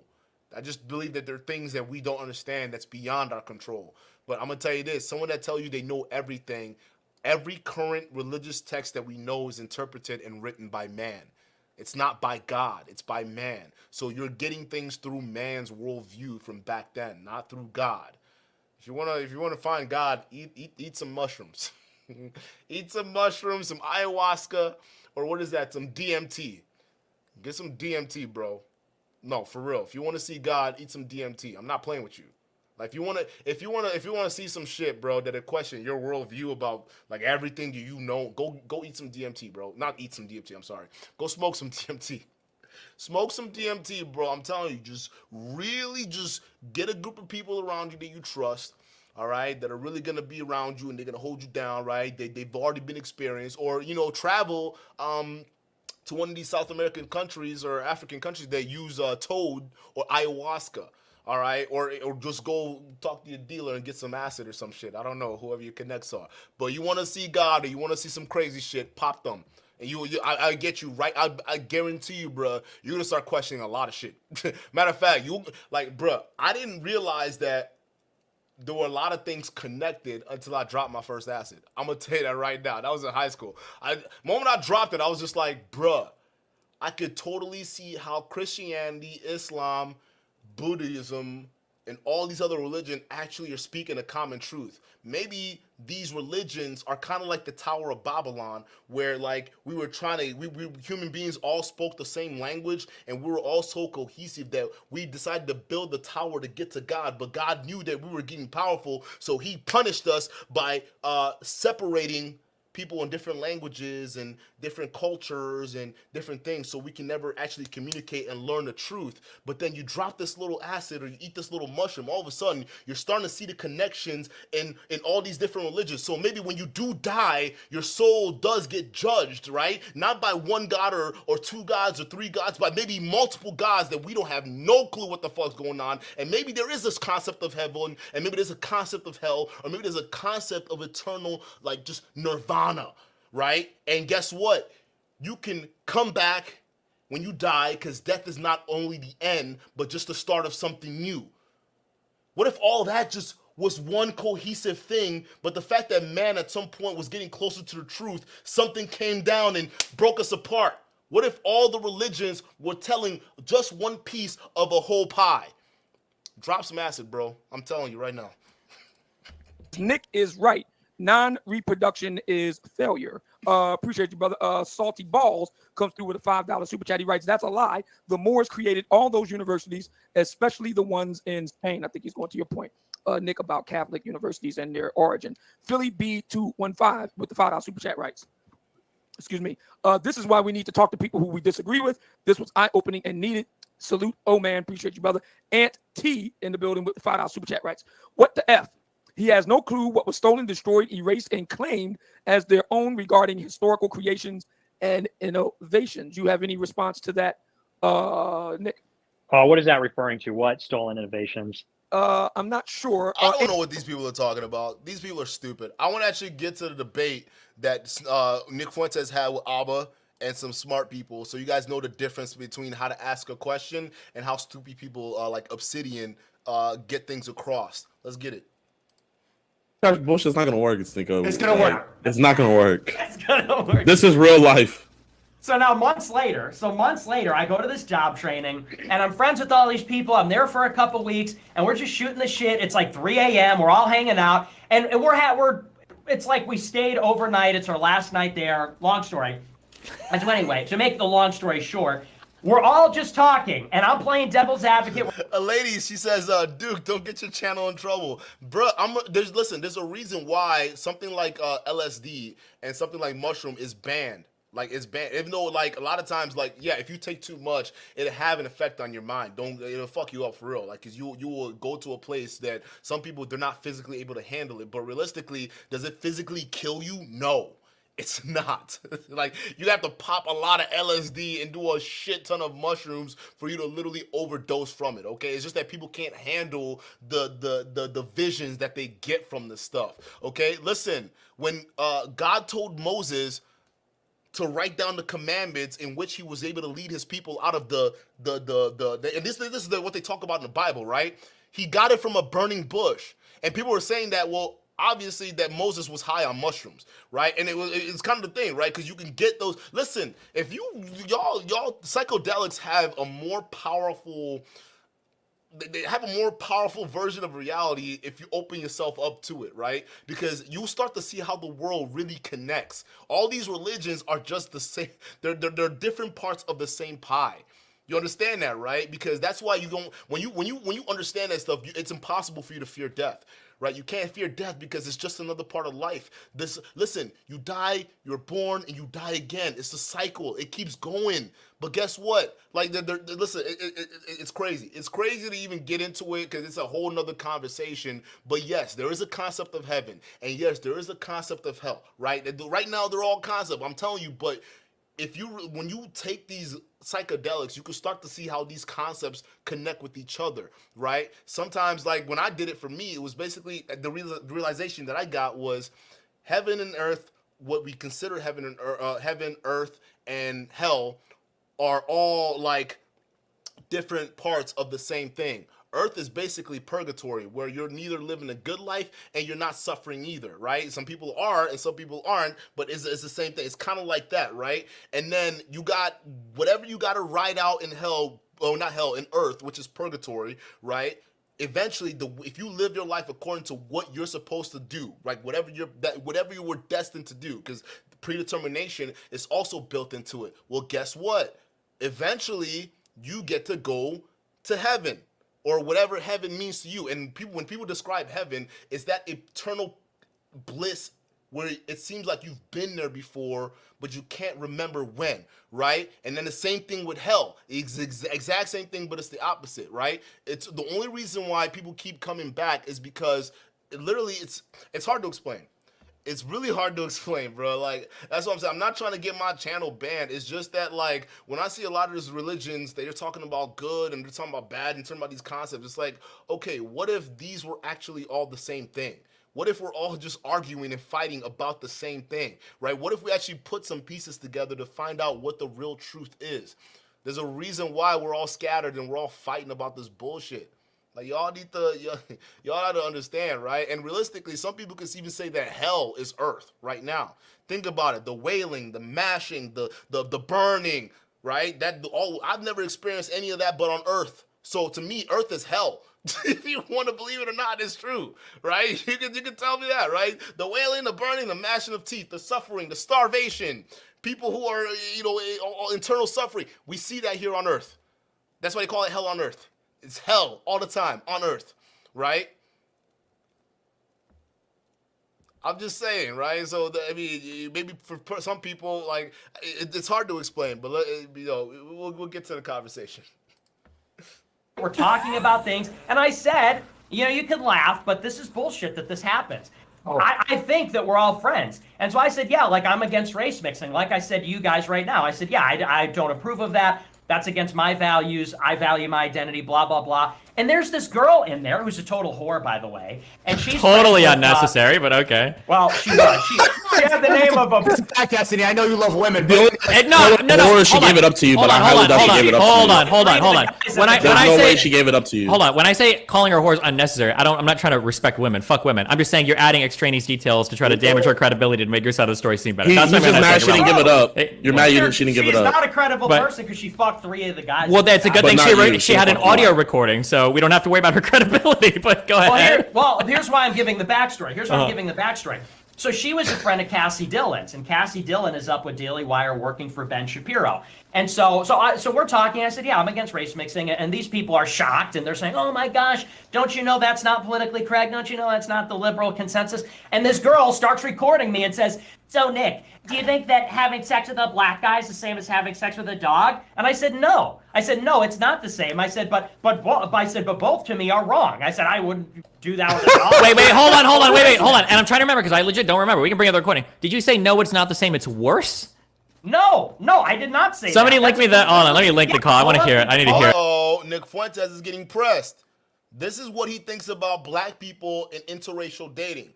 All right, and he got scared because he thought Destiny was gonna blow up the clip. And so he ended up admitting it. The way he thinks about race mixing is no different than people having sex with dogs. He thinks that pretty much interracial dating is a degeneracy.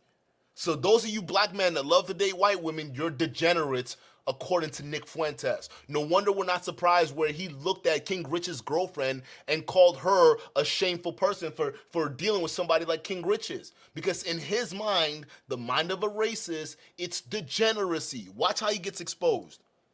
In chat again. Oh yeah. I gotta hear it. You're completely misrepresenting it. I said no, but they both be degenerate. That was what I said. Oh, he said, but both would be degenerate. That's what I remember. Yeah. Okay. And here's the thing. But here's why that matters. Here's why I'm making a big deal, because people could roll their eyes and say, oh, it's the same thing. Here's why that matters. It's fucking bullshit that in America we have like this Stasi political correctness where what I'm saying is I don't like race mixing.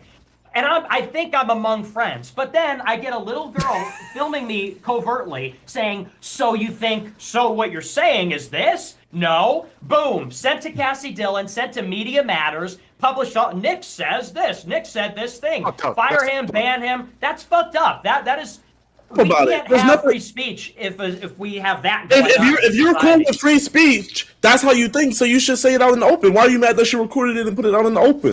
Hold up. So he's mad because when he was talking about, he thinks that black men having sex with white girls is no different than men having sex with dogs because it's all degeneracy, right? He was recorded saying that by a blogger, right, that was in that convention. So that's why he got canceled, and that's why he started getting that label racist attached to him, because he thinks interracial dating is a degeneracy. So Destiny just called him out on it. Now he has to explain himself. He's on a panel with people with facts.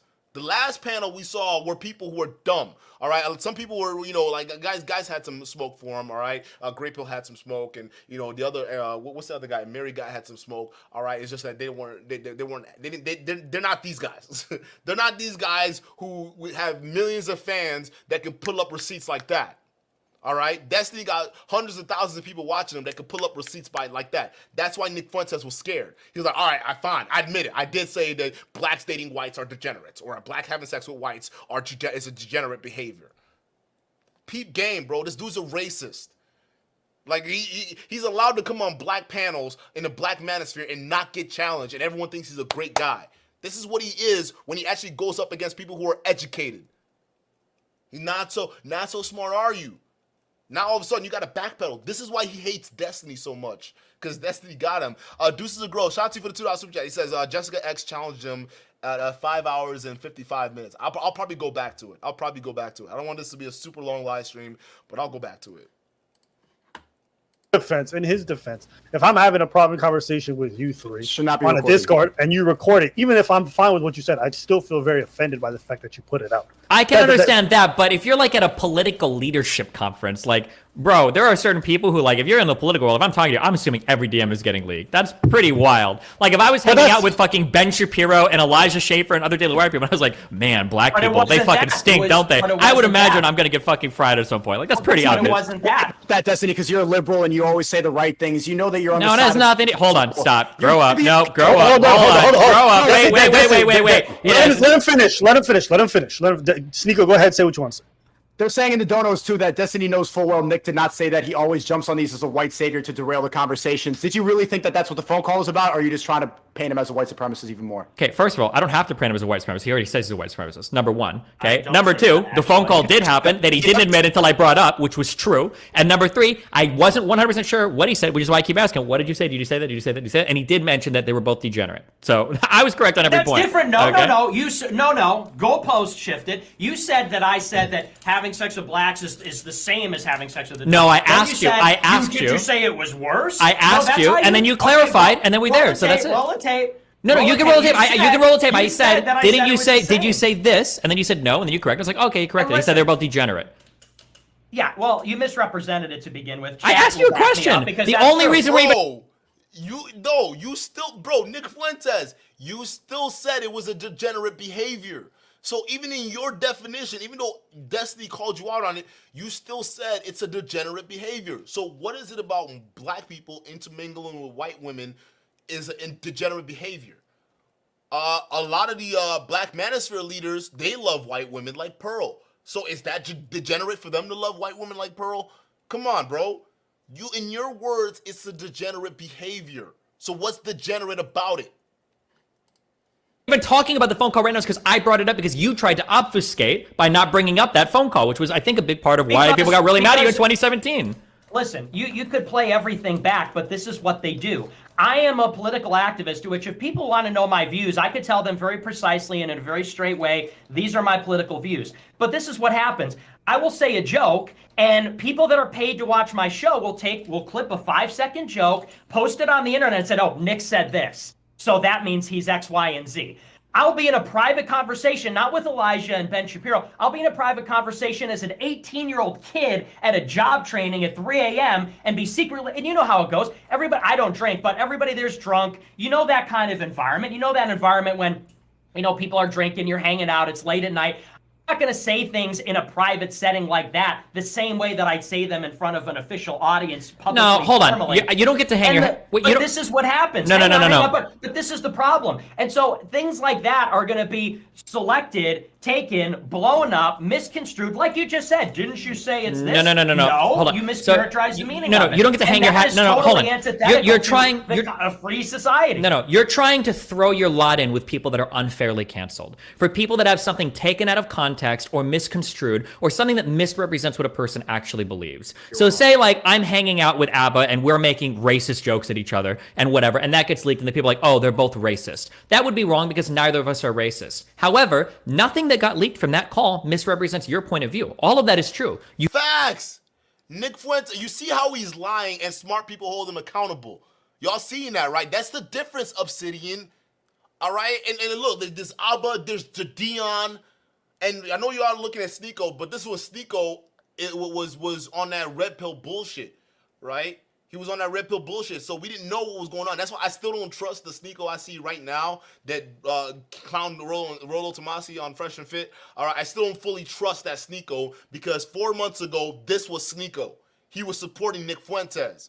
So I don't trust Sneeko, all right? But still, you got Jadion calling him out, and you're going to have another brother, Young Don, that's going to come up. But you got 3 black dudes, another white guy calling out this racist Sneeko. Why can't we have the same level of cooperation in the black manosphere?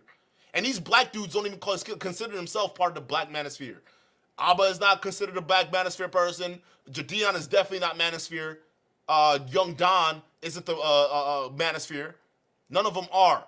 But these are black content creators that had a genuine problem with what a racist like Nick Fuentes said. But people in the black manosphere who are supposed to be leaders can't even address the same issues these guys are bringing up. They can't even bring the facts. Most of them agreed with this loser. That's shame. But watch how they call him out. Bruh, that whole phone recording, when you were saying it was a degenerate act for black men and white women to mix, that was you. No one misrepresented your words. That's how you're trying to play like a victim to the media. Ain't nobody misrepresented you. You did that. Everything you said in that video was you and you alone. No one else did it. But these guys like to backtrack all the time. You do think black and white people being together is degenerate. You do think that Jews secretly run the world. You do think that they're like... Notice he doesn't say anything. Can't say nothing because that's what he thinks. But he's allowed to go on Obsidian show and they think he's the greatest person on earth. He's not racist. He doesn't think blacks and whites should mix. So all you guys who are caping for Pearl right now, you are degenerates in his eyes. Race realism is like a foundational belief of your structure. None of the things that got put out there are misrepresenting your points of view. They're all true. People that are getting scared of being canceled and stuff are being scared of being misrepresented, not of having their accurate viewpoints shown to the public. But that's the thing. I'm not talking about cancellation. I'm not talking about necessarily misrepresenting. What I said was there's an activist class of people that it is their job to say, if you have, because you're right, I am a race realist and I do believe these kinds of things, but it is their... Okay. You heard it. He just agreed with Destiny. You're right. I am a race realist and I do believe those kind of things. Where is the error? Where was the lie? So this is you. You're a racist. That is what it is. Just, yo, like, goddamn. A lady 747, shout out to you for the $5 super chat. She says, using NF logic, whites are the most degenerate people because they mix with every group they've encountered globally. They've made mixing common. Facts. Matter of fact, whites are the original passport bros. Y'all don't know that, right? Before Africans or African Americans got to it, the whites were the original passport bros.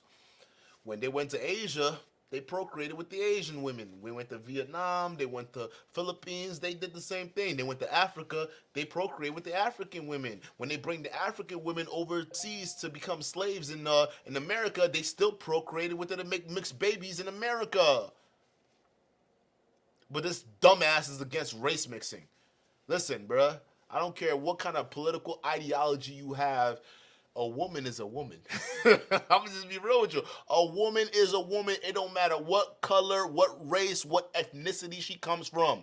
You see a beautiful woman with a beautiful body, they gonna get it. And guess what? White people, as they've been going around colonizing the entire world, were sleeping with these very same women. These guys weren't thinking about, oh, I have to keep it pure because I have my prestigious European race to colonize. Okay, we have to keep everything white. They didn't care.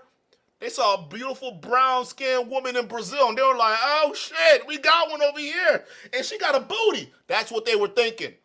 They weren't thinking we got to preserve the white culture. They weren't thinking that. They go to Africa, the same thing. So these people were the original race mixers, and yet Nick Fuentes, who's the product of a race mixing, Italian-Mexican baby, is sitting here saying no race mixing. You want to talk about self-hate? Chat, do you want to talk about self-hate? That's it. That's self-hate. Someone who's a product of what he hates. Ladies, this is such a fantastic super chat. Thank you so much. Job to hunt down anybody with those viewpoints, even people like me that don't say these things in a way that is as abrasive or say these things in a way that's as provocative. There is an activist class that it's their job. Again, I'm not talking about cancel culture. I'm talking about an activist class that it's their job to misrepresent, misconstrue, and bury anybody with a different You're opinion. not being There are misrepresented people- or misconstrued, Why though, do you gotta Nick. keep interrupting Because me? you Why do keep gotta obfuscating. You're talking I'm around. You're not lying so obfuscating. much. Yeah. I'm not Well, obfuscating at all. as soon as you You're brought up the completely phone call, missing you did misrepresent the phone call as soon as you brought it up, Destiny. I was the only one that brought up the phone call. He denied the phone call even existed. I was just asking what he said on it. Okay, just to bridge the gap, Destiny may have misconstrued at the beginning, but he did afterwards ask the question to clarify. Okay, so he did off the top, but then ask the question, what did you actually say? So I think we can all move past this fucking point because there's no sense going back and forth about it. Yo, Nick, how old are you? He's 23. Nick, how old are you? Yo, 23. that's crazy. You're Gideon, some white dude in his boxers just came out right behind you, That's like he crazy, came out the bro. bedroom. What the Yo, fuck? bro. Yo, That's Gideon. my editor. That's my editor. Chill. Hey, listen. I don't know who it is. I'm just saying this, Gideon. I got a lot of love for you. You got your shit together. YouTube's popping, but your place looks like. So yes, I ask you, are you fine with multicultural countries? I think that I think that ideally countries would not be multicultural. Okay. Multi-ethnic, really. Who doesn't want a multi-ethnic country, right? Well, it depends on what you mean by that. Because Well, if you think really, that a person's biology is going to determine their culture, then you think that any multi-ethnic country necessarily is going to be multicultural. So you want like singularly ethnic countries with however you arbitrarily define ethnicity. Here's the thing: you're talking about two different things. We could say that people are different. We could also say that we live in the world, and the world is a complex place. And so, really, all countries are, in some sense, they have different ethnicities or different cultures within them. You could say that France, prior to mass immigration, was a multicultural country. They had all kinds of regional dialects. That's why I say, what do you mean by that? Okay. Just to simplify my question, do you think that countries that work with like having black folks, Arabs, Muslims, Christians, do you think those countries are good, or would you rather those countries stay monocultural, like one religion, one race? I think that a country should have an ethnic and cultural core. You know, like America always had blacks and Hispanics and Asians in it, but what's happening right now is it's becoming a majority-minority country where there's no clear majority. You're going to have whites in the minority. Everybody's going to be a minority. I think that's a recipe for conflict. I think that's a recipe. Why is there a recipe for conflict if there's more minorities than like white people? Do you want? Like, does it mean like white people need to be in power for there to be like structure? Is that what you're trying to say? Well, I'm saying that there has to be some kind of agreement on, you know, what constitutes national identity for there to. Whoa! Remember, this is the same point he brought up on Obsidian's channel, and he didn't even get this level of pushback. Shout out to the brother Young Don. This is a brother who's holding Nick Fuentes, a racist, feet to the fire. What do you mean there needs to be some kind of agreement? Well, I'm sorry, they're African Americans and even foundational Black Americans, ancestors, the descendants of slavery, people who will consider themselves from here, born here with deep ties, also built this country. So what agreement are you talking about? What if they don't agree that you guys should be the only ones running things? Huh? What if those Africans who were brought here, who also helped build this country, don't agree that whites should be the only one running things? What if we wanted things to be a little bit more equal? What is this man saying? There needs to be some kind of agreement here. Agreement for what? Yeah, I don't think white people should be totally running things. How about that? Do you agree? Probably not. Pay attention to the coded language. To be any kind of cohesion. I think that if you have all these different groups, what you really wind up with is like a jurisdiction with many different nations within it. Like, and I'll give you an example. You look at like the city of Chicago. It's one of the most violent cities in the country. Again with Chicago. Chicago is the only violent city you can bring up. Look at Africa. In Nigeria alone, there are a bunch of different tribes. We're all black. We're all the same race. We're all black, but we're killing ourselves based off of tribal lines. It's happening in every country in Africa right now. They're all black people killing each other. In America, one of the most diverse countries in terms of race, you got Hispanic, you got whites, you got Italians, you got Irish, you got blacks. You got Caribbeans, Jamaicans, people from all different walks of life. In Africa, it's not the same case. Usually you have everyone who is from those regions, but they belong to different tribes and religion. They're fighting all the time. They're always fighting. They're always killing each other. But you're using America, and then you automatically point to Chicago. Chicago's issues aren't because black or immigrants are taking over the United States, and Chicago is bad because we have more immigrants. That's not why Chicago is bad. Chicago is bad because those kids living in the inner city don't have economic opportunities, and they live in a police state. I'm sorry, but if I lived in a neighborhood that was just as over-policed as Chicago was, there was not as much money flowing through or economic opportunities because businesses are too scared to invest. And the only chance I had to make it ahead is to do drugs and do all the other things on social media. Well, guess what? It'll be a pretty paranoid life. I go to Chicago. I go to Chicago every once in a while, bro. It's a paranoid lifestyle. They don't play, bro, because there's not a lot of opportunities there. And then there are cops like every once in a while. They're everywhere, bro. If America was policed the exact same way, it won't. You would see the exact same kind of stress reaction. We need economic opportunities. We need to make sure, and I'm not saying that it's not all on the systemic issues, because yeah, some of it has to be on the communities too. We need to snitch on those. We need to snitch on those gangsters. Get the gangsters out. You clear the gangs and you invite business investments, meaning there's got to be people from that neighborhood that understand that in order for them to grow, there needs to be investments. And luckily, there are black Americans who are there trying to invest in their communities. So it's not acting like we're not doing shit. There are people who are trying. It's just that we need to get the whole rest of the neighborhood to start snitching. I'm sorry. I know. I'm not with that gangster life, okay? I'm not with that shit. Start snitching. Get these dudes out of here. And then start inviting businesses. That's what we need to do. Invite investments. Let's bring the economic opportunity so there's jobs in the neighborhoods now. When we bring jobs in the neighborhoods and there's no fear of violence, oh my God, you'll be surprised. But these guys always like to point out. They always like to point out Chicago. They always point out Chicago. Yeah, it's Chicago. So what? We know that the problem is Chicago. But it's not because white people are losing power that Chicago's a problem. Matter of fact, it's precisely the opposite, if anything else. I'm sorry.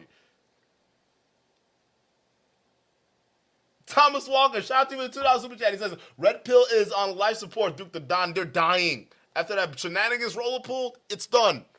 They're almost done. Dude, don't y'all hate that? They're always talking about Chicago. We know what the problem is with Chicago. Listen, I can't tell you how many gang force units. Listen, the police gang forces are not helping to put these gangs away. We need the citizens to step up and start snitching. I'm sorry. These gang forces are taking advantage of the citizens, and some of them are becoming drug lords themselves. Think about it. Look how many of these dudes got these corrupt gang task force cops. They get caught up because they're building cocaine empires. They're not there to get the gang out. These gang officers work with these gangs, and then oftentimes they benefit from it. We need the citizens snitching. Get these people out. Hey, listen, you want to get the gangs out of your neighborhood? We need to get black women to be Karens. Controversial take. I'm sorry. All right, we laughing at Karens and whatnot, but they the first one reporting to the homeowners association. Okay, they gonna if there's trash on your lawn, I guarantee a Karen is walking by and saying you better pick that up. Now to us it's no big deal, but to the Karen is everything, because they for real out here the watchdogs. They're the watchdogs. I'm sorry, we need more black Karens. We need more black women who don't mind being busybodies and going up and telling us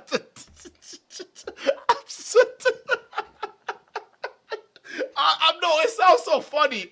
It really does sound funny, bro. But I'm saying we gotta get our black women to be Karens in the right direction. Okay, they gotta be Karens in the right direction, meaning they gotta be Karen each other. All right, don't be being a Karen only when a black person gets hurt and it has to do with a white person. We gotta be stopping. We got enough of that. Let's start being Karens with other black women and their kids. That's right. If we start being Karens with other black women and their kids and their situation, there's some things that would be changing, right? If we know that Lil Tim over here sitting on the block is trying to get your kid involved with a gang, you need to go to talk to Timmy's mama and say, I don't like Lil Timmy getting my kid involved in a gang. I'm sorry. He don't want. I see old Tim over here dealing drugs. I don't want my kid being that. We gotta listen. Next time Timmy comes around my son, I'm calling the cops because I know how many drugs he dealing out there. I'm telling you, we get more Karens in the neighborhoods who are black women or black men. We got to get the Karens and Toms. Get the Karens and Toms right back into the neighborhood. Let's move the Karens and Toms into the neighborhood. Let's do it. The black Karens and the black Toms, let's get them in the neighborhood. All right, let them start snitching out all these gangsters. When the gangsters know that they don't got the protection of the hood no more, and the hood don't fear them no more, well, guess what? Businesses are not going to be afraid to invest. So, listen, the cops aren't doing shit. The cops only make the problem worse in Chicago. We need to step up and snitch these gangsters out. It sounds horrible, and it's not according to culture, but who gives a fuck? Snitching is for real, bro. It does something. It lets the gangsters know that they don't run shit around here. The people do. So I'm sorry, some of these white Karens got a point. Okay, that's why listen. If you're in the neighborhood and you own a home and you can see this kind of disgusting behavior, the shootouts, the drug dealing, and it's degrading the value of your homes, snitch like a Karen would. I guarantee your life will be a lot better. I'm sorry. That's probably the most controversial take I had. Put a 1 in the chat if you agree with me. Let me see what my chat is right now. Maybe I'm actually wrong on this. Put a 1 in the chat if you actually agree. Put a 0 if I'm taking if it's an L take, and I'll be okay with it. If it's a 0 and L take, I'll be okay with it. It's still how I feel. I still feel that people need to snitch. All right, these gangs and drugs is getting too much. It's getting too much, okay? Cops ain't solving it. They just building drug empires. So put a 1 if I'm telling some kind of facts, or put a 0 if it's an L take, and I'll take either one. And it's one of the most multicultural, multiracial cities in the country. And you have gang wars, and you have racial conflict. You have blacks agitating against whites. You've got Hispanics and blacks fighting. You've got blacks fighting each other. And the thing is that, you know, whatever you think about this, when different groups of people get together, like, they tend to fight. People form a collective consciousness. Okay, this is good. So this is between black Americans and white Americans, according to you in Chicago, right? You're saying they're fighting each other, yada yada. And Hispanics too. And I think everybody's accountable. Okay, that's good. So all right, I'm seeing a lot of 1s in the chat. Yeah, listen, snitches do not get stitches. Snitches save neighborhoods. I'm sorry. Okay, snitches. Listen. I think. Listen, they're 2 different things, right? I think people are mixing snitches with rats. All right, snitches and rats are 2 different things. See, a snitch is gonna be a snitch because a snitch, at least you know where they stand. They're not gonna tolerate nothing. So you know that if you do something around them, you gonna get told on because that's a snitch. A rat is a different story. You see, a rat understands you're into some criminal bullshit. A rat will get involved and do some criminal shit with you, right? But the moment y'all get caught up, it's that same rat that's gonna flip on you and the whole operation, even though they participated in the whole thing. Snitches don't gotta participate. Snitches just see what's wrong and they call it out. So I think snitching is good. Being a rat is bad because being a rat meaning that you were able to do the crime, but you ain't ready to do the time, so you snitch on the homies, right? You rat them out, right? And some of these rats they will stay in the organization while they're ratting them out to the FBI or they're ratting them out to the sheriff or whatever it is, right? Some of these confidential informants, they're rats. Those are the worst kind. Those are the ones that get the snitches. It's the rats, okay? I think snitches and rats got clumped into the same category, but I really think if you're a rat, listen, yeah, bro, if you did the crime, you got to be ready to do the time. Ain't no reason to be ratting out like 6ix9ine. You got to pull a 6ix9ine after you've been doing the crime this whole time and bragging about it? No, bro. See, a snitch, the way I consider it, a snitch ain't got nothing to do with that. They just see wrong and they call it out. A rat does wrong and they inform while they're doing wrong. They inform of the organization. So I think there's a big difference, but I'm glad I see a lot of 1s because listen, if you want to get your neighborhoods in check, you need more snitches and we need less rats. Just saying. I want to ask you, considering you are acknowledging that this is a conflict between people who've always been in America, right? Black Americans for the most part and white Americans. Do you feel like these people should separate countries to some degree? I think that people should be free to associate. I think that because the way it was for a long time, and as a product of the law. You had sort of like people being segregated by law, by government. I think that people should be able to choose who they want to get along with. The problem is we've got this society where everybody's being smashed into each other. People are being forced together. William Smith says, you want to get on a witness stand and point out a gang member in court? It's the rats that do that. Hey, who took down John Gotti? Wasn't it Sammy the Bull Gravano? And who was Sammy the Bull Gravano? He was the underboss of John Gotti. But he sat there on the witness stand and pointed at John Gotti and said, that nigga did it. He did all of it. That was him. That's a rat. A snitch would have called that Gotti a long time ago. He'd have been the one saying, making an anonymous call to 911. Hey, 911, yeah, I just saw some bootleg dealings in the neighborhood. You should probably go check it out. Boop. A snitch could be anonymous. Sammy the Bull Gravano, the underboss of the family, snitched on his own boss. He sat there on the stand. He took the stand and said, that was him. Right there, that nigga. he did it. Even though I was involved and I was the underboss, I read a tape that he was talking shit about me, so I got mad that my own boss was talking shit about me, so I'm gonna snitch on him because I'm not gonna do some time for him. But Sammy, you were still the underboss. You still did hits. You were basically a high earner for the was it the Gambino family? You were the biggest mob boss.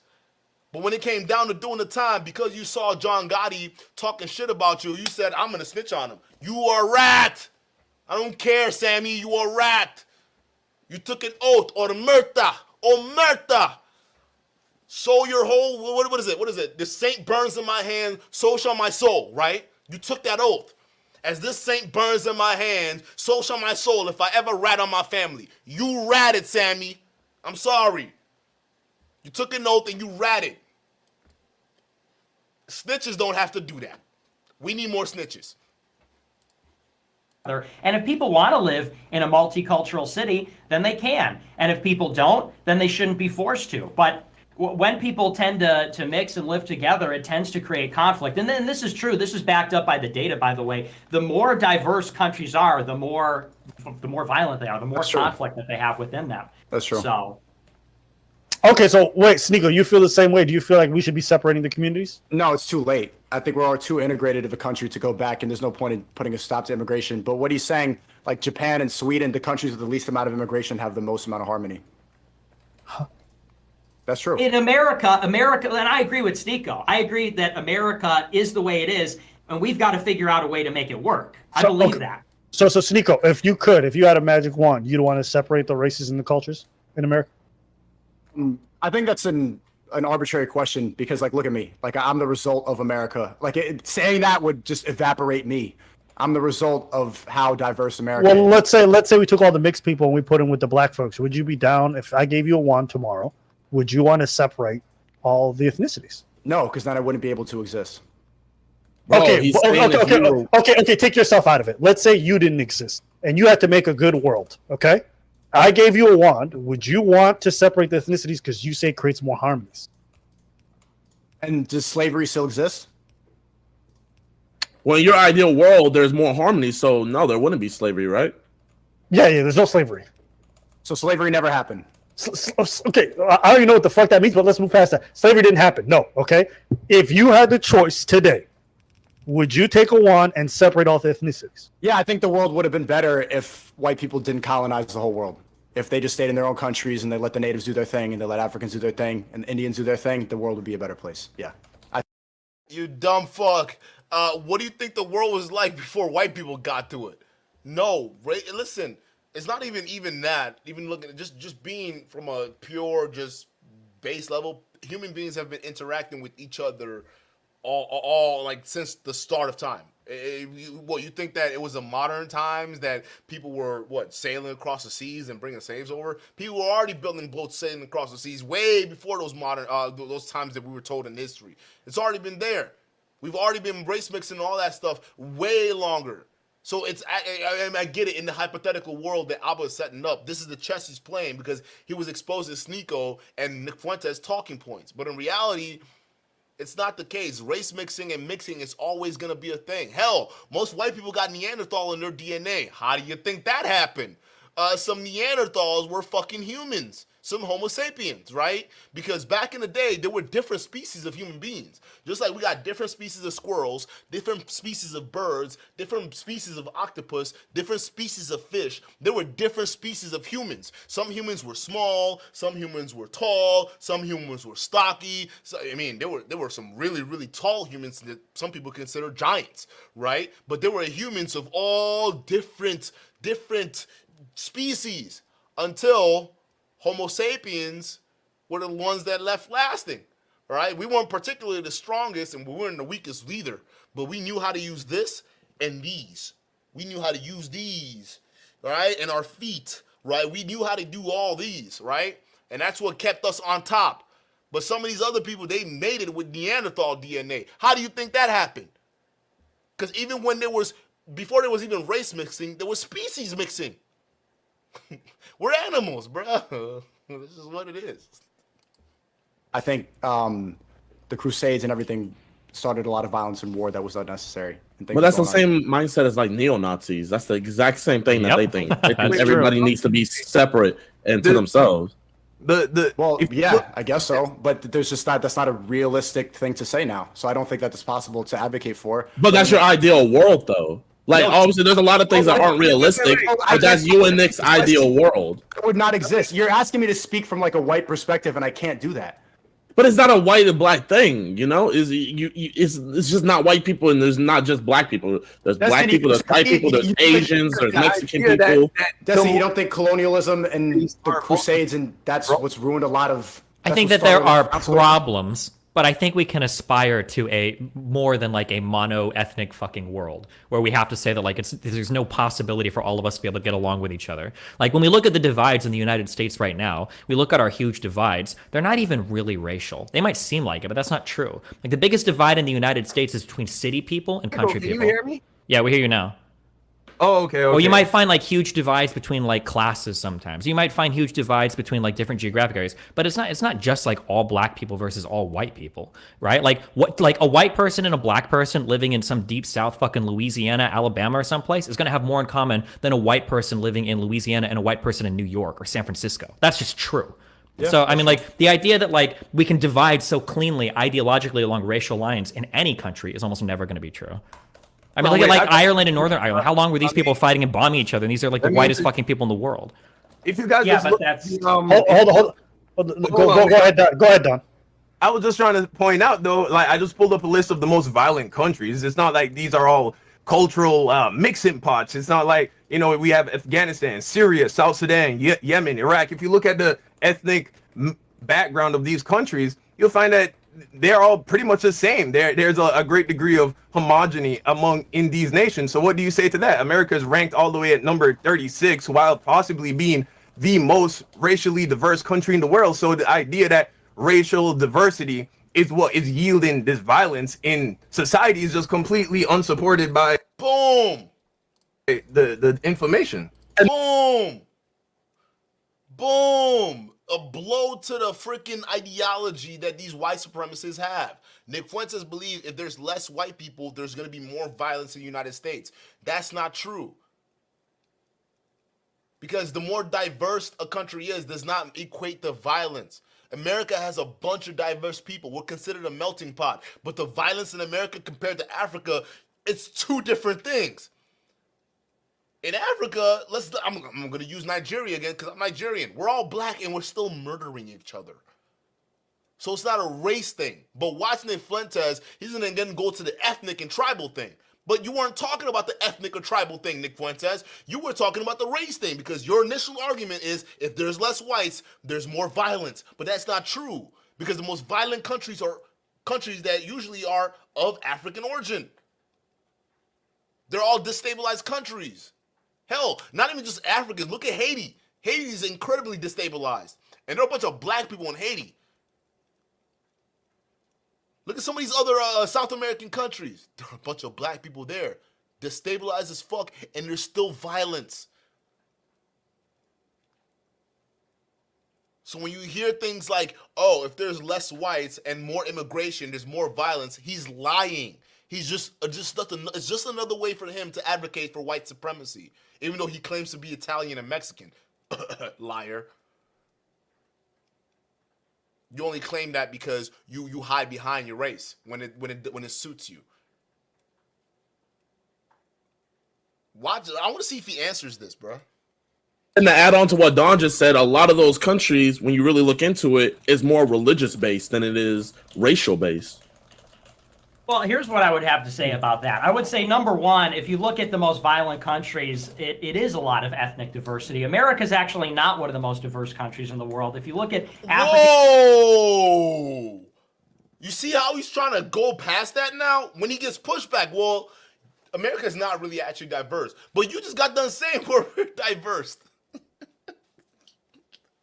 You just got done making that argument, bro. Like, wait a minute. You just got done saying that we were diverse. Now, all of a sudden, when you got pressed by a brother telling you, hey, listen, what about African countries? They're all black and they're killing each other and they're one of the most violent countries out there. Well, now you got ethnic lines that you got to think about, right? I mean, come on. Now you're moving the goalpost, Nick. That's, hold on. I see what you're doing. You played a white racial game when it comes to America, but everybody's all black in Africa, right? Yo, peep game. This dude's a clown. Why wasn't this question asked on Obsidian stream? Why didn't Obsidian do the research that Young Donna's doing right now? Young Donna's another brother. So some of y'all can't say it was all destiny. You got Abba, you got Jadeon, you got Young Don, all brothers pulling in the legwork, and none of these guys are Manosphere. But they put the black Manosphere to shame. Obsidian, the work he did compared to what these brothers are doing, he was basically sucking off Nick. That's all he was doing.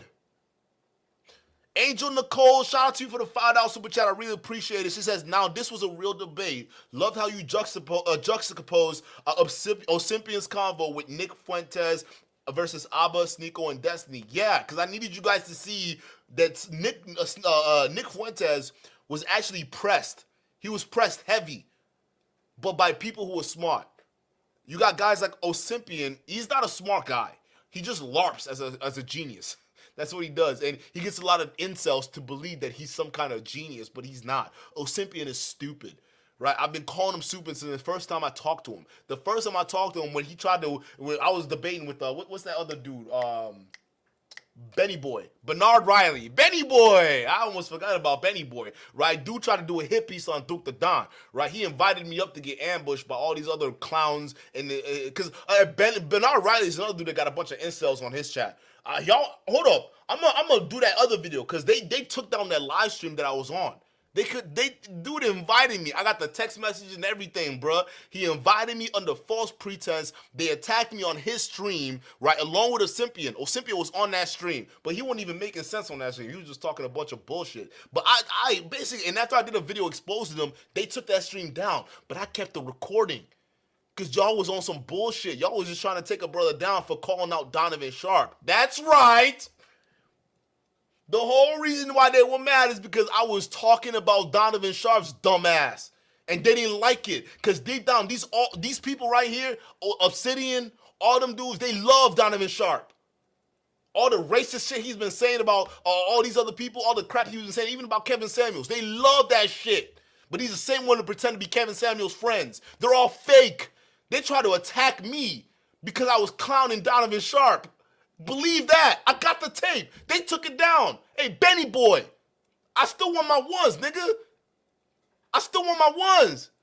Thought I forgot about that shit? Hell no. That shit just came straight to my dome, bro. That was the first ever encounter I had with Obsidian. And in that stream, Obsidian was just being stupid. And I was like, because even Bernard Riley had to step in.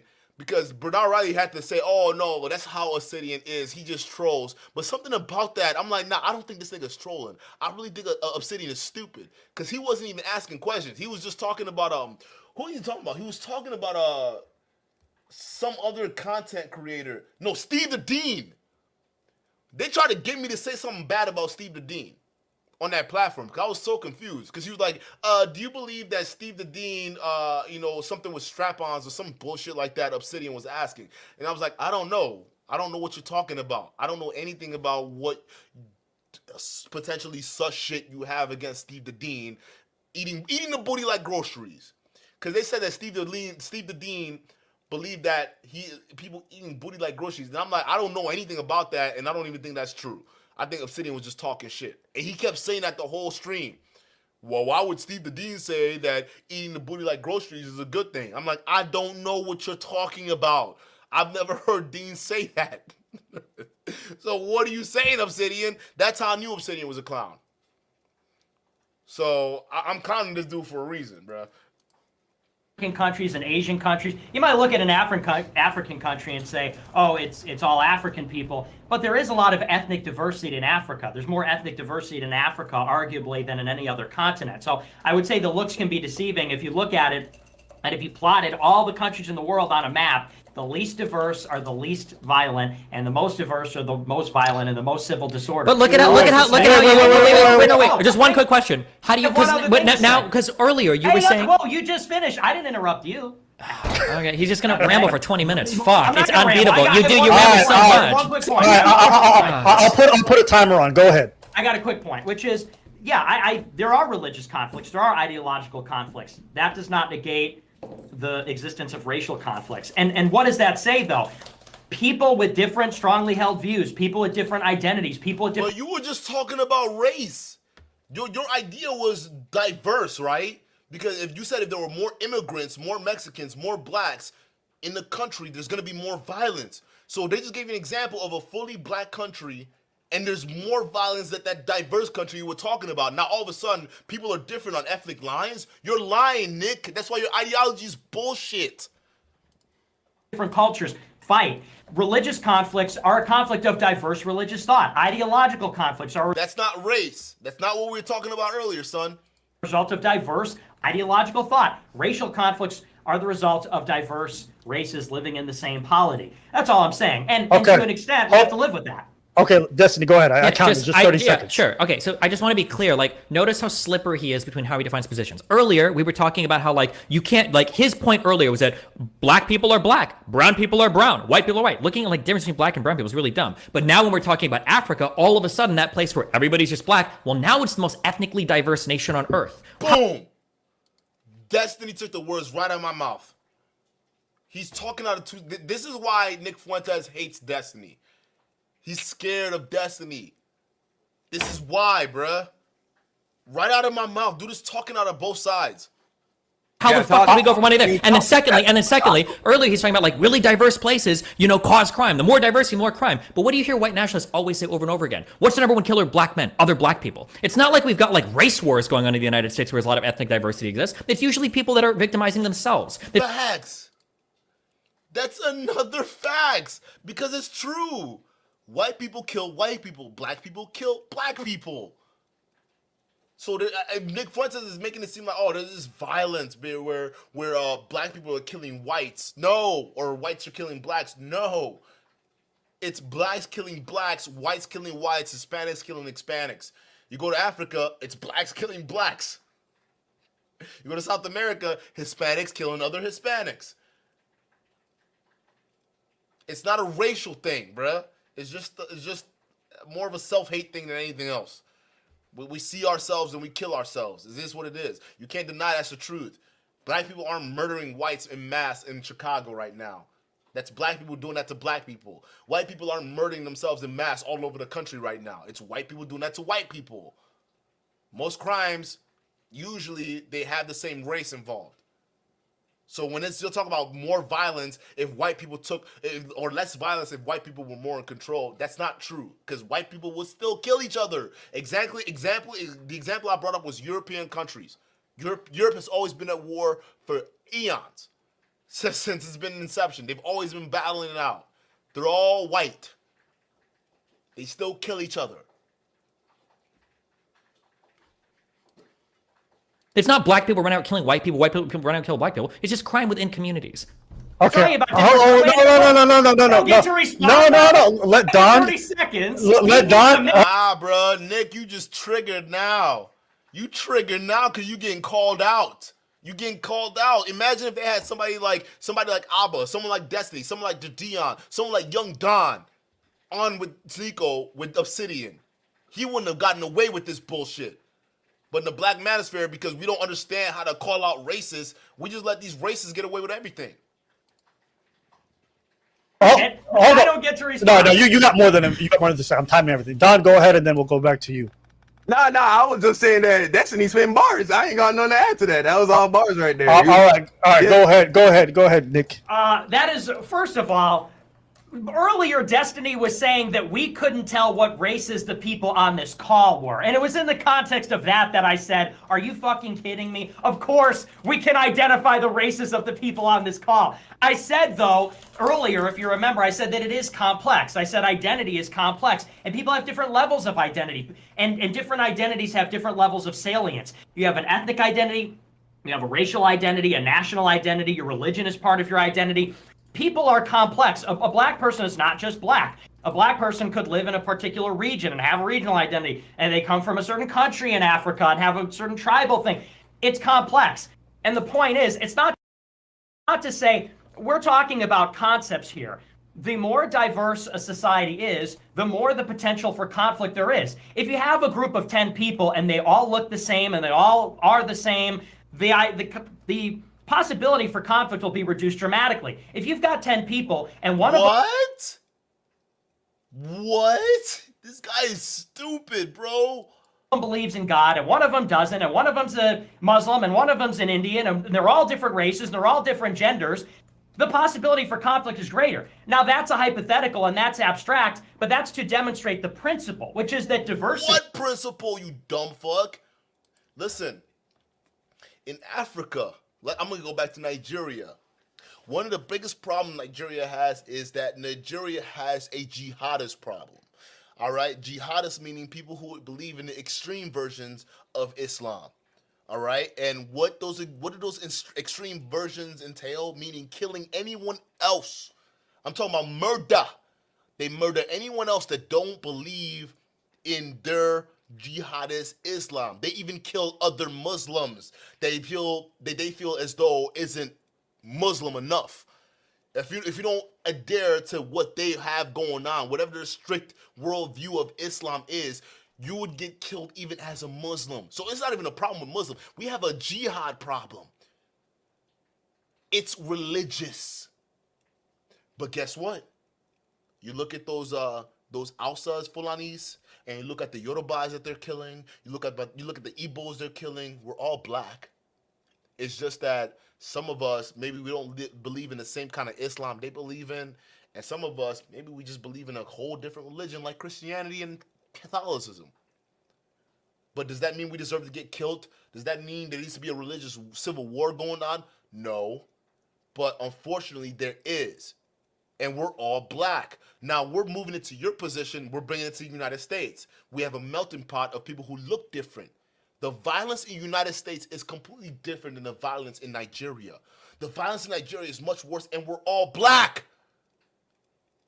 Diversity does not mean violence. You're a dumbass, Nick.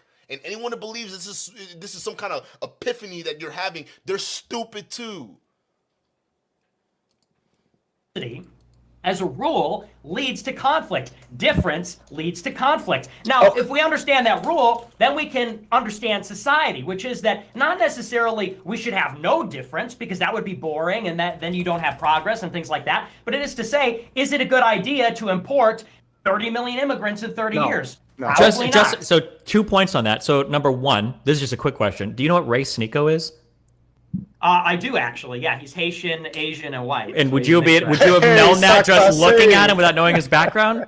Would I know that he's mixed race? Would you know what his races are? Because you said you could tell everybody's race on the panel.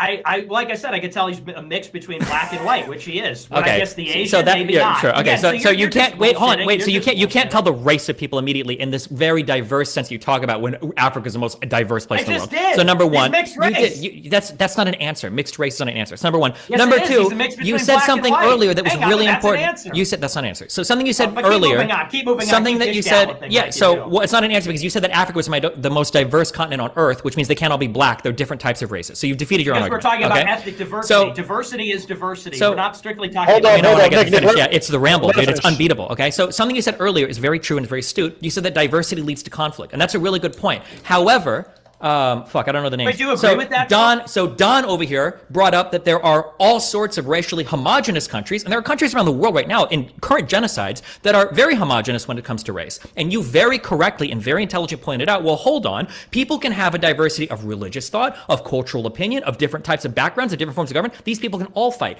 That is true. But what you fail to realize is that if you were to eliminate the diversity of race in some country, well, there would be other diverse aspects you'd have to fight on. So what is your goal at the end of the day? Are you going to try to eliminate the 1 million different ways that a country can be diverse, or are you only fixated on eliminating one of those diversities where other types of diversities can still lead to things like genocide? And if you are going to eliminate just one, why? If there are still people that are genociding, what part of that didn't make sense? What are you talking about? Here's what doesn't make sense. Here's what doesn't.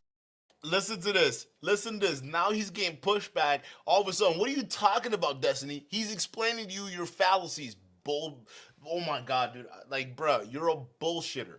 You're a bullshitter. Your whole race realism, you are up against smart people.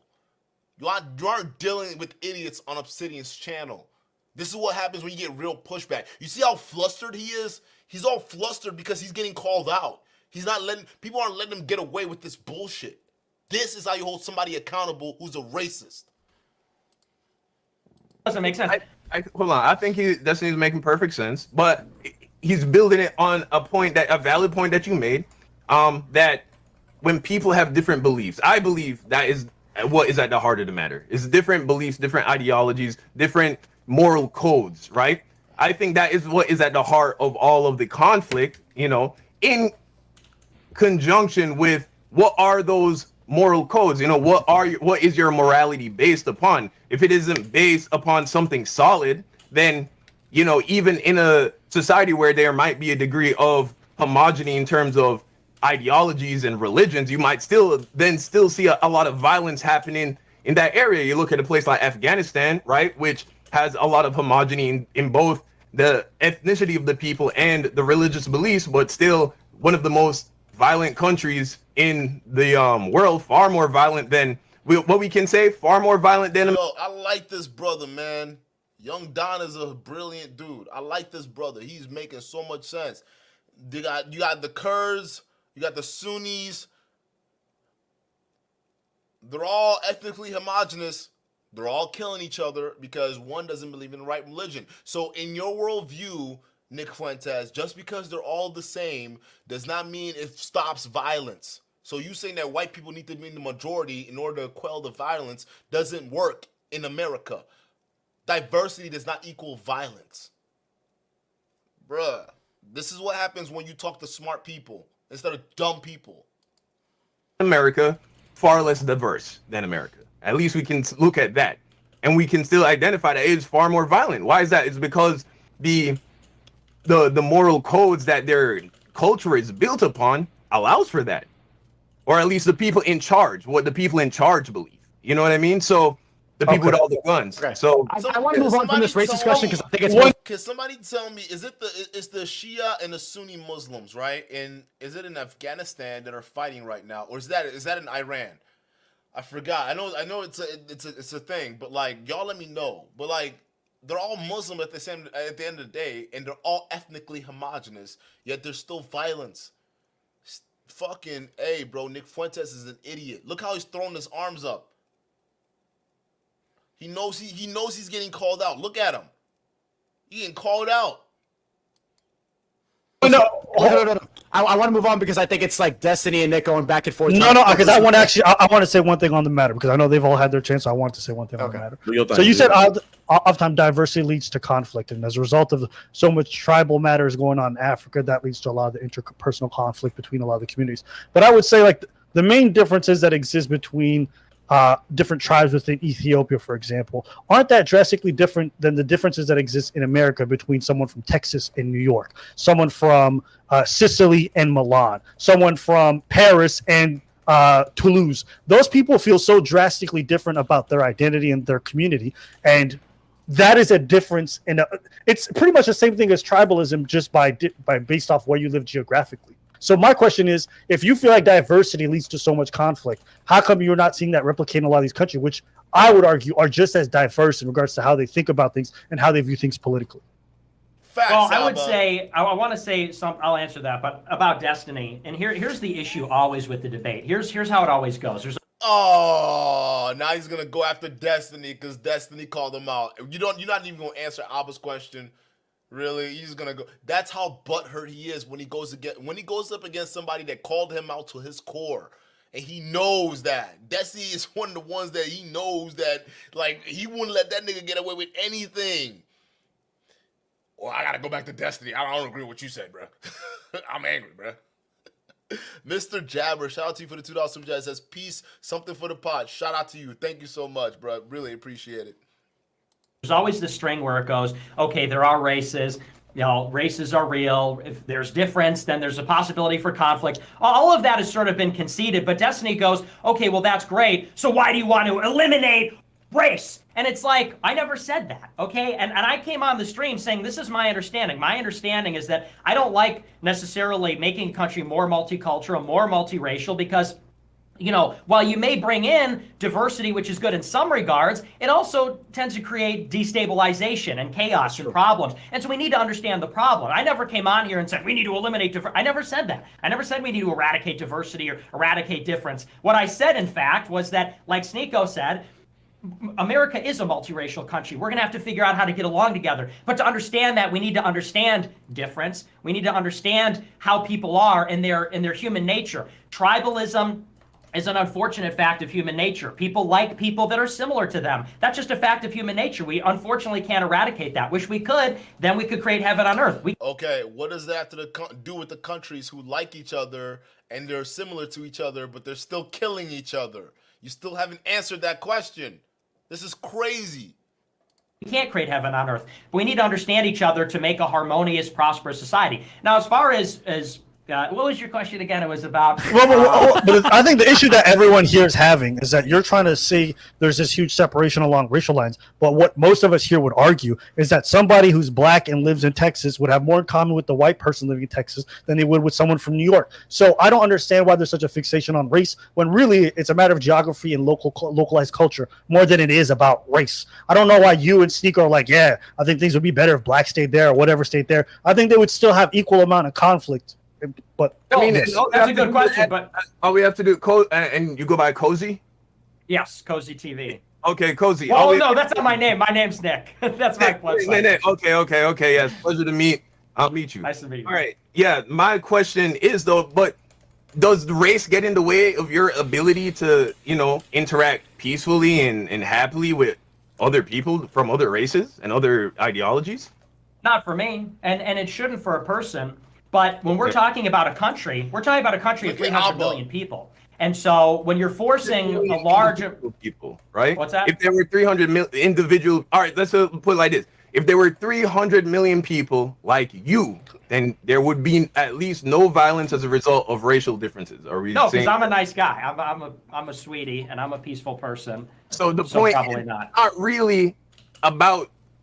It's not about you. It's not about the color of your skin or your race. It's about your morality. It's about your decision making. What's right? What's wrong? How do you treat other people? Isn't that what it all comes down to? Well, I mean, you could say that, but the thing is that, you know, human beings have a tendency to fight with each other, and you can say that. We could say that sitting down here, but what happens when? What would happen if you and I were living in the same house? Mm-hmm. That's the kind of concept. When you and I are on a Discord call, we're sort of strangers and we're talking about ideas. That's great. But what if we're living in the same house and there's a fight over, you know, who gets to shower when and who gets this seat on the couch and who? These are the kinds of things that happen in a dense. Wait, do you think you'd fight with him because he's black over that? What? Yeah, facts. What did I just hear? Wait a minute. If you were living in the house with Young Don, because he's black, you're gonna fight with them over the shower? You're gonna fight with them over the what? Yo! This guy's racist, bro. So let me get this straight. If it wasn't for Young Don, and let's say you supplement Young Don with another white dude, you're not gonna get into any arguments about the shower or the soap or whatever it is you were just talking about. Whoa, this this Nick Fuentes dude's an idiot, bruh. Oh my god. I wouldn't fight about stuff like that. And hold. I want to hear the answer to Destiny's Well, question. yeah. Would you fight more with a black person over who gets to use the shower? Yes, Over yes, and here's why. Because Whoa! Hey, yo! Push come to shove. Yes, I will fight more if that person was black over the shower because he's black. But he's not a racist, y'all. Where was this kind of pushback with Obsidian? Where was this kind of pushback with Pearl? Where was this pushback with anybody? None. Listen, y'all, you see, a lot of y'all got it twisted. Y'all think we have a problem between people having conversations with racists. Y'all are the ones who are trying to make us seem emotional. We have no problem with people bringing on racists and talking to them. If anything, we want them to expose themselves. We don't care. Okay, and we certainly don't have problems with black people having conversations with racists. There's no problem with that. Are you qualified to have that conversation? That's the main thing. Pearl was not qualified to do this. These group of gentlemen over here, they're qualified. Obsidian isn't qualified to have this conversation. He thinks he is, but he's dumb. He's a retard. I'm sorry, but he needs his brain checked. These young black gentlemen on this panel right here, Jadion, Young Don, Abba, they're qualified to have this conversation. This guy just sat up here and said, I will argue more about a shower if my roommate was black. But Pearl, on the other hand, has a gall to say this man's not a racist. I can't believe this, bruh.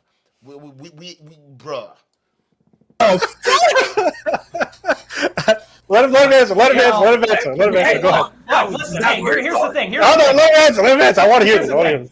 If you believe in the same ideology as Visa, MasterCard, and Disney and the Federal Reserve, that everybody is exactly the same and racial conflict isn't real and race isn't real, then yeah, that's fucking hilarious. We could all laugh about it and we can wonder why America is going down the tubes right now. But here's the thing. Within prison.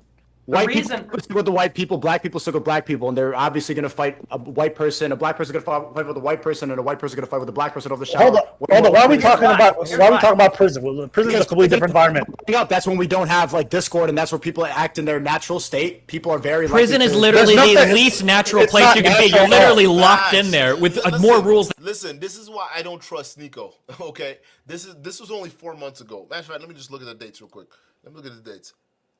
8 months ago. Okay, this was 8 months ago. Sneeko was doing this shit. He was running around with his best friend, Nick Fuentes, okay? So this new Sneeko that we see out there right now, I don't trust it. But I like what I'm hearing so far. So far, it looks like he's gone on a journey, and he's learning from himself. But don't forget, this is who Sneeko was.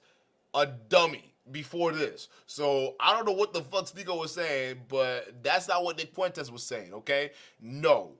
Prison is the least natural environment you have because you're cramming a bunch of people in a pretty much, 2x4 cell, or maybe not, I don't know, but it's a very small cell. I don't know the exact dimensions, all right? And you're isolating them because you're meant to punish them. Human beings aren't meant to grow up in prisons. That's not a natural habitat, Sneeko. I can't believe you even said that. Like, I can't believe those words came out of your mouth. Prison is not a natural fucking. Y'all hear this dude? Prison is a natural element. Are you kidding me, Sneeko? Again, I like the new Sneeko, but I'm sorry, bro. I'm not. Excuse me if I don't trust the transformation that Sneeko's on right now. Okay, to me, it's all a grift for him. He doesn't care. It's a grift for him. But I'm willing to give him the benefit of the doubt. But still, I still remember this Sneeko, and this Sneeko is an idiot. Oh my God, I can't believe, bro, my brain hurts. Angel Nicole, shout out to you for the $5 super chat. He says, BC, this stream is fire. Shout out to you. Thank you so much. I appreciate it. Thank you guys. It's a very long stream, but it had to be.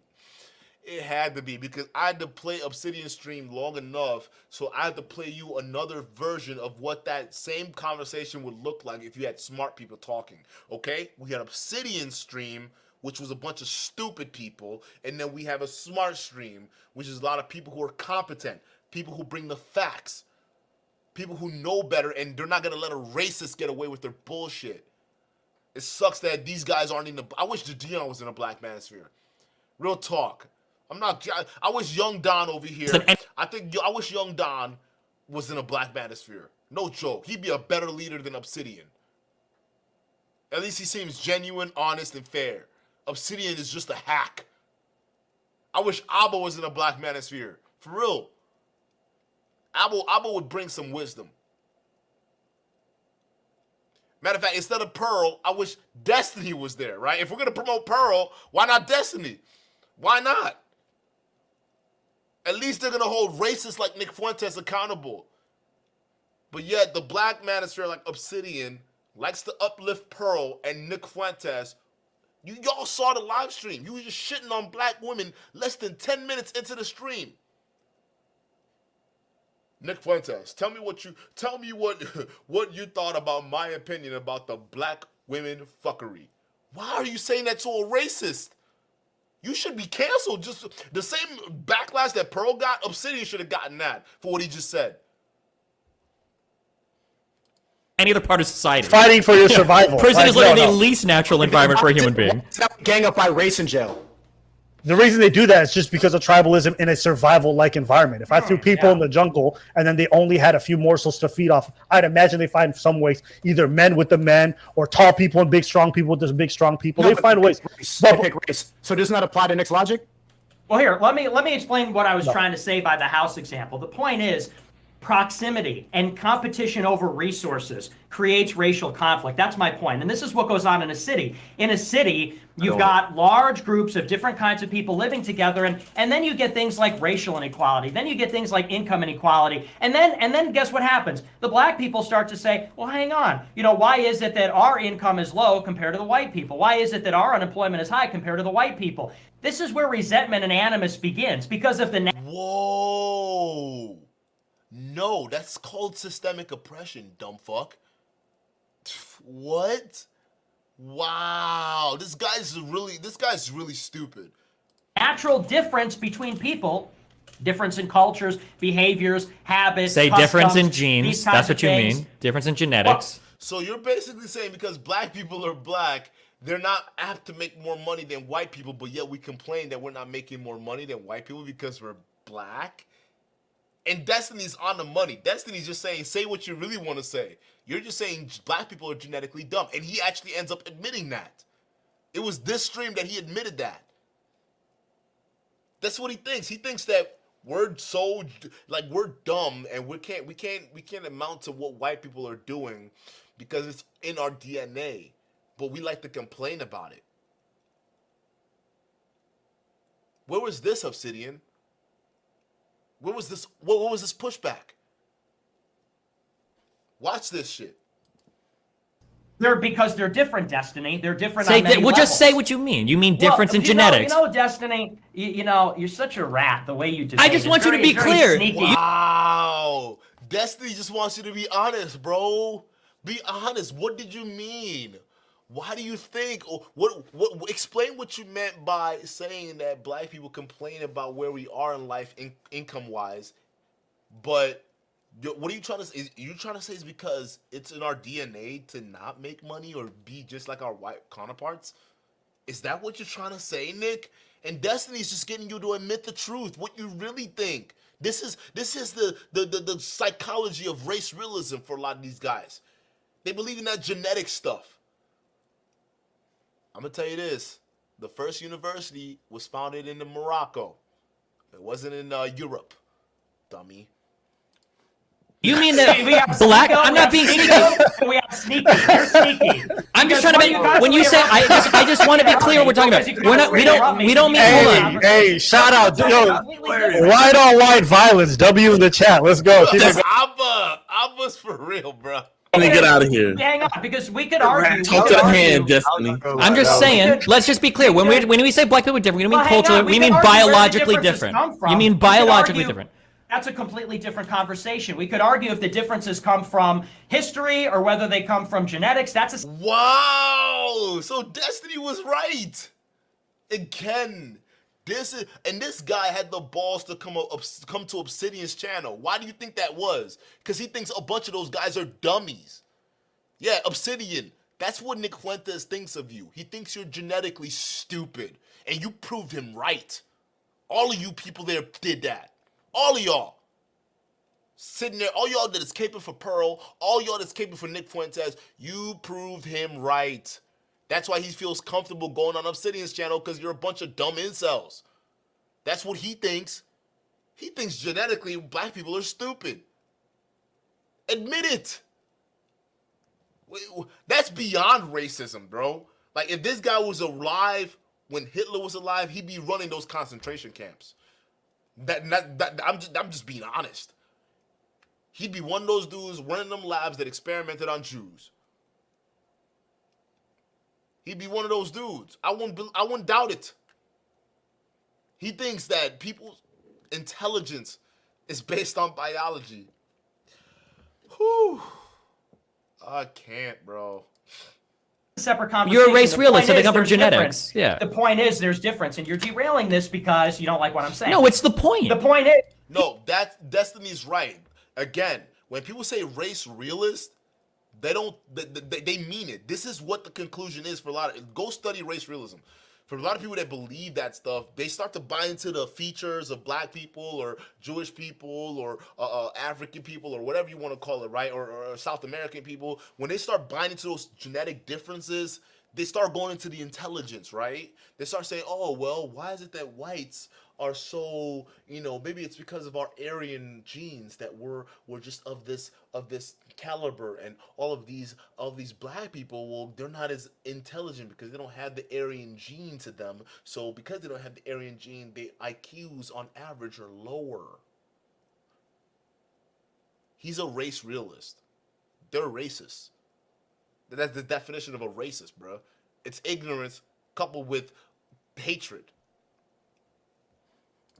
people are different. People are different. People living in Chicago are different. Little Village is different than Inglewood. Inglewood is different than Lincoln Park. Now, we could debate about why they're different. The point is they're different. And over time, because they're forced to be in proximity, there will be conflict between them. And that is borne out by the history of the United States of America, which is a history, in some sense, of racial conflict. And that started when the Europeans settled in the North American continent and fought with the Indians. That's true.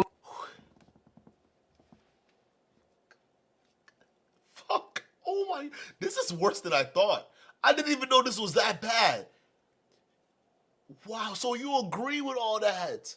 The way Americans thought slaves and black slaves of being less than and ignorant and naturally stupid. That's the foundation of America, to Nick Fuentes. We should keep it majority white, because it's always been white. Shout out to you, New Jordanera, for the super chat or super sticker. This is crazy that I'm hearing this right now.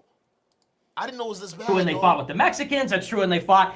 It's a constant history of tribal fighting. And the question is not, do we eliminate difference? Do we eliminate, because you can't do that. The point is, do we eliminate diversity? Because we can't do that. The question is, what kinds of policies do we want in a country? Do we want policies in a country that are going to destabilize America with too much diversity? Or do we want a more sensible policy where we can try to get a grip on the kinds of conflicts that we already have? Okay, so give the powers to the whites.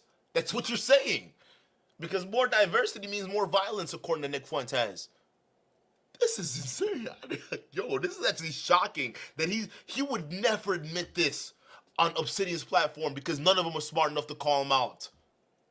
And these guys, all they have to do is just sit back and listen to him. Look at Jadeon. Jadeon is one of the most popular black content creators in this planet right now. Look at him. Look at his face. Hold up, let me full screen that. Look at his face. Everybody is shocked. Look, even Sneeko. Look at his face. Look at Young Don. Look at Abba. Destiny is not surprised because Destiny already knew who Nick Fuentes is. Look at this. I didn't know it was this bad. Okay. To deal with the heart of the matter. I think that's what it all comes down to. Because you're talking about, okay, proximity, right? And like I've lived with like two different white families just as a result of me. I'm an immigrant, wasn't living with my family, going to college, live with white people. We got along just fine. They're like family to me. And so the point I'm making is, what mattered, though, wasn't the color of their skin and the color of my skin. What mattered, and it wasn't even cultural because they're Californians, Jamaican, completely different lifestyle ideologies. What mattered at the end of the day was that their morals were founded on good values, good solid values, and so are mine. And I'm not a thief, I'm not a liar, I'm not a hateful person. Same goes for them. So it was easy to get along. So the difference is that all it really comes down are to the matters of the heart. And it's not as if like you just take anybody from Chicago, like what you're saying, and you take anybody from, I don't know, East Village or wherever you mentioned, and put them together, that automatically means they're going to have conflict. Not if their values, their morality is aligned, and those morals are based on good, solid morals. Mm-hmm. And so that's really what it is. So I agree with you. Yes, the solution is not to try and, Don, I'm not sure how much you agreed. Did you know that Nick is a Catholic? Yeah, I was just about to say that. He's literally Catholic. Wow. Well, I mean, that's not surprising. So we're supposed to fight now? See? So now he has a problem with that. Yo, no. I gotta bring it back. Don, you want to hear something crazy? This man identifies with being Catholic more than he does white, but he wouldn't marry a black Catholic woman over a Russian Buddhist. Boom. And Abba asked him that question earlier.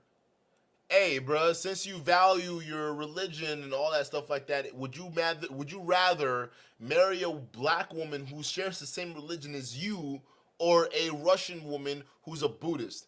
The guy says the Russian woman. So it just goes to show you that Nick Fuentes' ideology is only skin deep.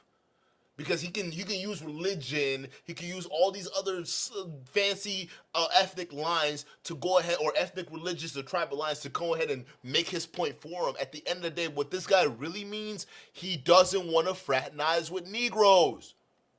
That's just what it is. He doesn't believe in race mixing. He basically admitted earlier that a black man having sex with a white woman is degeneracy. No difference than a guy having sex with a dog. They're both the same thing. He was caught on tape saying that. Yet nobody on Obsidian's platform called him out on that. Nobody. Not one of them brought up this exact same thing, how much of a racist this cat is. They all sat there on Obsidian's platform agreeing and laughing with them. Abba was playing with him. Abba said, hey, okay, since you value Christianity and your faith, here's a black woman, because you over here saying you're not a racist, right? Here's a black woman who shares the same Catholic views as you do.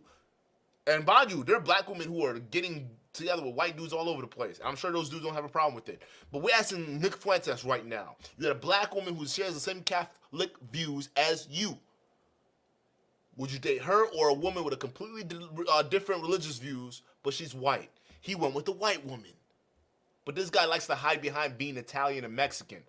Only when it suits him. Only when it suits him. At the end of the day, dude, his racism is skin deep. That's what I'm saying. He hates himself and he's ignorant.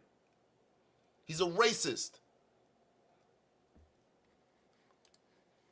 Yeah, well, that's because, Catholicism is, You know what I'm saying? Oh, yo, tell him, Don. Tell him that. Yo, put him on that soldier of God shit. So, wait a second. You're telling me all this stuff about the heart and the heart, Don, the heart, and we're all supposed to hold hands and sing together. But you don't care for Catholicism. There's obviously a problem going on in your heart if you feel those ways. That is not. Okay, there you go. There it is. There it is. So, yes, and that. I'm confirming what I said, and what you're saying right now. It's all about the heart. It's all so, about. Nick, do you not think you're contradicting the Bible by everything you're saying? Which part? Love your enemy like your neighbor, or love your neighbor. He says he loves everybody. There's multiple instances in the Bible where, because Jesus is literally Hebrew. He messes with Roman soldiers, all these different races. Israel was just a melting pot of so many different people and so many different cultures, and we're supposed to live like Jesus. Does it not say in Catholic? Isn't it Catholic people you have to live like Jesus? Yes or no? Yeah. I mean, but you're talking about separating when Jesus lived with all these different races. So how you like? Okay, but all I'm saying is that people are different. Okay, races are real, and people are different, and difference leads to conflict, and so as a country we need to manage that. I'm not. Oh my God, dude. Oh my! Let me play what Pearl says about Nick Fuentes. Let me just play this real quick. I will say I did not find Nick to be racist. My staff actually did not find him to be racist. Wait, he was talking to an Italian girl next to you Mhm.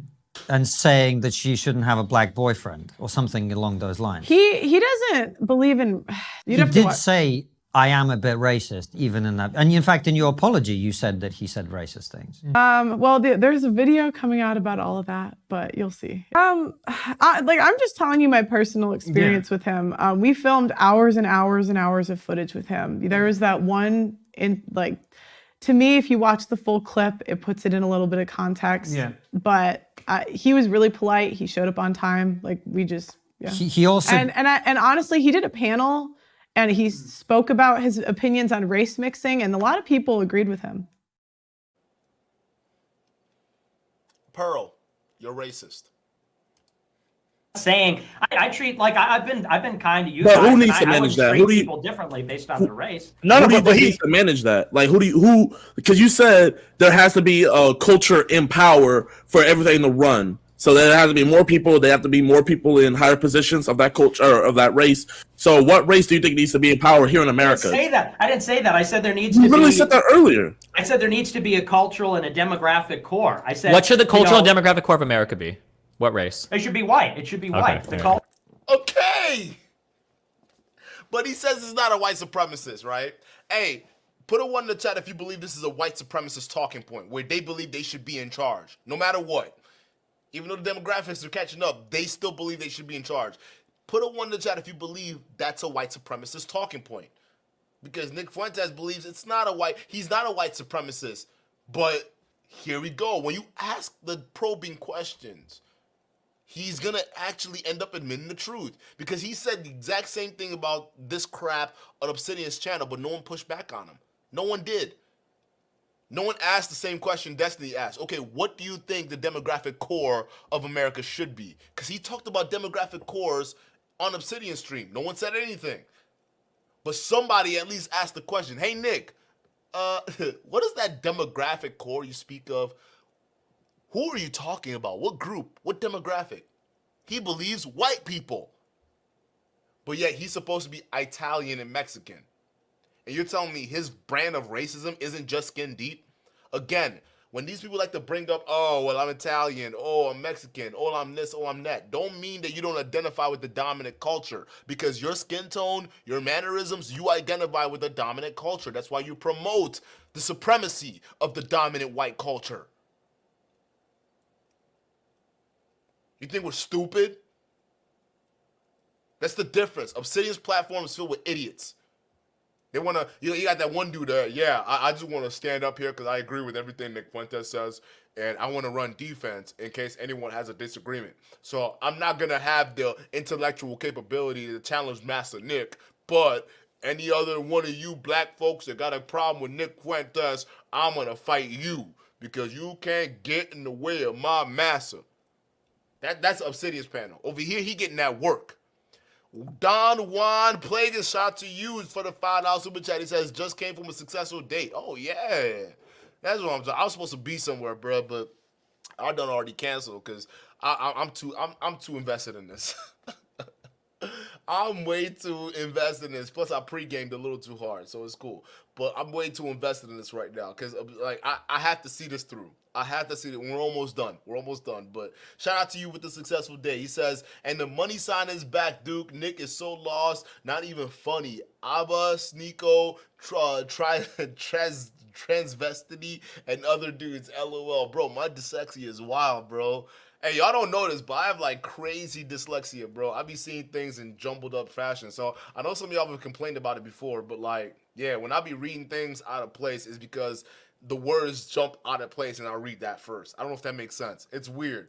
But hey, I went through college with it and I was successful, so I didn't let that stop me. It is what it is. But yeah, shout out to you. And no, they couldn't stop us, bro. Now with the cancellations and everything, we're back. We were back the next day after I told YouTube, hey, I was following the rules and I've been following the rules. That's why I don't let their videos play for a certain amount of time. But yeah, they can't cancel me, bro. Especially when you play by their own rules, but they just hate that you're winning.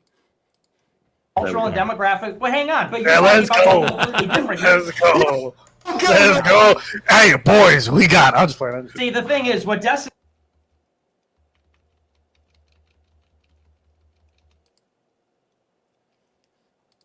It's all So, about. Nick, do you not think you're contradicting the Bible by everything you're saying? Which part? Love your enemy like your neighbor, or love your neighbor. He says he loves everybody. There's multiple instances in the Bible where, because Jesus is literally Hebrew, he messes with Roman soldiers, all these different races. Israel was just a melting pot of so many different people and so many different cultures, and we're supposed to live like Jesus. Does it not say in Catholic? Isn't it Catholic people you have to live like Jesus? Yes or no? Yeah. I mean, like but you're talking about separating when Jesus lived with all these different races. So how you like?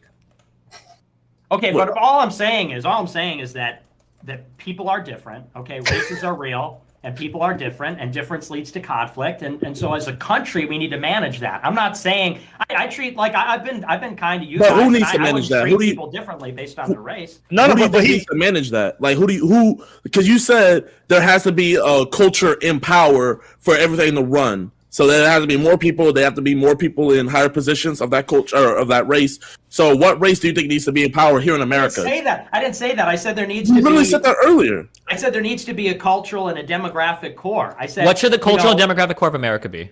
What race? It should be white. It should be white. Okay, The yeah, cultural and there we demographic. Well, hang on. But you're Yeah, talking let's about go. something completely different. Let's go. Let's go. Hey, boys, we got. Hold up. Hell, even Sneeko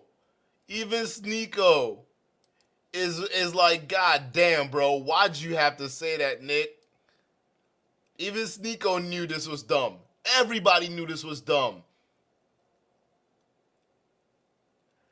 Deuce is a girl. Shout out to you for 2,000 He says, bro, Jessica exposed him. He got frustrated. I just pulled that stream up. You said it started at 5:55. The 5-hour, 55-minute mark. I have that set to it right now. I'm going to play a little bit of this, and then we're going to jump right into it because I want to see what Jessica X has to say. God, I'll just play. See, the thing is, what Destiny is doing is trying to derail it by lobbing bombs in here. Okay, because it's actually, let me go after it's him real actually quick, okay? complex. Let me go after him, And Jesus. here's why. Because it's actually a complex conversation, but he's going to appeal to a lot of people's preconceived notions, which is based on liberal propaganda, so that people go for the ready-made. Okay, now see, this is because remember, this guy doesn't understand liberalism. Liberalism does not. It's not a propagandist tool. They don't believe in big government, and they believe in individual liberties and rights. Okay, this guy doesn't understand liberalism. You're talking about leftists, not liberals. Again, all right. And then he's all of a sudden you're saying that everyone's trying to put propaganda, but you're the one that says the dominant society should be white. Who's trying to propaganda as anybody? You said that. No one else did but you freaking weirdo. He said this. It's like, but it's complex. Well, okay, so let me. Can I just say one thing? Yeah. I just, Nick, would you admit now, this call's gone long, that you actually identify more with your whiteness than you do your religious identity? Not at all. Not even a little bit. I mean, but it says right here in Matthew 22, right? Teacher, which is the greatest commandment in the law? And he said to them, you shall love the Lord God with all your heart and with all your soul and with all your mind. This is the great and foremost commandment. The second is like it, you shall love your neighbor as yourself. Yeah, but he wants to make all of his Did you neighbors. love Obama, Nick? He wants to make all of his neighbors white, so that's a difference. Nick, how did you feel when Obama was in power and the first lady was Michelle? How did you feel when in 8 years of blackness, the White House was the Black House? If you identify with your Christian faith, right, or with your Catholic faith, and in Catholicism, you identify Jesus Christ as God, right, as Lord and Savior, as right? And so if your God, he who created you and the entire world that you live in, commands you, right? It says, transgression of the law is sin. And he says, if you love me, you will obey my commandments. And so if God says he commands you to love your neighbor to the exact same extent that you love yourself, you don't believe that the way you're talking right now is contradicting that? You think Jesus would be in agreement with you? In what way? In what way is what I'm saying contradicting that? Oh my. Do you think that I can't. Let's go to the Jessica X and Obsidian Deuces Gross, shout out to you for the super chat. He says MTV exposed him to a 5'11". Who's MTV? Is that what are you talking about? What's MTV? You got to be specific, bro. But let's get to this one. It was at the 5 hour. We're gonna start a little early. I see Jessica X. Let's see what's going on. So I'm trying to understand the bonding part. So you said they was happy to be property under George Washington? Well, you understand that, like most of history, most people were basically slaves. Like in Russia, the entire population were serfs. Now they're still Russian. Like they still love the land and they still love their culture and they still love the idea of being Russian. Same thing with Europe. I mean, we were feudal peasants. You didn't have it that much better. But they were still, again, they still worked the land. They still, I know you're explaining to me like I don't know what slavery is. I know what slavery is. I know the arrangement. And no, I was just trying to understand the difference between bonding. You're saying that we had a connection where blacks and white was in it together, winning, and we love to be slaves and under Blue Hills, George Washington, Lincoln. Okay, that's the vibe I'm getting. Well, yeah. I'm sorry. Hang on, Jessica. I'll get to you in a second. Stand by. I want to get Yippee Kaye with the $10 super chat. Appreciate you, brother. Thank you so much for that. Doug comes in with a $5 super chat, and Doug writes, Nick, do you think it's right for people of all colors to simply be referred to as American, white, and black? Yeah, I do. I think though that they are still different. Like I think that you've got American blacks and then you've got American whites. Like I think people recognize that they're kind of like distinct in their own way. But yeah, we're all American. Got you. Jessica X, you want to say something? Go right ahead.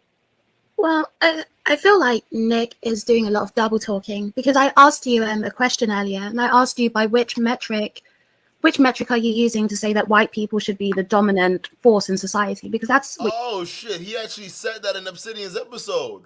All right, good shit, Deuces, good shit. This is some good research. I didn't even know he said this. Listen, I'm not. Damn, bro, we only watched up till this little point right over here. This is like 2 hours. Holy shit. I'm glad you brought that up, bro. Good stuff, Deuces. what you said you believe earlier on. And you said, well, it's a historically white country. But then further, and one, it's not, right? Because it wasn't a white country to begin with. But two, and you later admitted to it, you said that Asian people have basically been in America for just as long as white people. And Asian people built America too. So there's some other reason, either selfishly or there's something else that means that you're saying that white people should be dominant. It's not just the historically white part. But then if we want to talk about embellishing slavery, sorry, I got cut out. sitting up here, pardon? Sorry, I just got cut out. I missed that last 5 seconds. I'm saying there must be another factor as to the reason why you say that the country should be white dominant. But then also, when we're talking about the whole embellishment of slavery, and we know how that was like a huge talking point a month ago, you've basically set up here and you've tried to idealize slavery, right? You were saying, well, black people and white people, we've been working together for hundreds of years, when what you were really talking about is slavery. It's not like black people have these great working relationships, even though you're trying to say that slaves love their masters. This is idealizing and embellishing slavery. There's a lot of doublespeak in what you say. Well, I don't appreciate, I mean, here's where this always breaks down is when people disagree, they say, well, you have a secret motivation, like, you're secret racist or something. And, when I say that the country is historically white, even in the 17th, 18th, and 19th, and 20th century, it was 90% white and 10% black. So when I say that blacks have been on the continent for 500 years, there was a black minority. There was a 10 to 20% black minority over the course of 400 years. And so in that sense, there has always been a black minority, and that's always been a part of America. But we also know that America started as an English colony when, England's a white country, and the framers and the founders were white. And, most of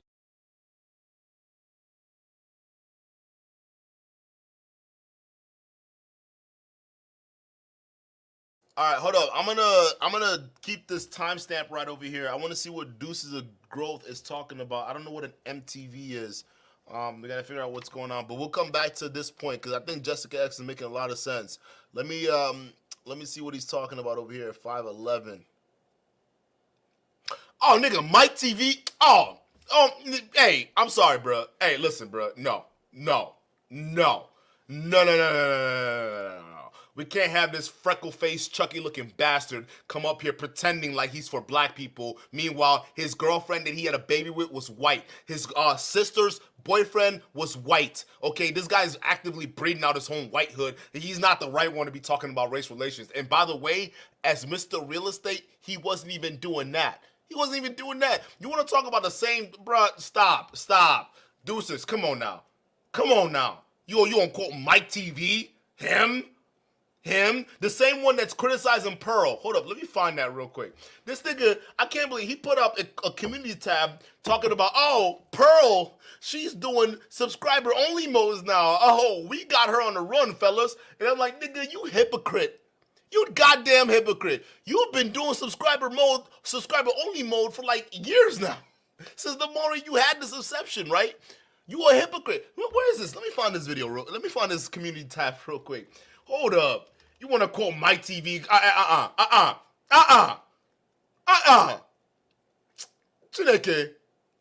Chineke. Not that loser. Hell no. I can't believe you. A certified butt bandit. Hold up. I gotta play this video while I look up this little thing right over here. You want to quote Mike TV? Come on, nigga. Look. Hi.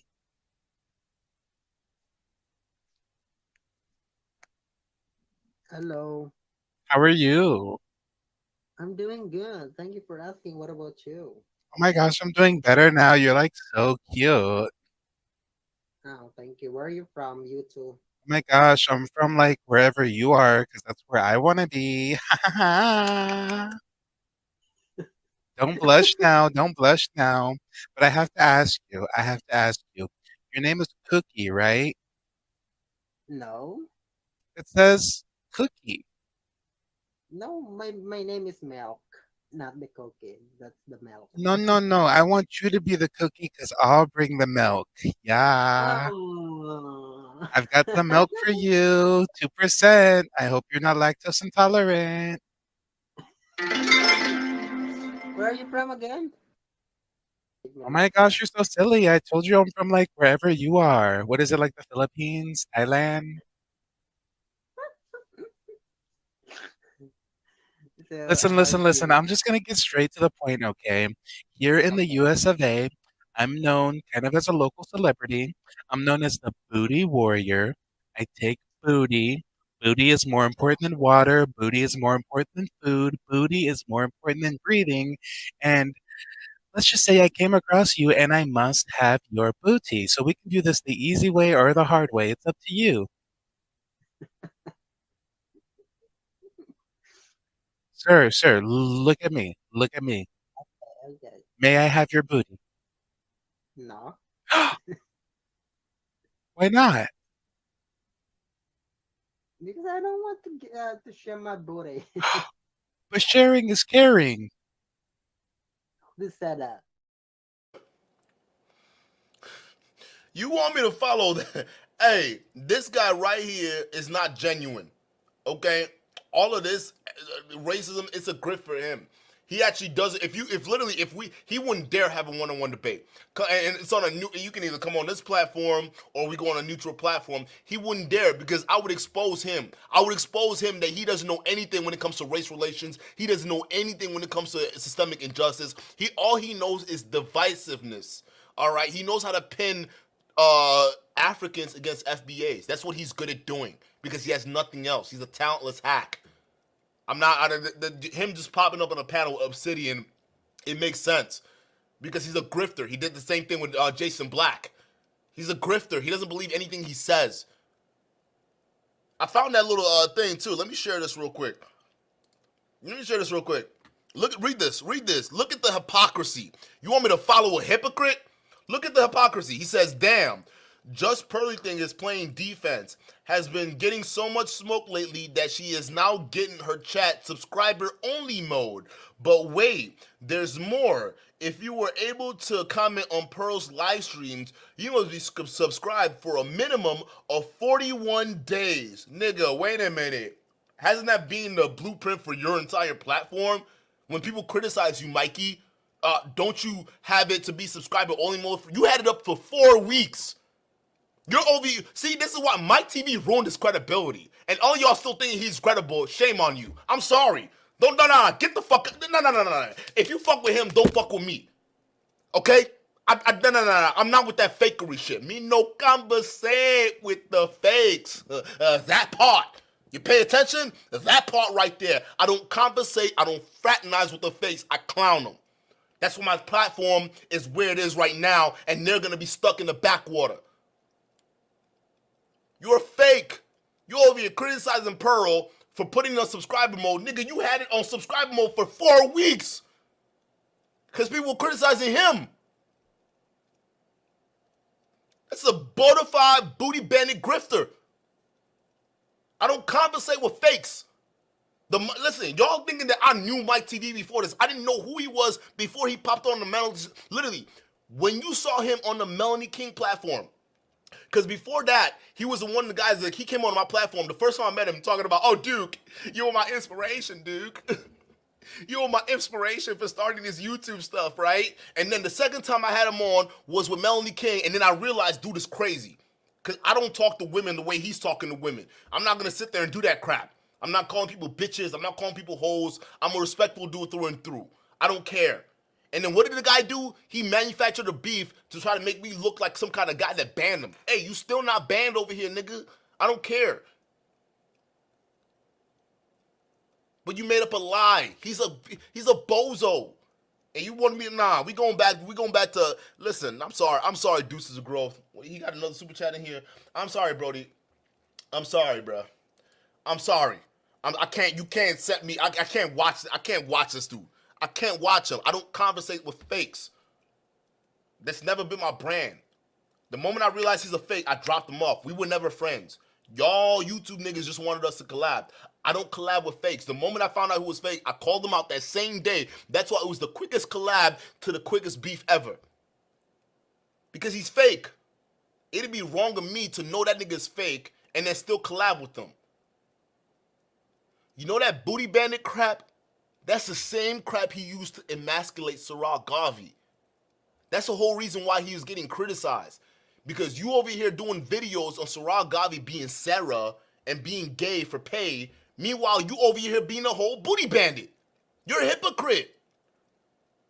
Look at how he's trying to defend MTR. But you over here, you're having YouTube voting on who to criticize next. And they're voting for MTR. And listen, Anton Daniels, we already criticized Anton Daniels, so you're already late to the party. But hey, the 11 of you guys that paid for criticism of Anton Daniels, you could watch my video on Anton for free on my channel. I drop everything this nigga's gonna drop. I already dropped it. The only difference is you dumbasses were stupid enough to pay for it. You can just watch it on my platform for free. And guess what? That video got over almost 40,000 views right now. It's trending. It's got way more views, and it's for free. But y'all dumbasses, the 11 of y'all that paid for it, y'all want to see Anton get exposed. So go pay for it. That's a grifter. He's turning our space into a grift. He's doing it right now. This nigga's trying to defend Pearl, defense MTR against Pearl. Meanwhile, he's going to clown MTR next. You're trying to defend Fresh. You're trying to defend Fresh and Fit against Pearl. Yet you clowning Fresh and Fit next. You're trying to defend MTR. You clowning MTR. You're trying to defend you have no right to talk shit. Fact of the matter is, everything you're doing right now is not only proving that you're a grifter, but you're a goddamn hypocrite. So I'm sorry. Go pay him to do an exposed video while all the real OGs can come up here and watch it for free. I don't charge y'all because this is not a grift for me. I'm for real about these. These people are assholes. I criticize the ideologies. You don't have to pay me to do it. I appreciate the super chats. Don't pay me to do it. Look at this. He's on stream with Lucky. What is it? Not Lucky. What's her name? Who's that chick? Who's that chick? Hold up. Let me show you this right here. He's on the same stream with the same girl. Okay, I forgot what this. What was her name again? I'm sorry. It's not Lucky. Why am I thinking Lucky? She look like Lucky. What's her name? Jessica X. I'm sorry. It's Jessica X. Don't listen. Y'all not that important. I'm just gonna be real. None of y'all Manosphere niggas important. I can't remember your names. I have too many things occupying this noggin right now. Y'all are minuscule. Okay, I'm sorry, Jessica X. All right, but he's on the same stream with you, Jessica X. Okay, this is how fake this loser is. He's on the same stream with Jessica X. There's Mike TV right now. He's not saying nothing to Jessica X, I bet, but I'm gonna guarantee you this. You go back to Mike TV's homepage. You go back to Mike, who is he gonna expose next? I wonder what? Oh, the suspense is killing me. I wonder who this is right here that says number 2. Isn't it Jessica X? Hey, Deuces of Growth. I'm sorry, bro. Don't ever bring this nigga up on my platform again. I don't want to talk about him, but listen, if y'all niggas bring him up, I gotta keep re-exposing him. Tell him to come back and talk to us when he's off of probation, okay? That's in 2025, okay? Right now, he's not even supposed to be on the internet. So don't have me quote that nigga, because my platform is bigger than his, so it might get him in trouble. So I don't want to play him on here. Hey, what the hell we talking about? He about to expose Jessica X. Meanwhile, he's on the same stream with Jessica X, and you want me to react to it. You want to talk about being fake? Me no conversate with the fakes. That part. You hear me? You hear me? Ain't it? Yeah.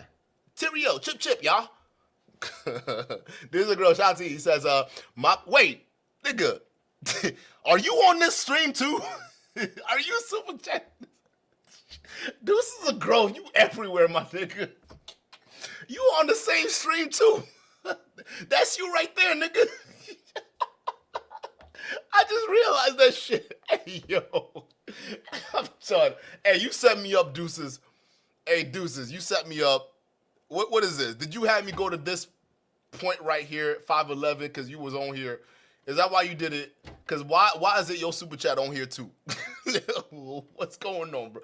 See, this is the crap that I don't like. I feel like I'm being played when I see shit like this, all right? Listen, I'm the kind of dude, my brain tends to make connections, all right? When you tell me to fast forward to 511, I'm on 511, and I see your super chat. What are you trying to tell me, Deuces?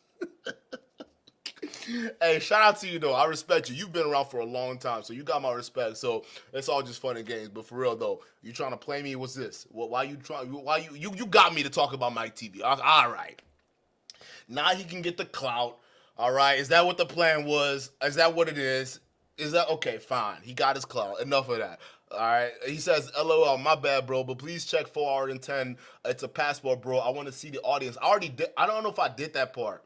But but you got me, Deuces, you got me bouncing around right now. You want me to check 555, 511, the 4 hour 10 mark? Which one do you want me to check out, bro? My time is limited. I can't be checking out all these ones you want to check me out, bro. All right, let me go back to the one when Jessica X was frying his ass. And let's continue for this. I'm done with Zesty TV and his fakery, bro. Don't ever, hey, nobody ever recommend that clown on my channel again. Here's where this always breaks down is when people disagree. They say, well, you have a secret motivation, like, you're secret racist or something. And, when I say that the country is historically white, even in the 17th, 18th, and 19th, and 20th century, it was 90% white and 10% black. So when I say that blacks have been on the continent for 500 years, there was a black minority. There was a 10 to 20% black minority over the course of 400 years. And so in that sense, there has always been a black minority, and that's always been a part of America. But we also know that America started as an English colony when, England's a white country, and the framers and the founders were white, and, most of the population was white. So it was a white country with a small black minority. And so when I say that both groups have stake, I mean that both groups have been here for a long time. Both groups, they have that in common as opposed to the recent arrivals. Hey, Deuces of Growth has been day one, all right? So I just don't know if Deuces of Growth wants me to lie. I don't know, because I don't like that shit, bro. When you tell me to go to a certain point in time and I see you up there, I feel like I'm getting played. You know how my mind works, bro. Don't be playing with me like that. And so I'm like, why do you want me to go to 510, but you're the one who recommended me go to 555? Like, you're telling me all of this stuff. I don't know where you want me to go, bro. But, hey, Deuces of Growth is cool. I fucks with him, honestly. I just don't like I don't like feeling like I'm being played. You know how my mind works, Deuces, all right? When I fast forward to a time you tell me to fast forward to, and I see your super chat, what do you want me to think, bro? My mind starts running. Like, what is he? Now you want me to go talk about Mike TV, and there's your super chat right there. What's going on? What's happening? Am I being set up? Is this a play? Okay, but I fucks with you, deuces. Let's continue. Even including Italians or Irish. And so that's why they should think of themselves in the present day as wanting to defend America as a sovereign nation. And also, I'm not trying to, well, for the record, I do actually think that slavery was embellished. I'll just put the cards on the table and say that. Okay, I can't believe this. See, this is where I want to skip to. He believes slavery was embellished. All right. Well, listen, Pearly shouldn't have a problem with this. I will say I did not find Nick to be racist. My staff actually did not find him to be racist. Wait, he was talking to an Italian girl next to you Mhm. and saying that she shouldn't have a black boyfriend or something along those lines. He doesn't believe in. He You'd have to did watch. say, I am a bit racist, even in that. And in fact, in your apology, you said that he said racist things. Well, there's a video coming out about all of that, but you'll see. I'm just telling you my personal experience with him. We filmed hours and hours and hours of footage with him. There was that one to me, if you watch the full clip, it puts it in a little bit of context. Yeah. But he was really polite. He showed up on time. Long time. Both groups, they have that in common as opposed to the recent arrivals, even including Italians or Irish. And so that's why they should think of themselves in the present day as wanting to defend America as a sovereign nation. And also, I'm not trying to, well, for the record, I do actually think that slavery was embellished. I'll just put the cards on the table and say that, I think that when people make it out like it was like Django Unchained, I don't think it was like Django Unchained. I mean, maybe in some cases it was. Are people wait. serious? If that was the case, Bro just said slavery was an embellishment. So, Pearl, you're racist. I'm sorry. Dudes and girls, I feel you, bro. I don't know why Obsidian did that because he doesn't get enough super chats on his channel. I'm sorry he did that to you. He left you up there hanging. I thought I was being played, bro. I don't like that. I don't be playing with that shit, bro. JC says, damn, y'all going at deuces like y'all did for me for bringing up Cynthia G too high strong. Bruh, I don't know why you're still on that. No one was going at you for bringing that Cynthia G. All right, the reason why I went at you is because I thought you said that I said that Jamie Foxx's stroke was water under the bridge. I thought you were accusing me of trivializing Jamie Foxx's stroke. That's why I went in on you, because I thought you were misrepresenting my words. But when you came out and said you weren't doing that, I said I was cool. Do I have to fast forward back to that live stream or what? Like, why are you still mad about this? What do you want me to say? I apologize for that. When you clarified yourself, I made sure to look out for your chat. Because I don't, listen, I don't be, there's too many chats going around here. But I made sure to look out for yours to see what you were explaining. And when you explained it, I made sure it's okay. Why are we still harping on this, JS Hooper? All right? I thought you were saying that I was trivializing Jamie Foxx's stroke. But you said you weren't doing that. You were responding to somebody else in the chat. And I said, cool, we're cool. But I'm going at Deuces of Growth, and I'm not even going at him the way I went at you. I'm going at him because I feel like I was being set up. All right, that's two different things. Me thinking that you misconstrued my words is different than what Deuces of Growth put me through just now. He tried to get me to talk about Mike TV. I'm not talking about Mike TV. I'm sorry. I'm not playing Mike TV exposing anybody because the only thing Mike TV needs to expose is himself. He's still on house arrest. That's two different things, okay? But he needs to go ahead and get off of probation first before he can talk about other people. He's on stream with Jessica X while planning a video to do it. But he's playing, bruh, you want to talk about fakery? He's on stream with Jessica X while planning to do a hit piece video on her. Make it make sense. And I gotta play his video on my stream. So I'm gonna go at Deuces a little bit different than I went at you, JS. You need to let that go. All right? I'm sorry. Is that what you want me to say? I already said it. I'm sorry. You were responding to somebody on the chat. I misconstrued you because I thought you misconstrued my words. And it was a misunderstanding. Can we stop this? Can we be cool now? Shake hands? All right? Let's do that. Come on, JS. Let's shake hands. All right? Enough of this. I don't want to see this in the chat anymore. All right, let's go. Ladies, you blocking people for telling the truth. What are you talking about? Ladies is not blocking people. Please don't block people for doing that. I don't think you're being blocked, JS Hooper, because I can see your posts just fine. So I don't think you're blocked. Who's getting blocked? I don't see it. Pearl said she never dated Nick Fuentes on No Jumper. Oh, she said she'll date Nick Fuentes on No Jumper. She knows him. Yeah, I know. We pointed out a long time ago. See? That's what I'm saying. Pearly thinks she loves that shit. She loves that white supremacist shit. You know what I'm saying? Hey, listen, Jay, learn how to control yourself. Are people really arguing that JS, how are you banned? But I can see your comment. What are you saying, dude? I can see your comment, JS. Did he get banned? Please don't ban him if it's true. But I've always been able to see your comments, bro. I like from the stream playing for the past minute now. I've been seeing your comments, so you're not banned. Don't start this shit, dude. Don't. I'm gonna give you the benefit of the doubt. Mods, you know how we work, but I've been looking at your comments. You were never banned, bro. Maybe nobody was responding to what you were saying because people tend to ignore shit in the chat sometimes. That's how it happens. But you were never banned. I can see your shit clear as day. I'm looking at all my streams right now. Right? I'm looking on StreamYard. I'm looking on YouTube's backend. I can see your stream. If you were banned, it would say something underneath it. I don't see anything underneath it, bro.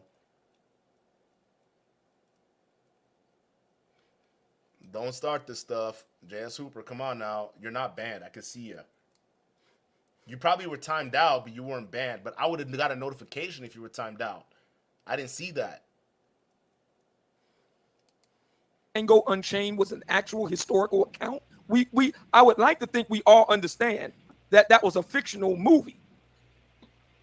Correct. I think that a lot of people do look at these fictional depictions of it. What I mean to say is that a lot of people, when they think about slavery, they think about the worst, most cruel, most exaggerated expression of it. They think about it as it was an institution that came about because whites wanted to be cruel to black people, like because they just got a sick kick out of it. And that is just not the case. Really? Wait, hold on. If that's the case, Hang on. I want to let Nick finish, and I don't want anybody jumping off the mic. Go ahead, Nick. So, and again, I think that is morally wrong. Like slavery is morally wrong. Chattel slavery based on race is Yo, JS, I'm literally posting your posts from what are you talking about, bro? I'm looking at I've been looking at all your posts. I'm even posting the ones. What are you talking about? I don't think you were ever banned, dude. I don't think people I don't think people were responding to you when you were talking. My mods don't be banning people like that. I'm looking at I can see every single one of your comments, dude. I'm going back. We're at 1:37 in the morning. I'm going back to like 12. I'm going back to like 11 right now. I still see your comments. Look at this. I can still see your comments, JS. I can still see all your comments. This is from 1 in the morning. Or not 1 in the morning, I'm sorry, 11. When were you banned? I can still see all of your comments, bro. And I'm Central Time, bro. Like, I can still see your comments. Let's stop with this bullshit. All right? You're not banned, bro. You're not banned. So a lady said she took away a nasty comment. You're not blocked. If you said a comment, that's not the same thing as blocking, JS. Blocking means you're done. You're out. You're on the next flight out of here. But I think she just got rid of a comment. But that's the thing. If you're saying anything crazy on those comments, you got to be careful. Like mods have certain things, but you're not blocked, dude. I take blocking seriously, and moderators, they know that. No one gets blocked on here. No one gets blocked unless you're crazy. But comments, If it's harmful, it's harmful. I can't see everything, but you're not blocked, bro. You never was. morally wrong and treating people's properties wrong. That being said, when it's depicted, it's like you've got it's just brutality and cruelty and all this kind of stuff. And I think he had some of that, but I think by and large, it was not like it's depicted in those kinds of movies. I want to make sure I understand your position. Are you suggesting that when you say that slavery was embellished, you're talking about like Hollywood films? Yeah. Okay. All right. I just want to make sure I understand where you're coming I have a from. question. JS, but you're doing that to me because when somebody says they're blocked, I take that seriously. You're throwing a serious claim against one of my moderators for blocking you. I take that seriously because I delete moderators for blocking people. You understand that? I don't play with blocking. I don't block people. This is a free speech platform. As long as you're not being threatening or rude to other people. But you're derailing my show, JS. You're the one doing that. Don't tell me I'm doing that. You're doing that. I have to go scroll through to make sure that my moderators weren't actually blocking you. Blocking serious is over here. I don't care if you wherever platform you're used to where they just block people and it is what it is. I take that seriously. If my moderators are breaking the rules, I gotta check them. So don't get mad at me because you said you were blocked and I'm doing the research to make sure that wasn't true. And I did the research. It wasn't true. A comment got deleted. So don't sit there and tell me not to derail my own show when you're the responsible for that. I'm trying to look out for you. I want to make sure that we don't have moderators with power tripping who are just blocking people. I don't want people to be blocked. Timed out, fine. Blocked, no. Unless you're being threatening or super ridiculous. You're derailing my show. I don't want to ever hear this shit again, bro. I'm not playing with you. Like, what the fuck is this? You want to sit there and tell me don't derail my show, but you did this. I'm over here doing the research to make sure that you weren't getting blocked. Because you did this.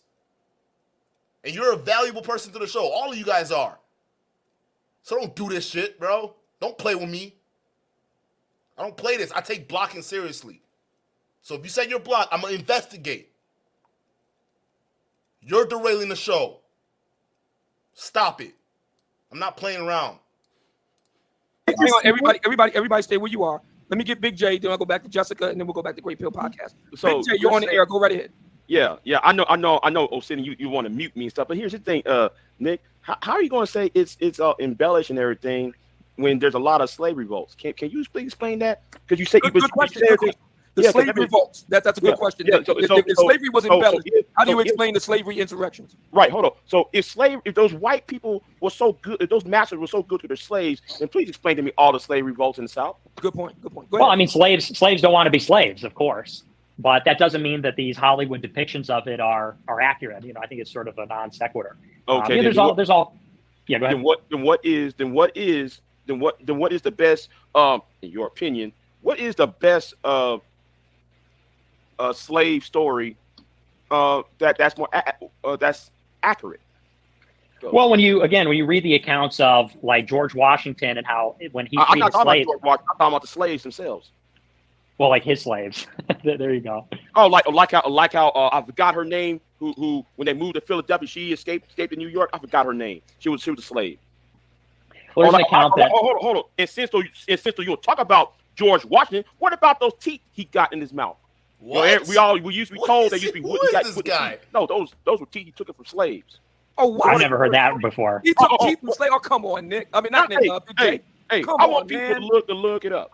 Where'd you get that from, Nick? Cite me the source that he got teeth from slaves. Hey, Nick, or Obsidian, can I jump in on this one? No. Where'd you get that source from? I can actually speak to that.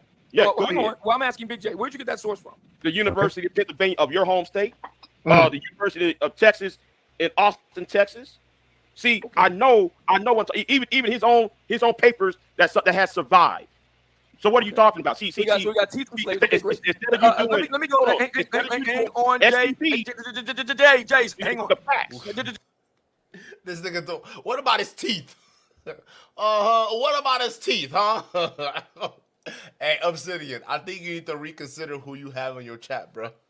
These people are stupid. Jay, stand by. Let me get Jessica X. Hey, stand by, Jay. We're not talking about teeth right now. No, you said the problem that you have and why you say that slavery was embellished is because people watch movies like Django. Django is obviously not slavery, right? Django is a movie. But you said that Black people like to make out that slavery was just extremely cruel. But you, in your own words earlier, you said that chattel slavery was unusually cruel. And it stood out from other forms of slavery, even like, within racial lines. So earlier you're saying, yes, chattel slavery was unusually cruel. But then your argument for slavery being embellished is that Black people like to say it was extremely cruel. And that's why I said that you're double speaking. Again, I said that historically, slavery was not based on race. It wasn't about enslaving a group of people because they were from a race. And so for that reason, in principle, it was different than other kinds of slavery. I'm also saying at the same time, though, that it's not as cruel. Okay, this is where he's wrong because he's basically saying other kinds of slavery is equated to indentured servitude. It's not the case, all right? Even what Big J was bringing up, all right? Even though he didn't bring up, listen, Big J, I think there were different ways you could have set that up, and I know Obsidian doesn't give you the chance to do it. All right, because back in the day, they did use slave teeth to make dentures. That was a thing. That thing that happened. But you just bringing it up the way you brought it up. What about the teeth? George Washington, his teeth. You're like, all right, bro, hold up. You gotta chill on that. That you gotta build that up to even make that point, right? But again, here's what Nick Fuentes is saying: indentured servitude. That's not different for the slavery that blacks went through. All right, but that's what he tries to equate it to, and it's ridiculous. As it's depicted in a lot of these movies, and you can say that it's a movie, and so we know it's not real because it's historical fiction, but. You'd be surprised. A lot of people go to these movies, and the way that people talk about slavery, it's like they do believe this stuff. And I think that there's so much has been said about slavery and how horrible it was, how bad it was, and this and that. It's created a lot of animosity between blacks and whites because people make it out like it was about, white people being unusually evil and cruel or something. Okay, so you don't really think that the chattel slavery was bad? Because you're saying it's bad, but in the same breath, well, white people weren't unusually cruel. Black people are just over-exaggerating it so they can get emotional and angry. Bruh. In reality, the black people were being sold into slavery by other black people in Africa, and that was a big continent. I get I'll go along with the idea that Hollywood embellishes. Okay, fine. But hold on. How do we go I along would with the debate idea that. of the Civil War? How do we go along with the idea of John Brown? How do we go along with the idea of Nat Turner? All the different slave insurrections. I've researched this for years. Solomon Northup, he had an account that was well written. And I'm not sure if he's seen that movie since you're so well versed on movies. It was called 12 Years a Slave. Right. Well, free black man. He was from Saratoga Springs, and he was kidnapped into slavery. But you say that, slavery is not based on race.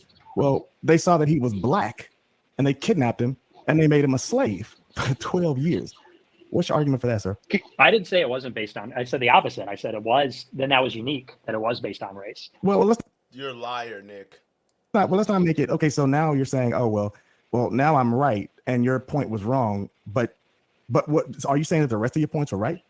Because you're saying that. Okay, Mumia, this is ridiculous. I'm about to go. What? Okay, Obsidian, I'm quite an expert on this slavery thing, just from doing research on my own family. May I speak on it, Obsidian? Yeah, go right ahead.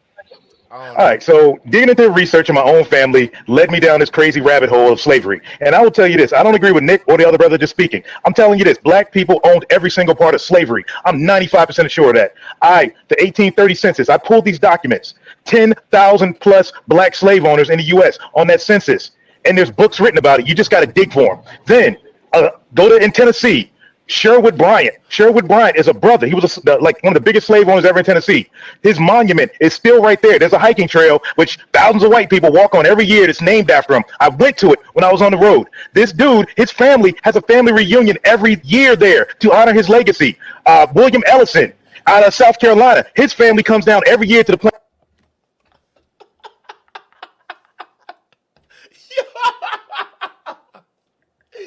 Yo, there were 10,000 black people who owned slaves next to the hundreds of thousands of white Americans who owned slaves and treated Americans like black Americans like shit, right? Really is that what you're gonna? Is that your argument, right? Because black people own slaves. Listen, bro.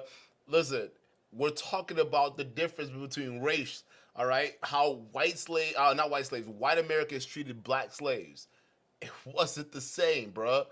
All right, yeah. Do you know why they were black slave owners? Because it was already a systemic problem.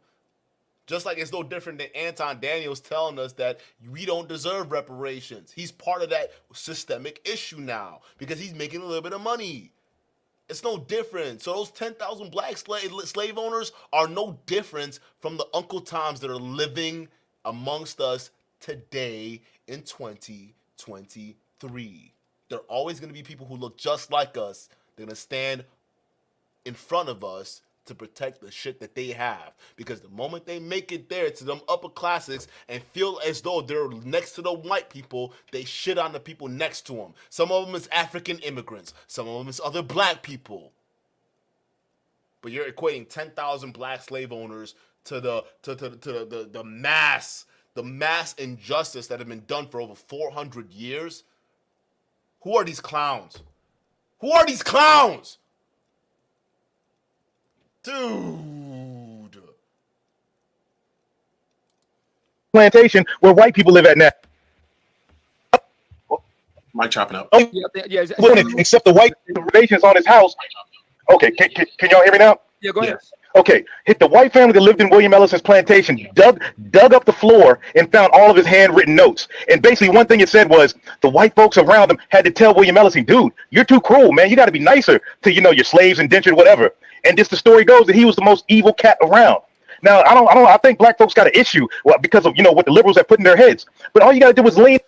Who is this guy? This guy is an idiot. I'm sorry. This guy, the liberals put in their heads. You mean lefties? You don't even know the difference between your own political classes? Oh my God. You study? This is the same guy that said, oh, I studied this. I studied Obsidian. Let me talk. You sound stupid. Lean into it. The first one was, there were plenty of others, Dilsey Pope, Antoine Dubuclet, who basically saved the state of Louisiana. Now, we can play this silly game here. Oh, man, slavery was so bad. But here's the thing. If it was so bad and the truth comes out, okay, black people had their entire hands in it, regardless of which version you talk about. Nick, your response? It's true.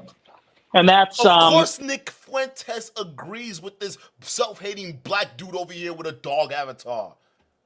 Of course. Of course.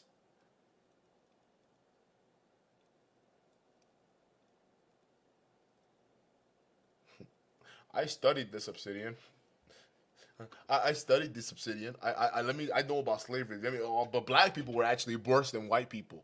Yeah, I don't know why we're getting on white people when it was blacks the whole time. Like, come on. I mean, let's just be real, bro. Blacks were the real problem. They were the most evil. These same dudes that are gonna claim that they're foundational. Right? They know everything. They from the mother. They were born here. Some of these dudes that talk about, oh, well, I'm Indian. I'm not black. I'm Indian. You want to talk about self-hatred? I don't know what else to say, bro. Self-hatred. It was blacks. They were the real, even the black Americans here. Yeah, they own slaves. What? Ladies, shout out to you for this $5 super chat. She says most black slave owners were rescuing their family members out of slavery. Facts. But you listen to this bozo. He's gonna sit there and pretend that, oh yeah, all these black slave owners. It's no different than people who made it out of the hood went back to take care of their own people. There was no different. So when you talk about, oh, they own slaves, it was just like, hey, it's better to be with people who are like you than people who are gonna mistreat you badly, and we've had 400 years of that. Just like the Underground Railroad and Harriet Tubman, the same exact thing. She used those networks to get people free. And some of these people that ladies is talking about, yeah, will ride their way back to the north, just like 12 years a slave. Found one of them underground tunnels and rode his way back to see his family. He was kidnapped, found it underground, made it back to the north to see his family. The same movie you're quoting. Y'all not even finishing the whole movie. Finish the whole movie. What happened at the end? He came back and he reunited with his family. He went through bullshit and hell, but he reunited with his family through one of them.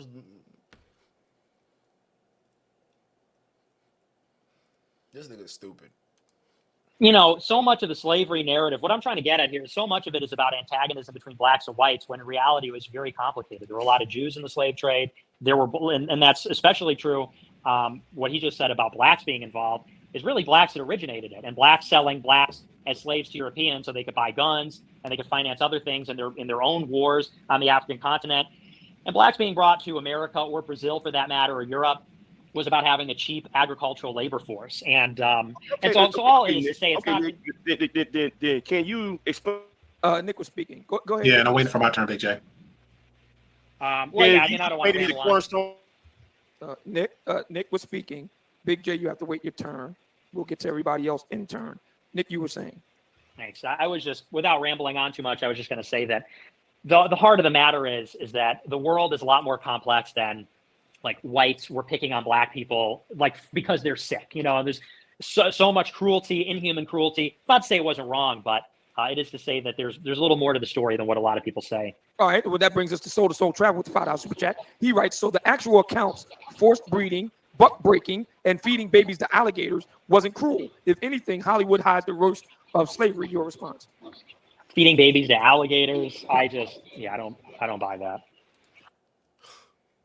That's all I need to know.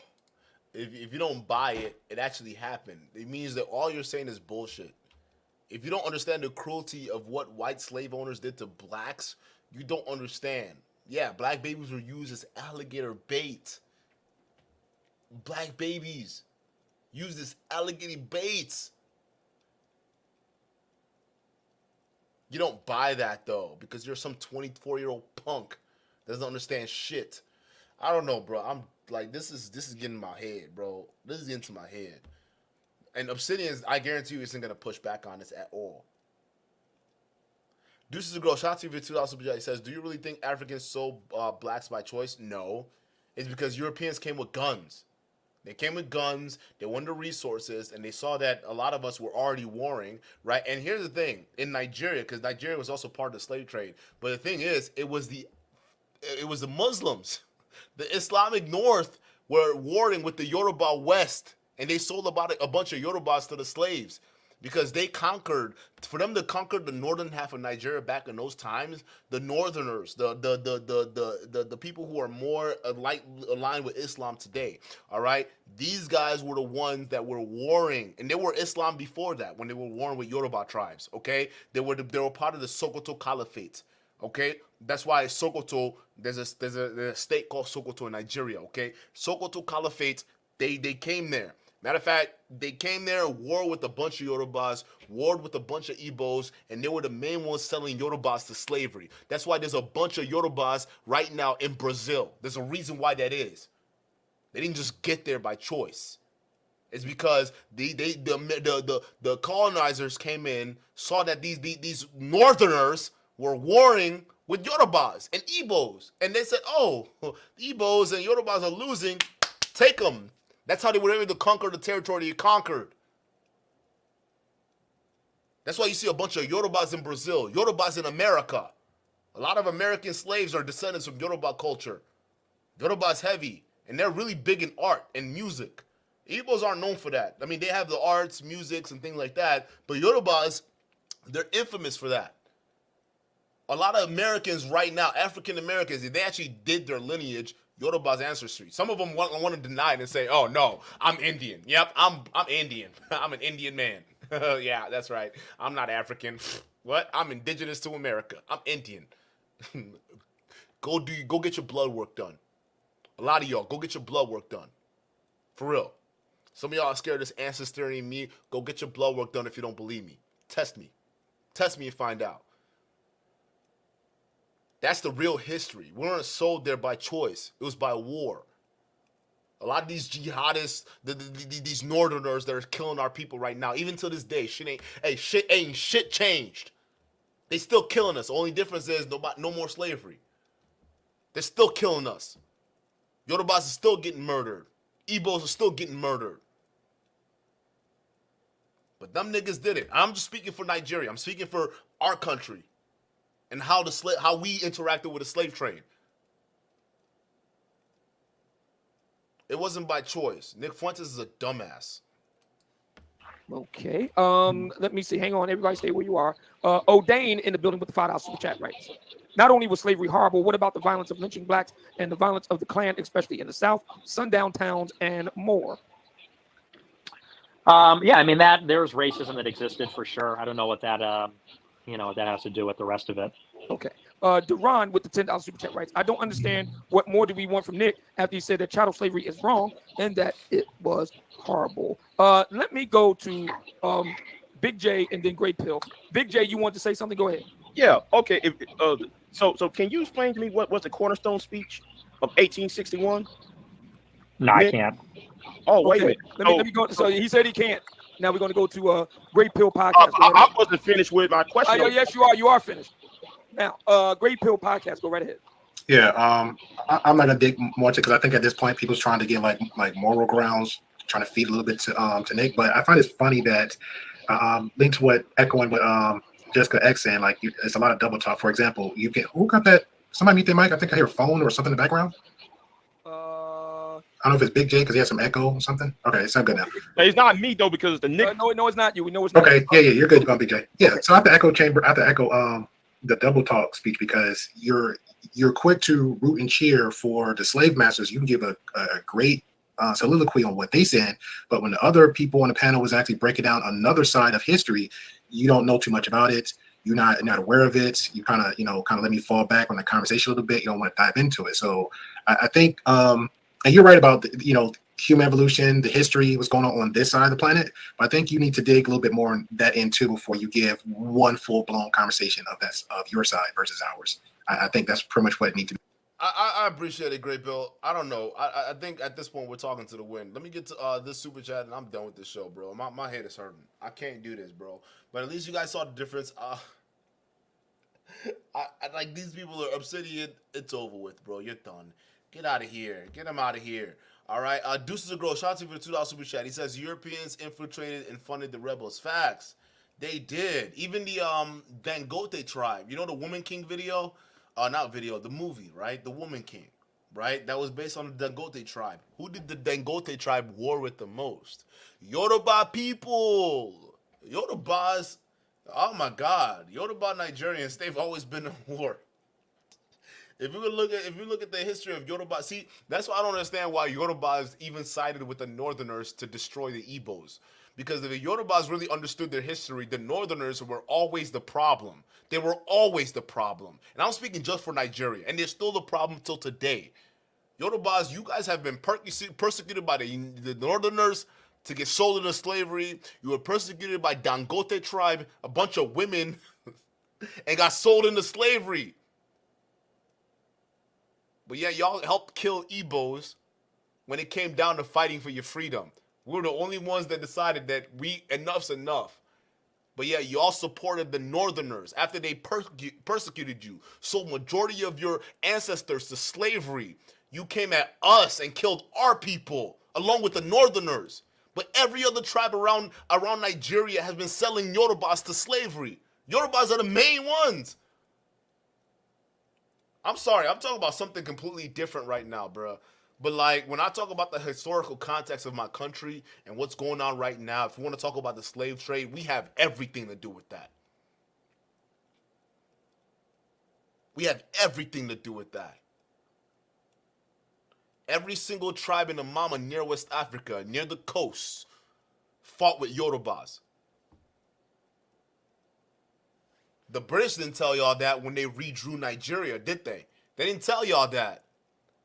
They didn't tell you about the Sokoto Caliphate merging with the Fulanis to come in and kill you guys and sell the losers to slaveries. They didn't tell you about the Dangote tribe. They didn't tell you about all these other tribes that were around before the British came in and redrew the lines because they wanted to keep their economical ties. A lot of these people are dumb, bro. I can't do this anymore. I can't. Realistically, and it hurts me more to see how the Yorubas help the Northerners persecute Igbos.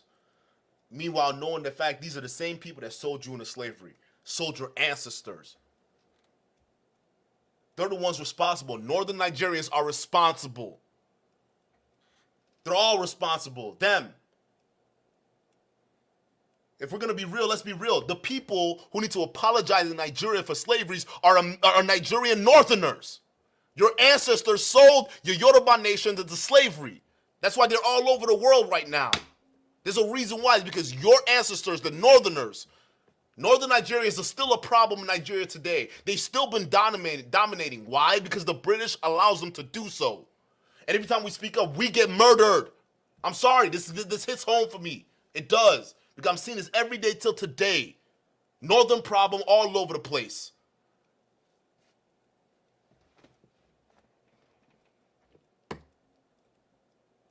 People who don't understand their history, they're doomed to repeat it. And the Northerners have not changed. They're still coming down. They're killing Yorubas. They're still coming down. They're killing Igbos. The only difference is there's no slavery to sell people in. So they just kill you. Because they believe they're better. They've been warring with us since the British even drew the lines of Nigeria. The sham we call Nigeria of a country.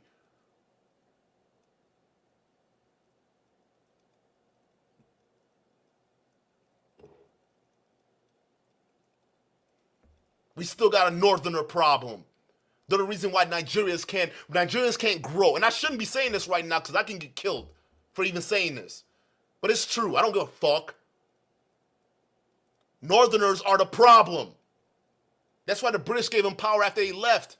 They sold Yorubas into slavery. All these other tribes, Yorubas were the ones that were picked on. Do you know why? Because Yoruba, the kingdom of Oba used to be the powerful kingdom next to Igbos, and that's why they warred with you. Your people are in Brazil. Your people are in America. Your people are in the UK. Your people are spread all over the world because the Northerners got you there. It wasn't the Igbos. It was the North. The same caliphate that we're all, that the United States is all buddies with. I'm sick of this shit, bro. I'm sick of it. Like, I'm Nigerian. I know the history. I know what the fuck's going on. I'm not stupid. I know who sold who into slavery. I know what tribe sold what tribe into slavery. It wasn't Yorubas. It wasn't Igbo. It was the Northerners. The Hausa Fulanis. You people are still, these people are still in power today. They haven't changed anything. So how can we even, as Nigerians, atone for even what happened if the people who sold y'all into slavery to begin with are still in charge today? That's why we need help. The British won't let us be free. No one will let us be free. It's the truth. They won't let us be free. The same people that sold your ancestors into slavery are still dominating Nigeria and other parts of Africa. I'm done with this shit, bro. I'm done. Like, bro, a lot of times people get, like, I get pissed off. I'm actually mad, bro, because, like, I'm passionate when it comes to my people. Y'all don't know. The Biafran War means a lot to me. It means a lot. We had a war over this shit, and we still lost. And they're still winning. They're still killing us. Every day, thousands of people are dying. I've had family members kidnapped while I'm in America because they think I got money. Oh, just pay us millions of dollars and we'll let your people go. I've had family members kidnapped and killed. Every single... Oh my God, I don't even want to talk about this, bro. And these are by Northerners. They don't care.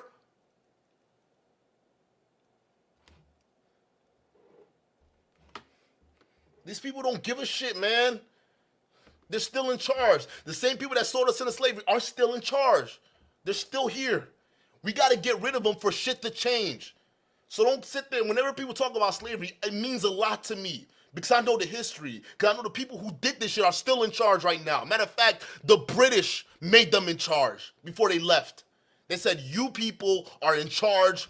You keep it that way for a long time. Fast forward 2023, it's still the same way. Y'all want to talk about slavery with Nick Fuentes? Come talk to me. I'll give you all the background knowledge you need to know.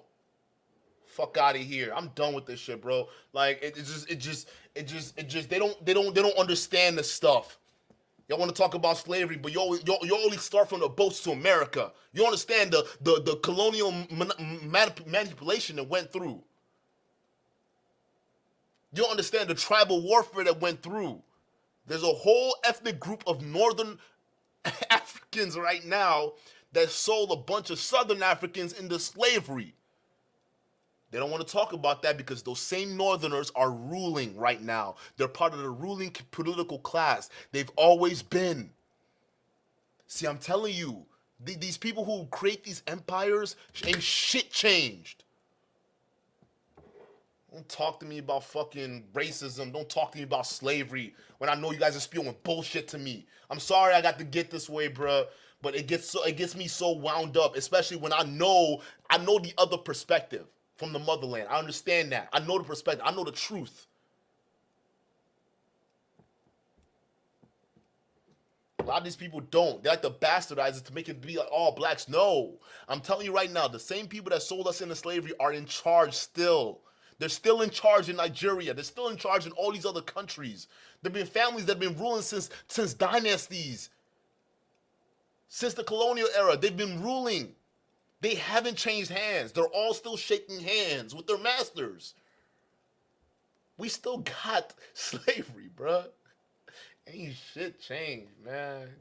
Fuck y'all niggas, bro, for real, dude. Like, y'all don't fucking get this. This shit means a lot to me, man. Like, I can't, bro, I'm done with this, man. I can't do this, bro. Like, this is what I'm saying. Like, when I even talk about race relations and when I talk about systemic injustice, there's a whole, like, I'm speaking on this from a whole different level. There's a whole different level I'm speaking on this on.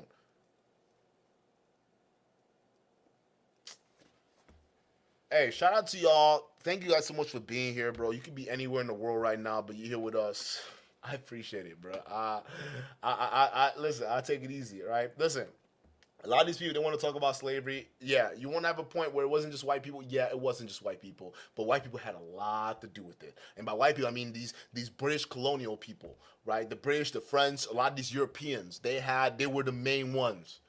Okay, and when the Europeans came down and saw that a lot of these northern tribes were warring with all these other southern tribes, they capitalized on it because they had the guns. And when they brought the guns in, a lot of these other tribes could easily kill each other.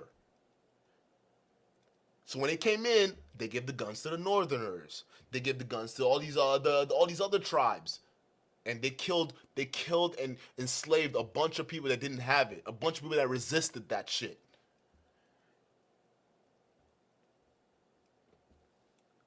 That's why there are Nigerians all over the place. We were the main ones. And it wasn't because Igbos sold you out. Yorubas didn't sell you out. The North did. And they're still in power today. That's all I got to say about that. If you want to solve the issue of systemic, if you want to solve the issue of neocolonialism, get them niggas out of power. Right now. Otherwise, there's going to be more Yorubas dying. There's going to be more Igbos dying. And believe it or not, these people have infiltrated Niger. They've infiltrated Chad. They're infiltrated Burkina Faso. They're infiltrating every aspect of northern Nigeria, bringing their jihadism, bringing their war, bringing their deaths. Civilians are dying. People don't know what to do. These people are a problem. I don't give a fuck. It's the truth. I don't care for what happens to me. It's the truth. Y'all know that shit. I'll catch you on the next one. Peace.